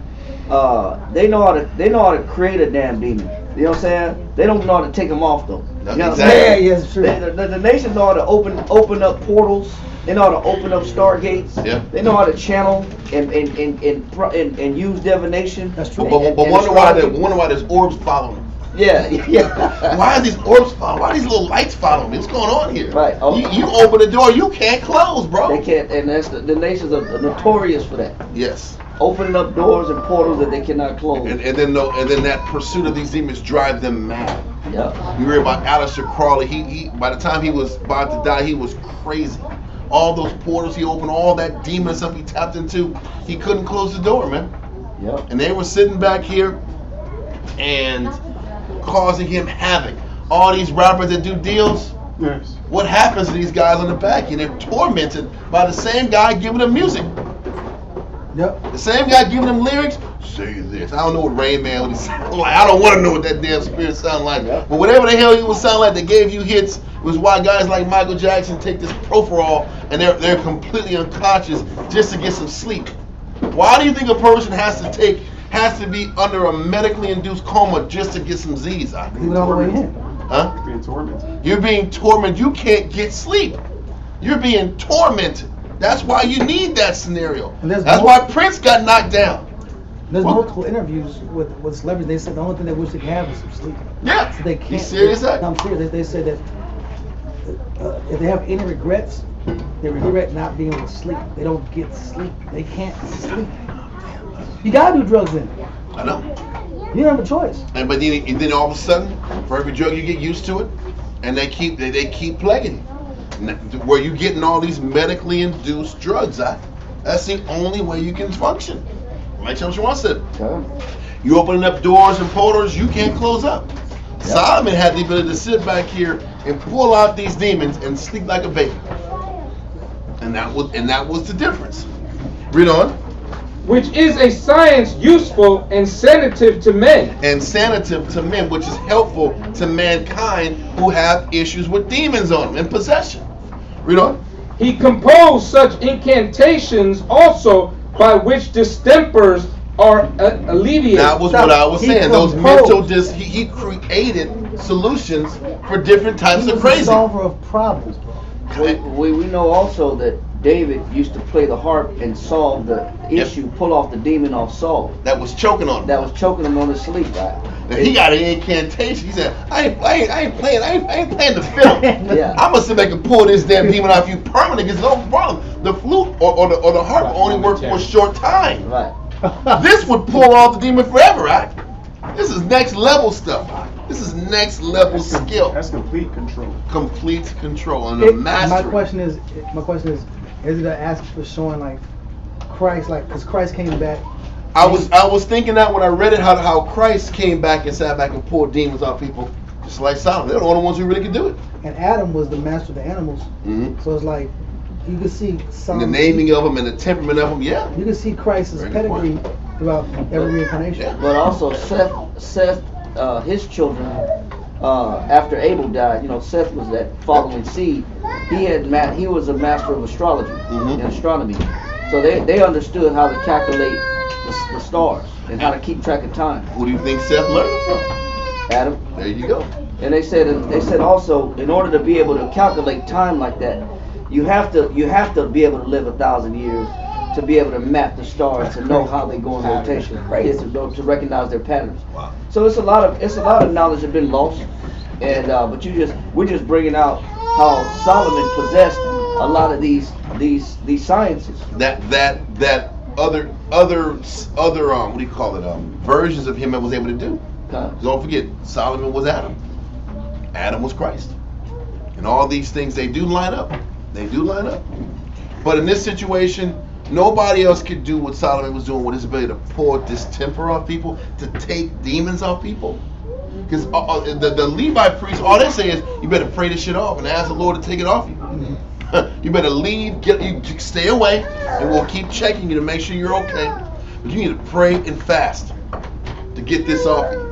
Solomon was able to actually pull it off people with just his personal. He had a recipe. His recipe, Exactly. That's the original recipe right there. Yeah. Herbs and spices, That's that cook up. Yeah, that's that cook up. That's that good cook up. But keep reading on, man. And he left behind him the manner of using exorcism, by which they drive away demons. So you take away psychological issues, and you physically take out demons through exorcism.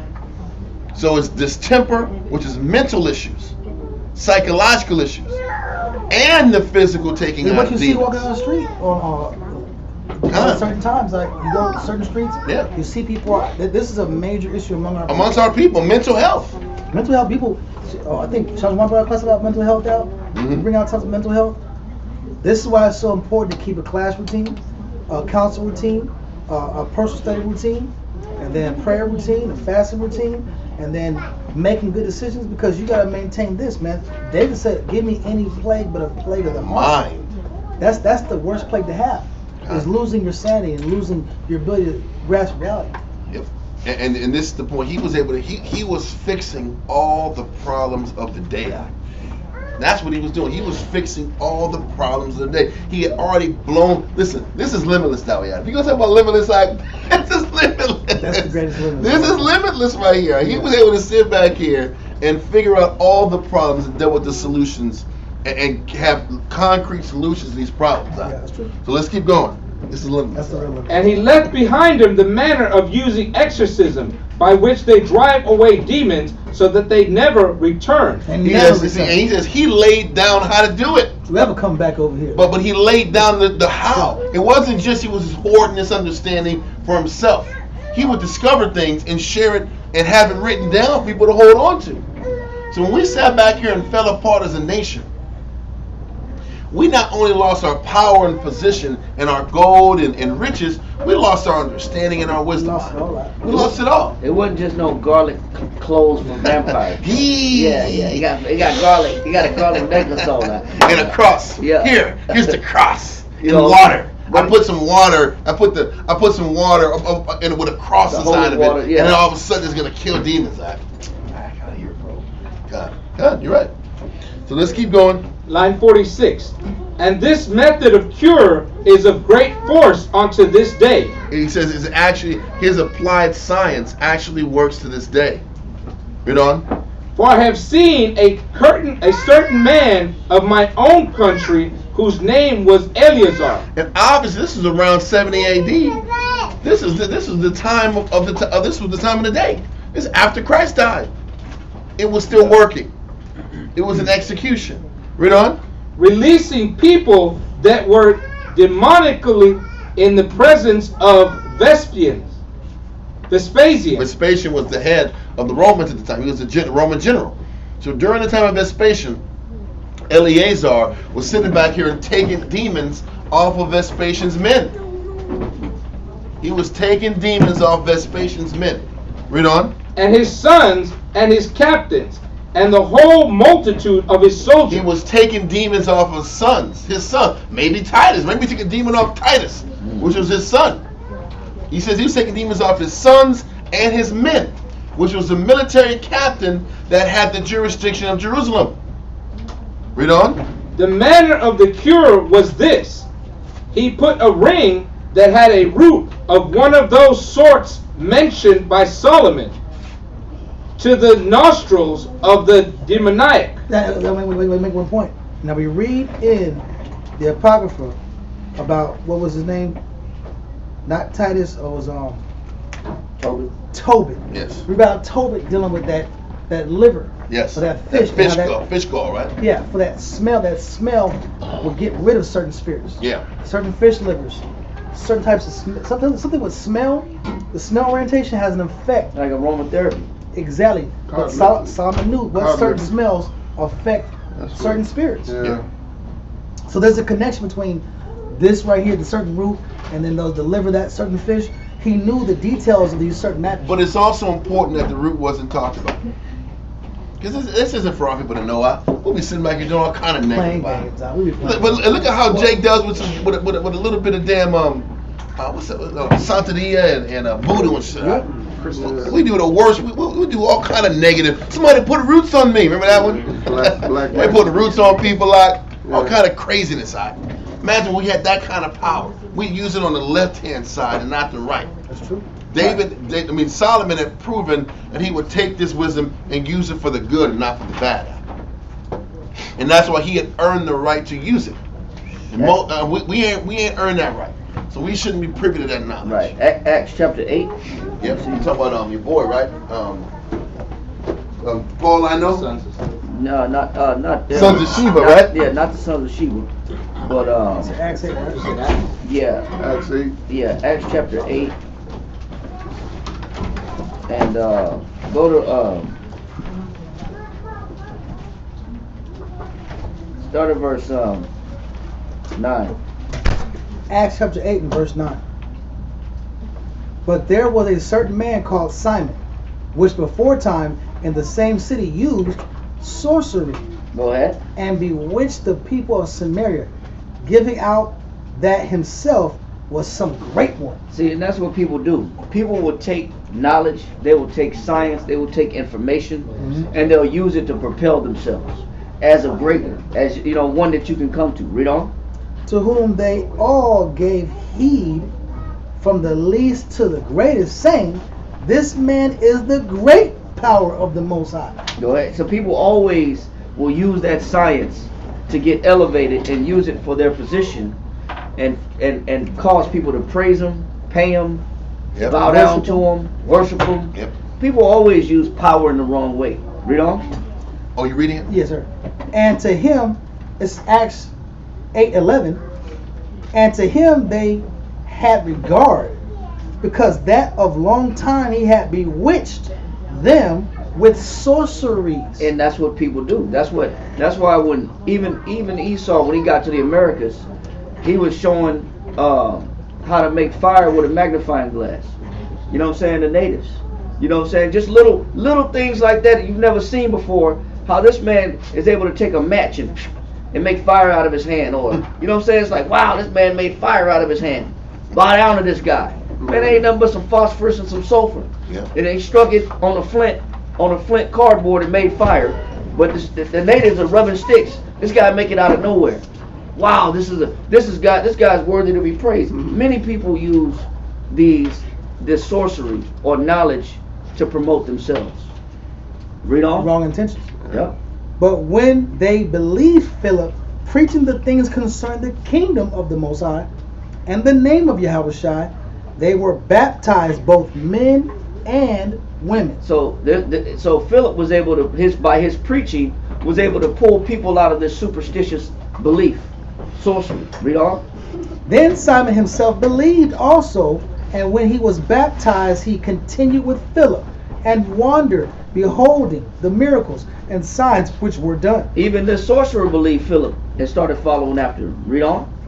Now when the apostles which were at Jerusalem heard that Samaria had received the word of the Most High, they sent unto them Peter and John. Go ahead. Who, when they were come down, prayed for them that they might receive the Holy Spirit. Read on.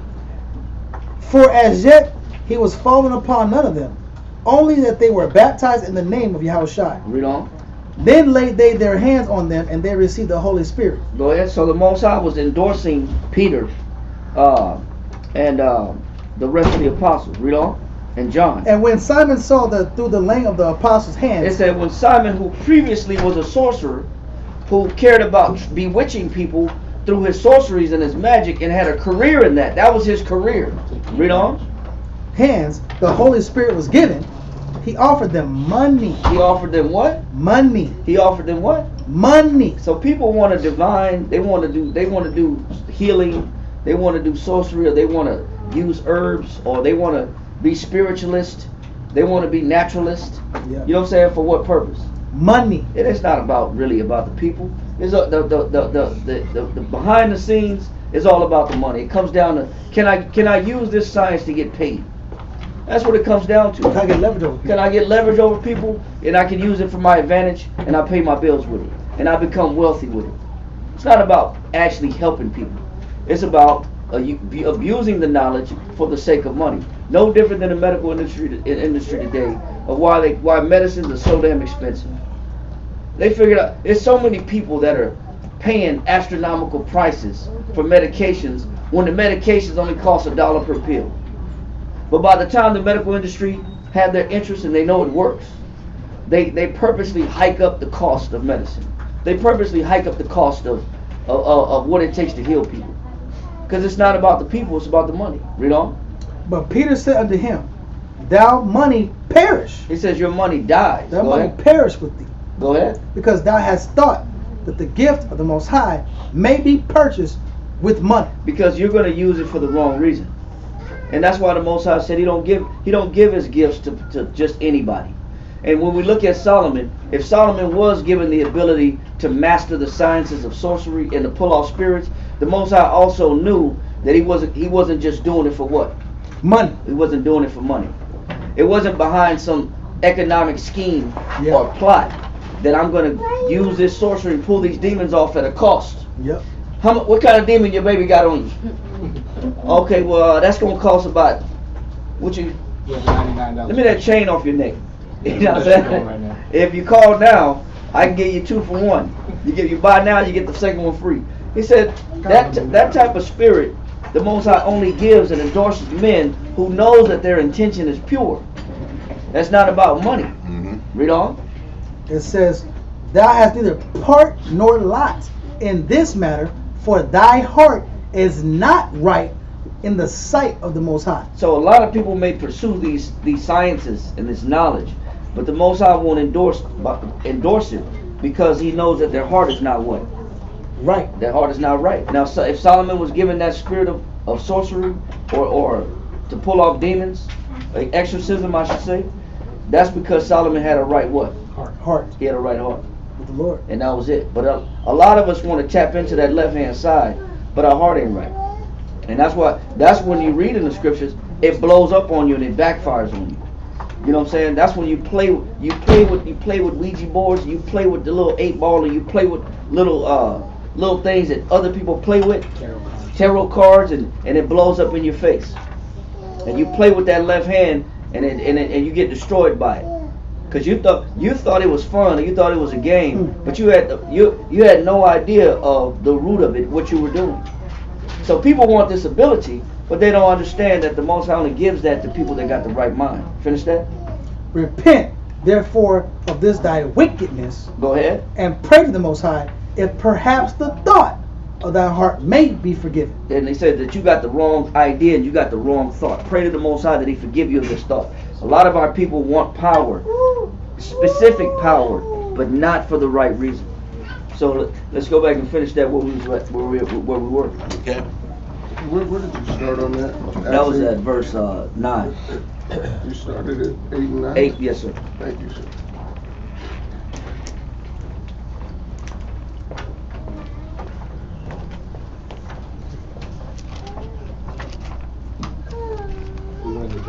Yeah.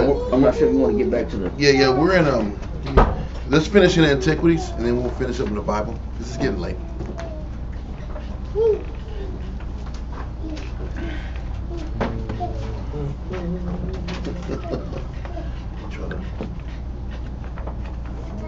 He was in line 47 on That's right. yeah.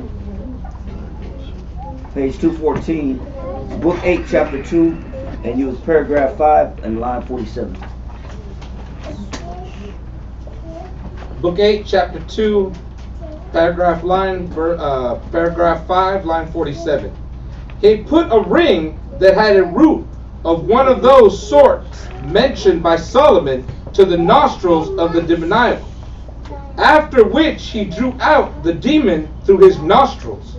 And when the man fell down immediately, he adjured him to return into him no more, making still mention of Solomon, and reciting the incantation which he composed.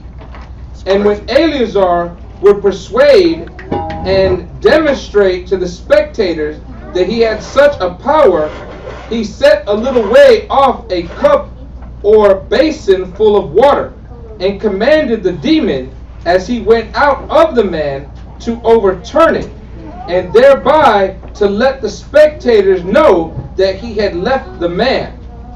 And when when this was done, the skill and wisdom of Solomon was shown very manifestly. And like Shamshawan has said, people nowadays, even people back in those days, they weren't the purest of intention when they were doing these things. And that's why that art is hidden now. Because nowadays we'd be corrupt as hell doing that situation. Yep. So, and they be doing it for costs and for payment and stuff like that. You know, a lot of our people still utilize herbs and roots and trees. Go to Ecclesiastes chapter 38 and read verse 5. Start at verse 5. Verse 4.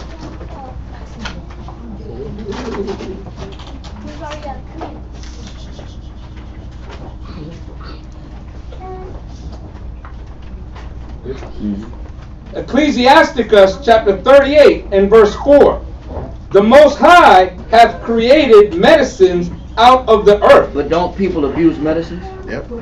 How many people are addicted on medicines that was initially made to heal one element, but by the purpose of recreation or lust or addiction or satisfaction have abused the medicine? Look at how many of our people abuse medicine now. Yep. Abuse what the Most High made out of the earth. He said the Most High made medicines out of the earth. Their heart is not right. Their mind is not right. Read. And he that is wise will not abhor them. He's telling you that medicines have a purpose. Read on. Was not the water made sweet with wood? He's about to explain something. Read on. That the virtue thereof might be known. He's telling you how powerful herbs are.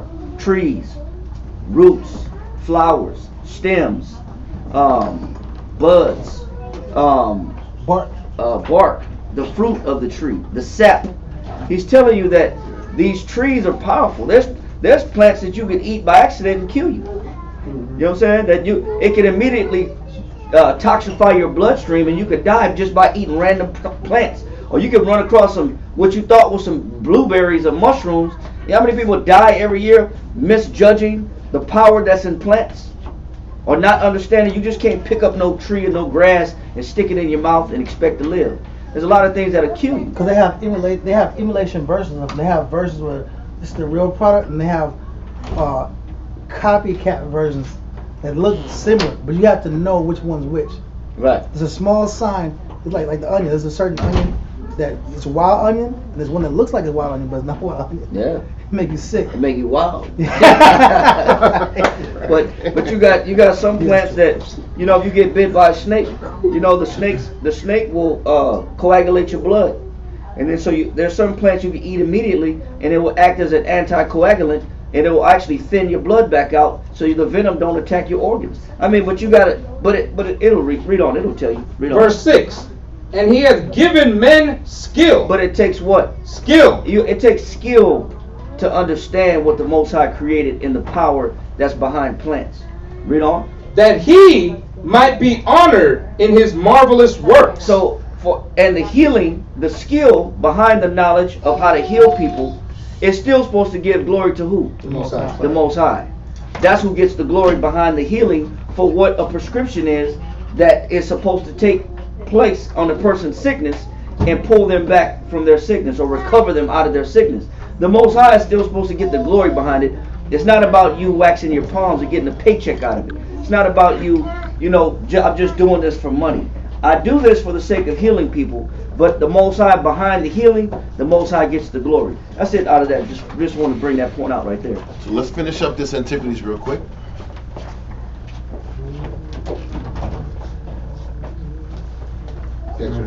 I'm read 48. Line 48. And when Eleazar... 49. Line 49. All right. Line 49. And when this was done, the skill and wisdom of Solomon was shown very manifestly, for which reason it is that all men know the vastness of Solomon's abilities, and how he was beloved of the Most High, and that the extraordinary virtues of every kind with which this king was endowed may not be unknown to any people under the sun. For this reason I say, it is that we have proceeded to speak so largely of these matters. We're going to let that go and continue in 1 Kings 4 and 31 now.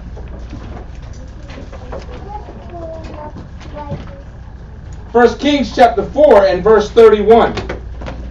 For he was wiser than all men, than Ethan the Ezrahite, and Heman, and Chakol, and Darda, the son of Mahol, and his fame was in all nations round about. And he spake 3,000 proverbs, and his songs were 1,005. And he spake of trees, from the cedar tree that is in Lebanon, even unto the hyssop that bringeth out of the wall. He spake also of beasts, and of fowl, and of creeping things, and of fishes. And there came of all people to hear the wisdom of Solomon. For all kings of the earth which had heard of his wisdom. So the kings and the people of the world were listening to him. It wasn't just he was keeping his wisdom to himself. He was showing the whole world. He was really pretty much augmenting the entire world and how they operated and dealt with business and dealt with affairs and the world in general. Let that go. I don't want to put too much time into this, but let's finish it off with Wisdom of Solomon chapter 7, verse 13. Oh, I would say 13 down to like at least 20 or 21. We can go further, but I don't want to. I think we've drilled this point, but I just want to at least bring this part out before we start going next week into the construction of the temple, because that's going to be the focus going into next week. Is the construction of the temple. So let's get this real quick. Y'all got it? Wisdom of Solomon 7. Verse 13. Wisdom of Solomon chapter 7 and verse 13. I learned diligently. From the beginning of the chapter, it tells how he was born, 10 months in the womb. He came out like every other man. And the Most High gave him wisdom because of his piety towards him. Read on. And do communicate her liberally. So he says he communicates wisdom liberally. He doesn't hold it. He doesn't keep it. He doesn't stash it. He freely gives all the lessons the Most High was giving to him. Read on. I do not hide her riches. For she is a treasure unto men that never faileth. The wisdom of the Most High is a treasure that never fails. Read on. Which they that use become the friends of the Most High. When you apply the word of the Most High, you apply wisdom, you become friends of the Most High. When you get the wisdom, it's because he trusts you anyway. If you don't get the understanding, if you don't get those secrets, because you're not a friend anyway. So if you get the wisdom, you get the answers, and you apply them, then you become that friend of the Most High. Read on. Being commended for the gifts that come from learning. The Most High hath granted me to speak as I would, and to conceive as I meet. As is meet for the things. That as is meet for the things that are given me. Because it is he that leadeth unto wisdom, and directeth the wise. For in his hands are both we and our words. All wisdom also and knowledge of workmanship. For he hath given me certain knowledge of the things that are, namely, to know how the world was made. So he's getting the knowledge of how the world was made. He said he's giving this information out freely, so you know he's written books on this too, or written books on this too. How the world was made. First of all, he was there. But secondly, he had an understanding of how creation was and how it was established.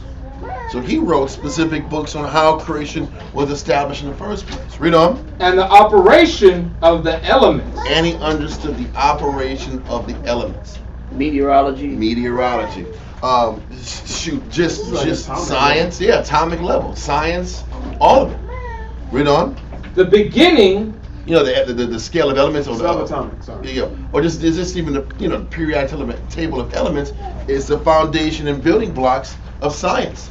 Yeah. So he understands what science is on the most detailed level. Read on.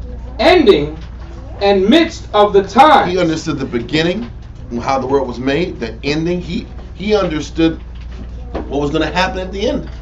And that's why a lot of the wisdom of Solomon and not Ecclesiastes, but wisdom of Solomon was dealing with prophecy. Because the Most High gave him the understanding of the past, present, and the future. Read on. The alterations of the turning of the sun. Well, first of all, you don't get this unless you are his son. Come on, man. He got all this because he was the Most High Son.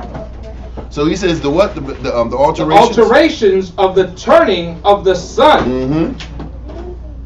And the change of seasons. He understood the seasons. He understood the different. Yep. The almanac, the farmer's almanac. Mm-hmm. Yeah. Knowing when to plant crops. Yep. God. He had an understanding of all these things. Read on. The circuits of years. Mm-hmm. And the positions of stars. Astrology, meteorology, the whole nine. Read on. The natures of living creatures. And we talked about that in the Josephus, how he studied all the animals in the air, in the water, and on land, and their tendencies, and wrote books on them. Read on. And the furies of wild beasts. Mm-hmm. The violence of wind. And that's that meteorology. Understanding wind patterns, weather changes, weather developments. Humidity. Exactly. And how the humidity has an effect on the rain or the whatever the case is. I can't explain it. Because even meteorologists don't know what the hell they're doing. They just sit back and are giving teleprompters. And they say today is going to be a really hot day. I know a meteorologist. That's how I know. He just sat back here and he's just going to say what's on the screen. We're going to have wind gusts over here, and it's going to be hot spots over here with a flurry of cold wind coming this way. I'm serious. Yeah, there was a movie about weathermen too. How they were clowning them out. They were just tools. Just made to be eye candy. Exactly. That's all it was. There was nothing deep about the meteorologist side. They weren't studying wind patterns. Like, oh man, all these papers, this paperwork. No, it wasn't that, man. All right. Dr. Fine has spoken. It wasn't that deep, but Solomon actually had the understanding. Read on. And the reasonings of men. And now he's in it with psychology. Because, the reason he did with the distemper. Why is this guy got this distemper? Mm-hmm. What's going on in this guy's brain to where he doesn't understand? He's not figuring this out. Where is this mental sickness coming from? That's where he was dealing with. That's where he mastered. Read on.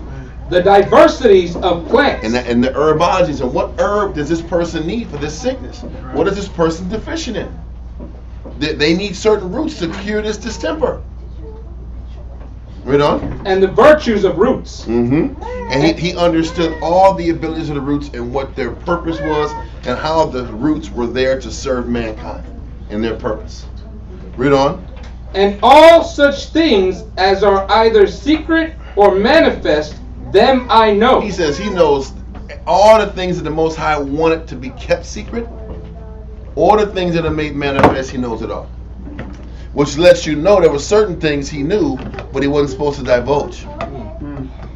There were certain secret things he learned about that was supposed to stay secret. So he had, listen, don't forget, even you read in the book of Ezra. Yeah, it's 77. Ezra had 77 books that he had to keep to himself. Right. That the world wasn't ready for. They make bigger bombs with it, bro. And it was 214 books that he was able to acquire that other men were able to get, but there was them 77 boys. It was just for you, Ezra. And only the wise men got only a certain amount of money. Exactly. We're able to even have access to the 214. Yes, sis? Was King Solomon, was he still like as a child under 20 getting all this knowledge, or this is over time? Well, he had an acumen already to be wise, because even David said it. But he didn't get to this next level until he sat back here and made that sacrifice. Yep. Made those sacrifices, and the Most High asked him what he wanted. And when he answered, I want the wisdom of the Most High, that's what he got. So I would imagine he was still young, early 20s or 20. He said he was a child. And the Most High came to him that night and gave him the wisdom then. But I would also imagine that wisdom came from his ability to receive more information at a time. And to continue to be in the spirit of learning. In order to get that wise, I don't think it's just all of a sudden you're like it's like the Matrix, where I know Kung Fu, and they put this little plug in there. You're like, you got the Kung Fu chip. What are we doing? This is yeah. I know Kung Fu. It wasn't like that. I know the history of all things.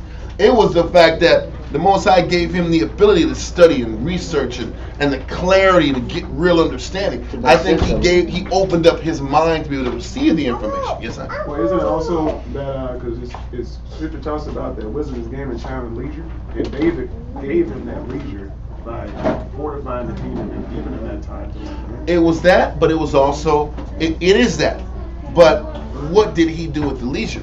Because he had to create systems and structures and still do all these constructions and projects for the kingdom and find leisure. Right. What that is, that's the ability to stretch your mind for longer stretches of time. A lot of people can give good pure concentration for an hour, hour and a half, and they're done after that.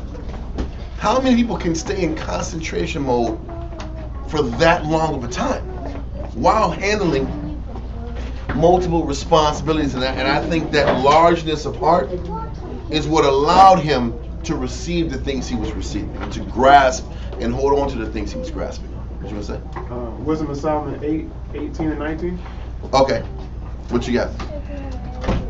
And great pleasure it is to have her friendship, because this is Solomon, right? Mm-hmm. To have her friendship, and in the works of her hands are infinite riches, and in the exercise of conference with her, prudence, and in talking with her, a good report.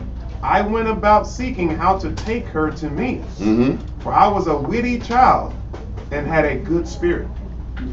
Good. So he already had the ability, right? But the Most High expanded his acumen.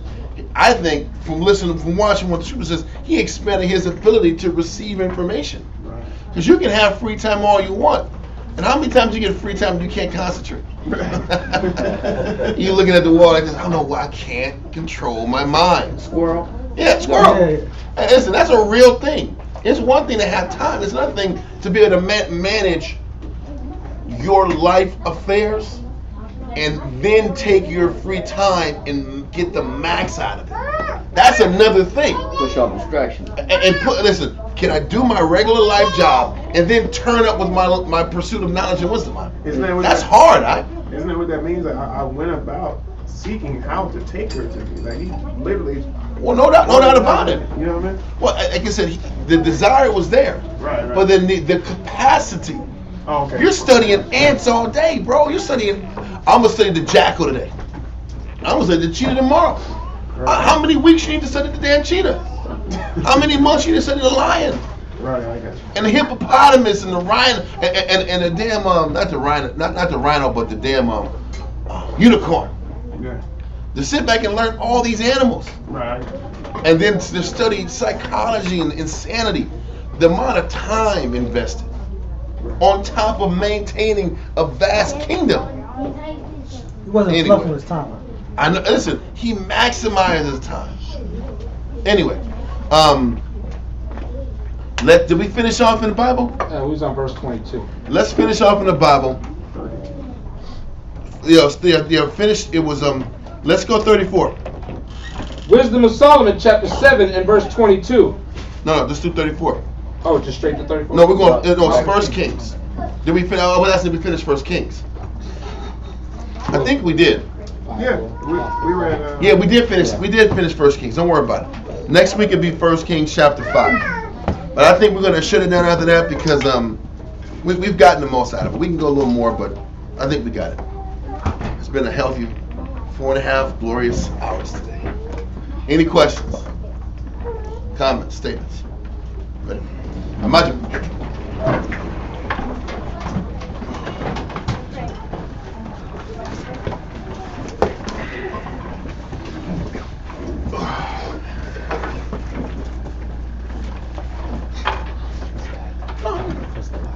Yeah, you're good. This will be okay. You'll be okay. Yahweh. In the name of Yahweh Shai. In the name of Yahweh Shai. Please listen to us right now. Please listen to us right now. Send Michael Allah. Send Michael Allah. And the righteous angels. And the righteous angels. To watch over. To watch over. Bless. Bless. Heal. Heal. Protect. Protect. And make strong. And make strong. The people of Yasharallah. The people of Yasharallah. Also send unto us. Also send unto us. Much wisdom. Much wisdom. Much knowledge. Much knowledge. Much understanding. Much understanding. Much patience. Much patience. Much faith. Much faith. Much brotherhood. Much brotherhood. And much love. And much love. Spiritual power. Spiritual power. And forgive all of our sins. And forgive all our sins. Yahushua come quickly. Yahushua come quickly. For in thee. For in thee. Is our hope. Is our hope. Always. Always. And forever. And forever. Amen. Amen.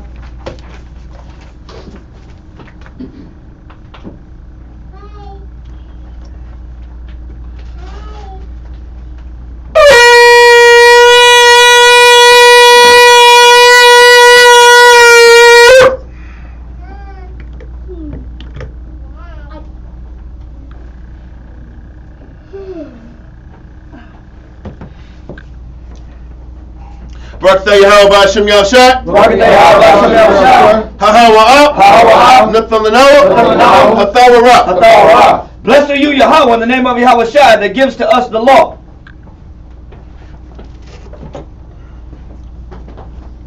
Barakatah Yahweh Hashem Yahushua. Barakatah Yahweh Hashem Yahushua. Hahawa Nathanawa. Award. Blessed are you, Yahweh, in the name of Yahweh Shai, that gives to us the light to see. Barakatah Yahweh Hashem Yahushua. Barakatah Yahweh Hashem Yahushua. Hahawa Nathanawa. Ha'ayo. Kwara. Ha'ai. Blessed are you, Yahweh, in the name of Yahweh Shai, that gives us the ram's horn to call the people. 4. Barakatah Yahweh Hashem Yahushua. Barakatah Yahweh Hashem Yahushua. Hahawa Nathanawa.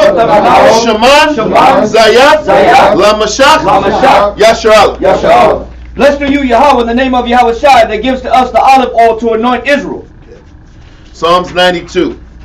It is a good thing to give thanks unto the Lord. It is a good thing to give thanks unto the Lord. And to sing praise unto my name. And to sing praise unto thy name. And to sing praise unto thy name. And to sing praise unto thy name. O Yahweh. O Yahweh. To show forth thy loving kindness in the morning. To show forth thy loving kindness in the morning. And thy faithfulness every night. And thy faithfulness every night. Upon an instrument of 10 strings. Upon an instrument of 10 strings. And upon the psaltery. And upon the psaltery. Upon the harp. Upon the harp. With the solemn sound. With the solemn sound. For thou, Yahweh. For thou, Yahweh. Hast made me glad through thy work. Hast made me glad through thy work. I will triumph in the works of thy hands. I will triumph in the works of thy hands. O Yahweh. O Yahweh. How great are thy works. How great are thy works. And thy thoughts are very deep. And thy thoughts are very deep. A brutish man knoweth not. A brutish man knoweth not. Neither doth the fool understand this. Neither does the fool understand this. When the wicked springeth the grass. When the wicked springeth the grass. And when all the workers of iniquity do flourish. And when all the workers of iniquity do flourish. It is that they shall be destroyed forever. It is that they shall be destroyed forever. But thou, Yahweh. But thou, Yahweh. Art most high forevermore. Art most high forevermore. For lo thy enemies. For lo thy enemies. O Yahweh. O Yahweh. For lo thy enemies. For lo thy enemies. Shall perish. Shall perish. All the workers of iniquity shall be scattered. All workers of iniquity shall be scattered. But my horn shalt thou exalt. But my horn shalt thou exalt. Like the horn of a unicorn. Like the horn of a unicorn.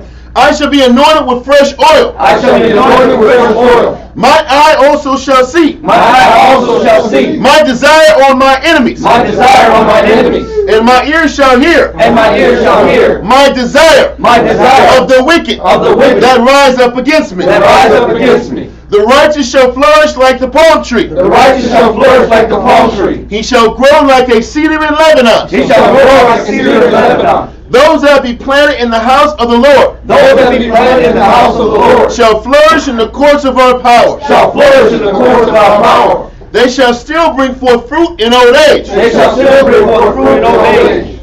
They shall be fat and flourishing. They shall be fat and flourishing. To show that the Lord is upright. To show that the Lord is upright. He is my rock. He is my rock. There is no unrighteousness in him. And there is no unrighteousness in him. By Hashem Yahushua. By Hashem Yahushua. Psalms 133.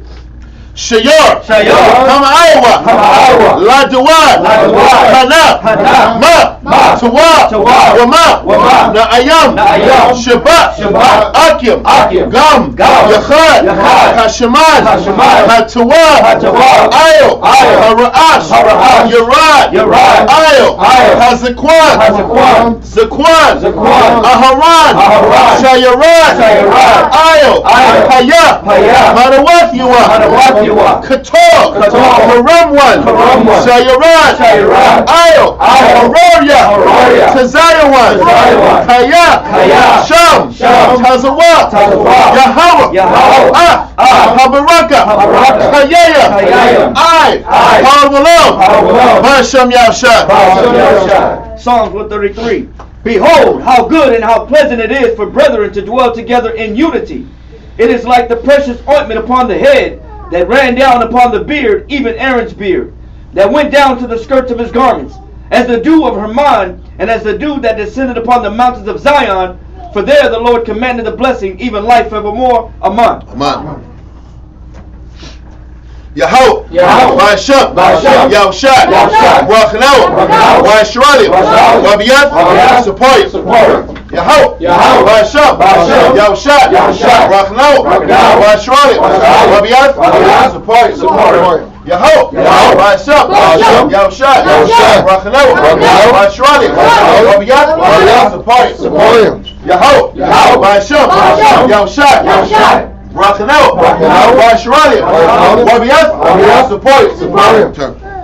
Rakhtha Yahweh, Rakhtha Yahushua, all knowledge, all wisdom, all understanding, all love, all patience, all mercy, all long suffering, all forgiveness, all understanding, all light, all power from your house, all power from your house, all power from your house. By Hashem, Yahushua, Wada, Amen.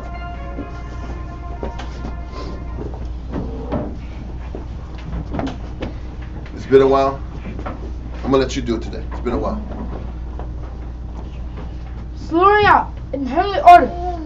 Yahweh, Yahushua, Yahweh, من Israel, Mother, Rock,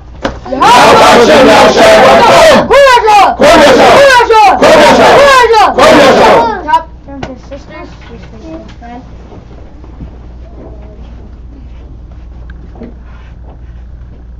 Slurring out the daughters of Zion, من Israel, Mother, Rock,